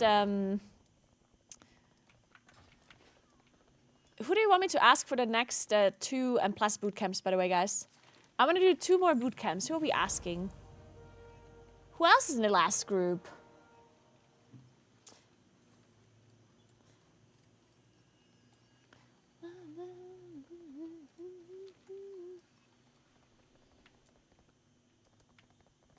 Wait, is there any...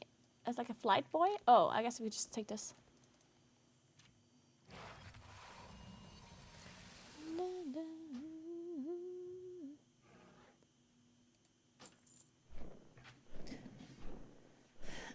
Is there no one else in mandatory? We could ask. We could ask Dratnos. But Dratnos doesn't wake up that early. There's no way Dratnos gonna be around early. He's gonna be like, fuck you, I'm waking up at 8 p.m. latest your time.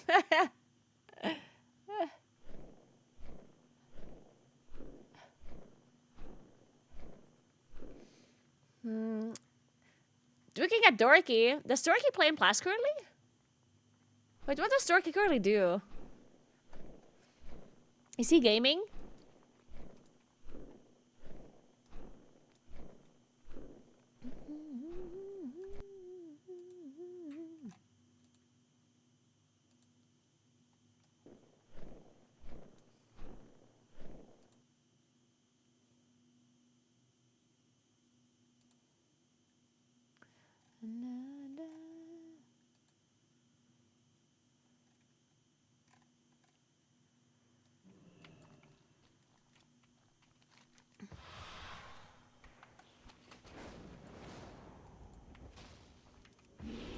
Okay, what do we have to do in here?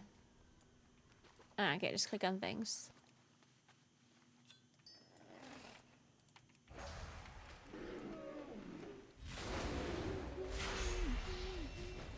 Oh man, I knew it.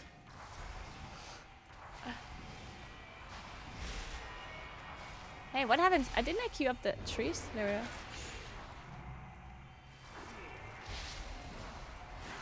Why do I keep triggering these mobs? What's happening? Oh, thank God. Okay, now what? There's one more? Maybe I just clear the room first. And then I kill all the mobs. Where's the last one? Oh, here. Oh, I forgot that I don't have God damn it! Let's just let me cast. I forgot that I don't have any utility or any like knockbacks or anything. I don't even have solar beam. Shit.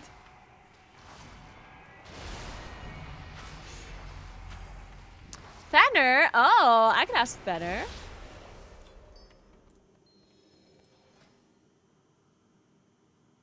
And why is he free from an MDI prison? Is he not competing? What are we going with here? Nature's Grace? Or Wild Surges? Probably Nature's Grace. Wait, what is... Oh, wait. Wait, what is this? I only have 2 more points. I guess I don't want to have Force of Nature eventually. How about it would be nice to have. Okay, what do we do? Mana drained, Velpling revived. Revived? Okay. Aren't they the ones that killed me earlier? Are they different? Ah, they're here. Aw, those cutie pies. What happened to you? Aw. Little babies.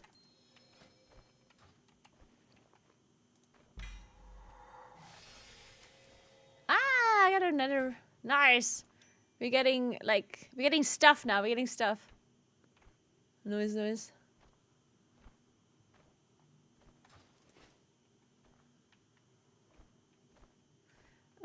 Grievously wounded whelpling. Oh. Last one, panic. It's pushing with stone and Arxis. He passed on this MDI, I think. Oh, okay. Then we can ask Thanner. Yeah, why not?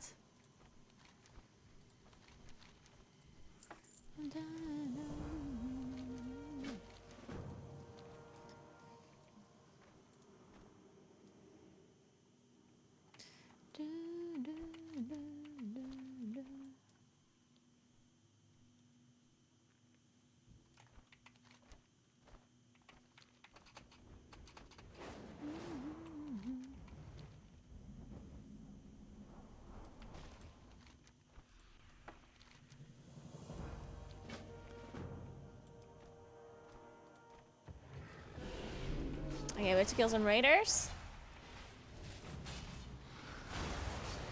Oh, that's a big dude. I thought it was just some guy standing here. Oh god. Wait, I don't have Starfall. Wait a second.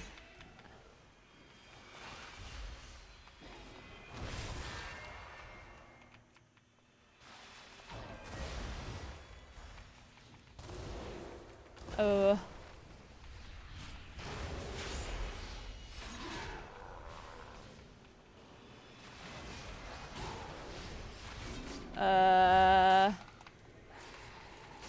I'm dead to help. Okay, we're fine, we're fine. What is this thing? Wait, can I click on this? Is it gonna heal me? Ah! Wait, stop. Holy shit. What the fuck?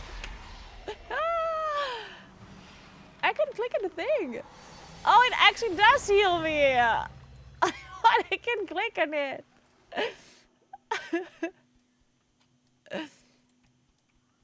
Okay, what's next?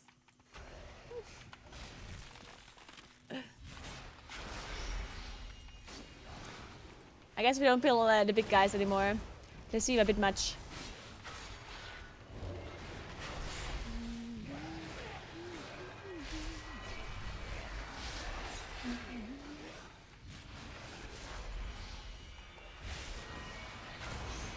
Or do we have to kill like big guys? Head of Fathom command. Oh, we have to kill some like named mob. What's the max level in Legion remakes?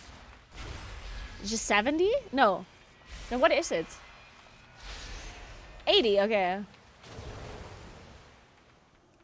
So when you max level, then what is like what can you do then? Like, can you do all of like the same raids and stuff, or what is it? How does it work? Like, can you do in plus? No, right? Or you can just farm the raids, okay? Raids and in plus, but like the same, like with like the same ways it works on retail, or infinitely scaling in plus keys and stuff.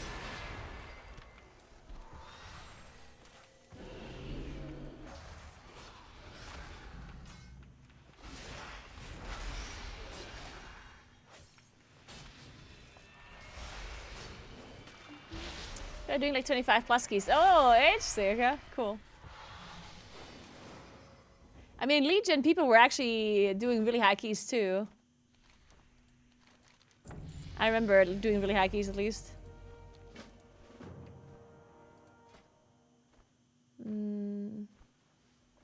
Guess we go with this. No, this. Nice. Meet up with Nightwatch something something.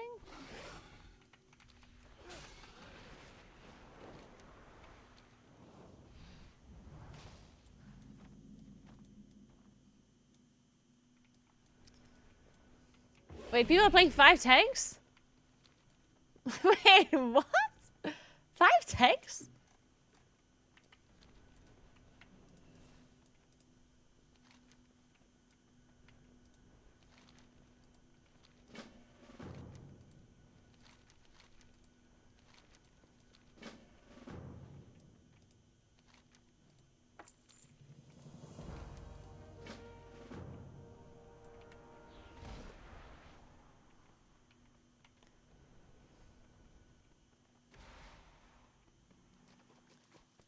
So you just need to be a tank because of scaling, otherwise you don't survive? Okay.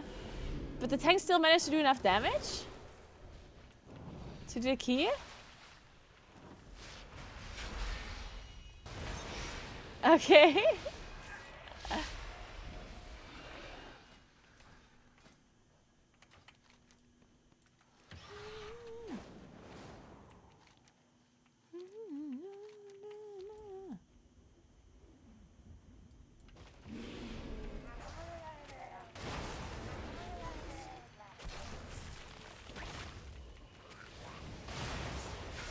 Man, I need Starfall. When do I get Starfall? I can't do AoE. This is a problem. Wait, I don't have Starfall already and just didn't put it in my bars, right? I don't have. Oh, wait, I do have it! Oh my god. Did I have this whole time? What the fuck? Ooh.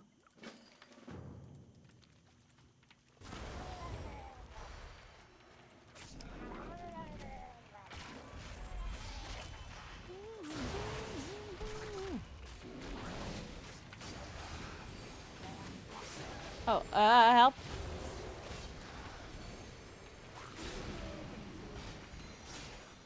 I'm so dead.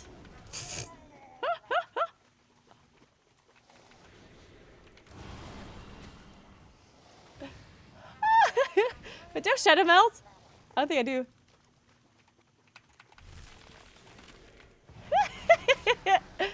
Help! Help!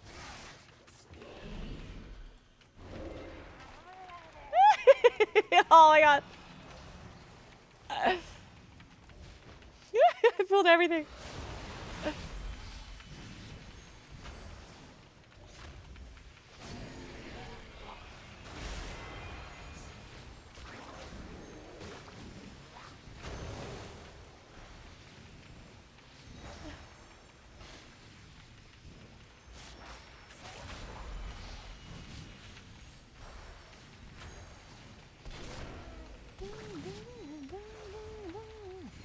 I'm so alive. I never doubted myself.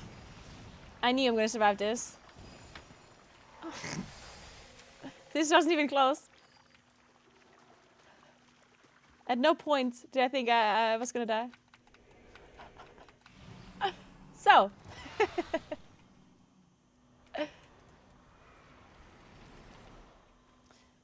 Okay, what do I have to do here?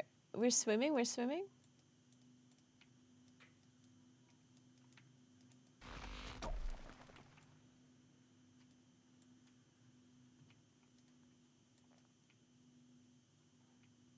But you have to do all the quests, like the side quests too? I've been skipping the side quests. So I actually want to do all the things? I've been skipping some quests, I think. I'm actually supposed to like just do everything.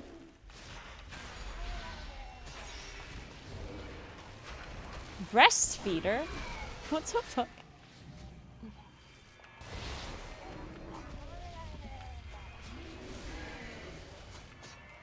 Achievement specific quests. Oh, I'm actually dead. Okay, well this time I did actually die. Wait, was there like some sort of portal? Did mobs like spawn out of nowhere? Where's this guy's coming from? Is it like a portal? Let's just pull this guy out. Breastfeeders coming out of nowhere, man. Just hate when the breastfeeders come out of nowhere. They're a real pain.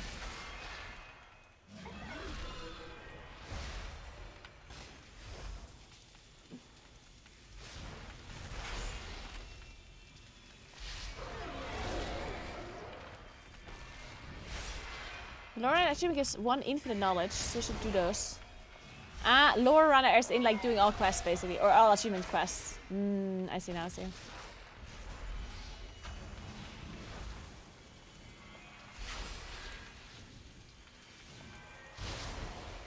Tanks are much easier to play. They should nerf tanks then! Because I don't want to play a tank. A cane infused egg. I need some eggs.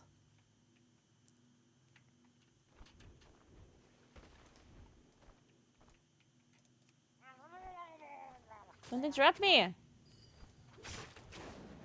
Where are these eggs?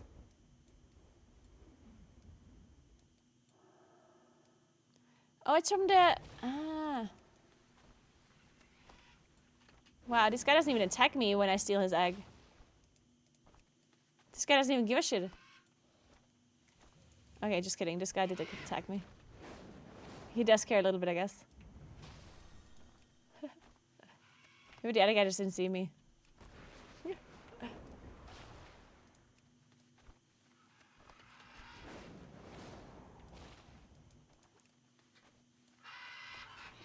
So...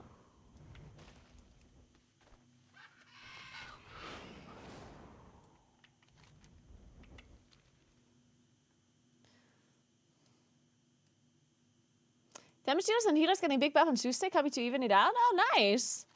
Wow, they actually are doing something about it? This is not my Blizzard. Wow, balance changes just like that. Oh my, oh my, oh my. So, are they going to remove Valor Stones soon, or? While they're at it? Can they also hotfix Valor Stones out of the game, please? Thank you.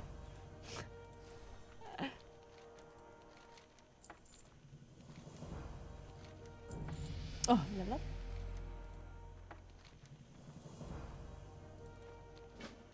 So. Oh, yeah. I mean, I also need Solar Beam. This is stupid. How am I supposed to get all of these, I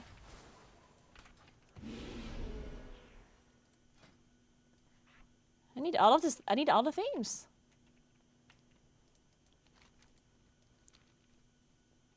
Come here, Ferrandis.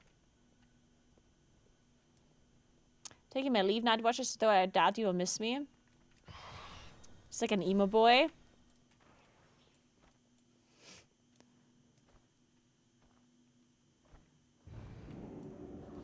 Did you just teleport over this little bit of water? Wow. Can't believe it. That little bit of water.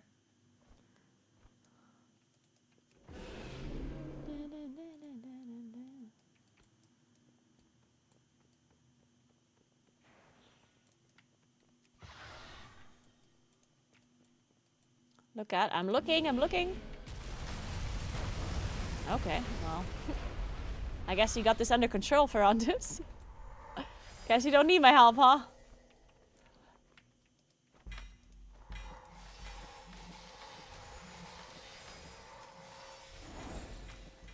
my god, I'm getting so many things.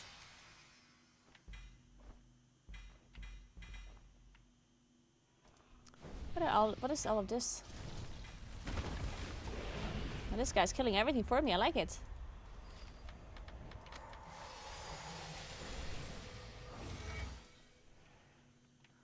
Very nice.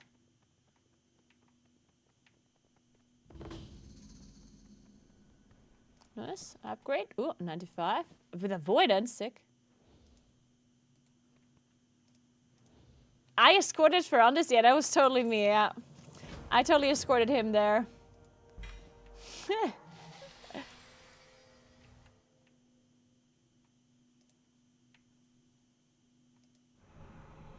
Scroll 70. Because there's... Oh. Oops. Oh, what is this? A trinket? Nice.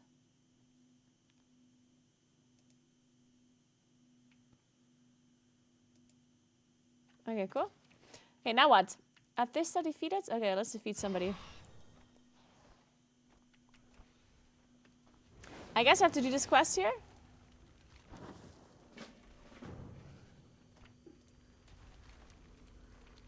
Hey, PPD, what's up, what's up?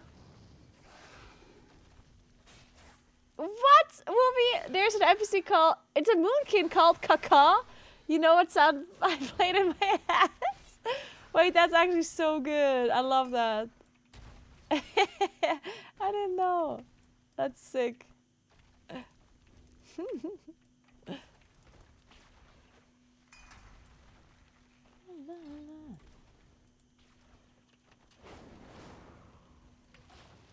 Wait, I remember this place. Wasn't there like one of these like puzzles in this place, like somewhere downstairs where you had to like follow a sign on the floor? Like there's a sign on the floor and you had to walk over it. It was a world quest, I think. Somewhere in here, like downstairs though. Or am I? I'm having a deja vu, but I don't know if it's here. I think it's here. And do you guys remember all of the puzzle quests in Legion? They were fun. But then people kind of hated on them. I liked them though, it was fun. Got them haters. Across the bridge downstairs? Yeah, it was downstairs, right? Yeah. Nice, okay, so it was here.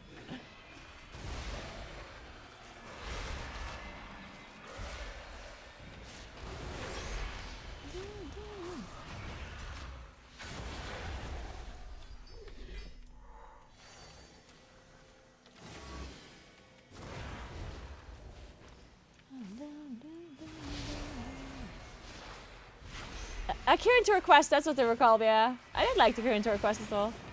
You remember the jump puzzle? That was really cool.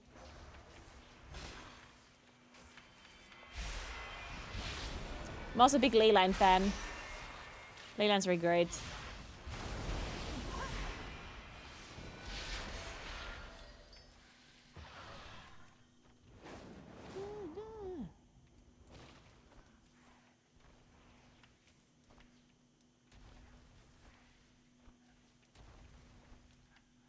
What's going on here?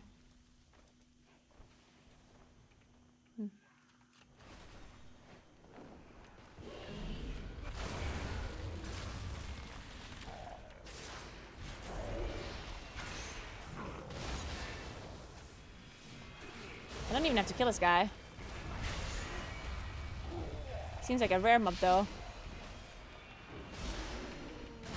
Can I kill this guy? He does a lot of damage. Sulfur. What? This guy has so much HP.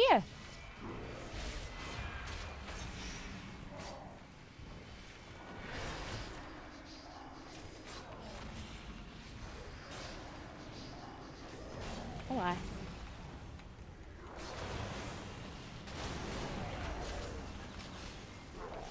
Oh, this guy's a frontal cleave. I mean, this guy fucking chills with me. I don't have another interrupt. Help! Oh yeah, I can't kill this mob. I'm literally too weak. I can't do it. I'm literally too weak, guys. I don't have any utility spells. I just have nothing. Oh man. I have 1 minute solar beam. Feels bad. Alright guys. I'm gonna have to leave you for today, unfortunately, because I'm gonna do Pilates for the first time. I'm gonna have a Pilates class. I'm gonna tell you all about it tomorrow. We'll see how it is. It's like a beginner Pilates class, so we're probably just gonna learn how to breathe. It's gonna be interesting for sure. But yeah, thank you so much for watching, guys. Tomorrow I'm actually gonna play Little Nightmares 3. I'm actually gonna do a horror game tomorrow. Horror game stream tomorrow, guys. It should be fun. I heard the game is fun. I've never played any kind of Little Nightmares before, so I'm looking forward to it. We'll see how that goes. Tomorrow, I'm probably gonna start a bit earlier tomorrow than what I did like last 2 days, because no wait, oh no, tomorrow I don't actually have to do anything in the evening. Yeah, tomorrow's fine. Yeah, tomorrow's really cool. I just wanna but yeah, I'll still start earlier probably. But yeah, thank you so much for hanging out, guys. You're the best as always. Remember to follow my stream if you haven't yet. Check out my 2 YouTube channels. One is the IRL channel, and one is the WoW channel, the gaming channel. I'm uploading a video. There's a new video about Fellowship that I uploaded. If you want to know if it's worth it to play and stuff, you can check it out. And I'm also going to be uploading the Plus bootcamps, of course, as well, with Stove and with titles. And then I'm going to do 2 more as well.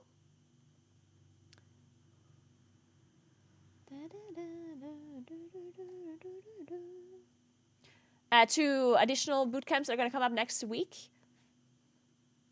So we're prepared for the MDI next weekend.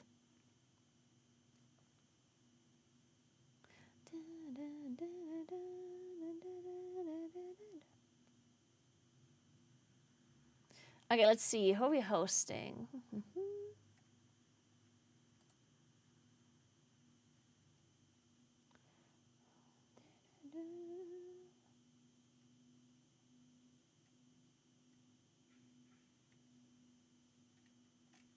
Let's host, let's scroll down a little bit. I haven't hosted like a smaller stream in a while. Let's find somebody to host.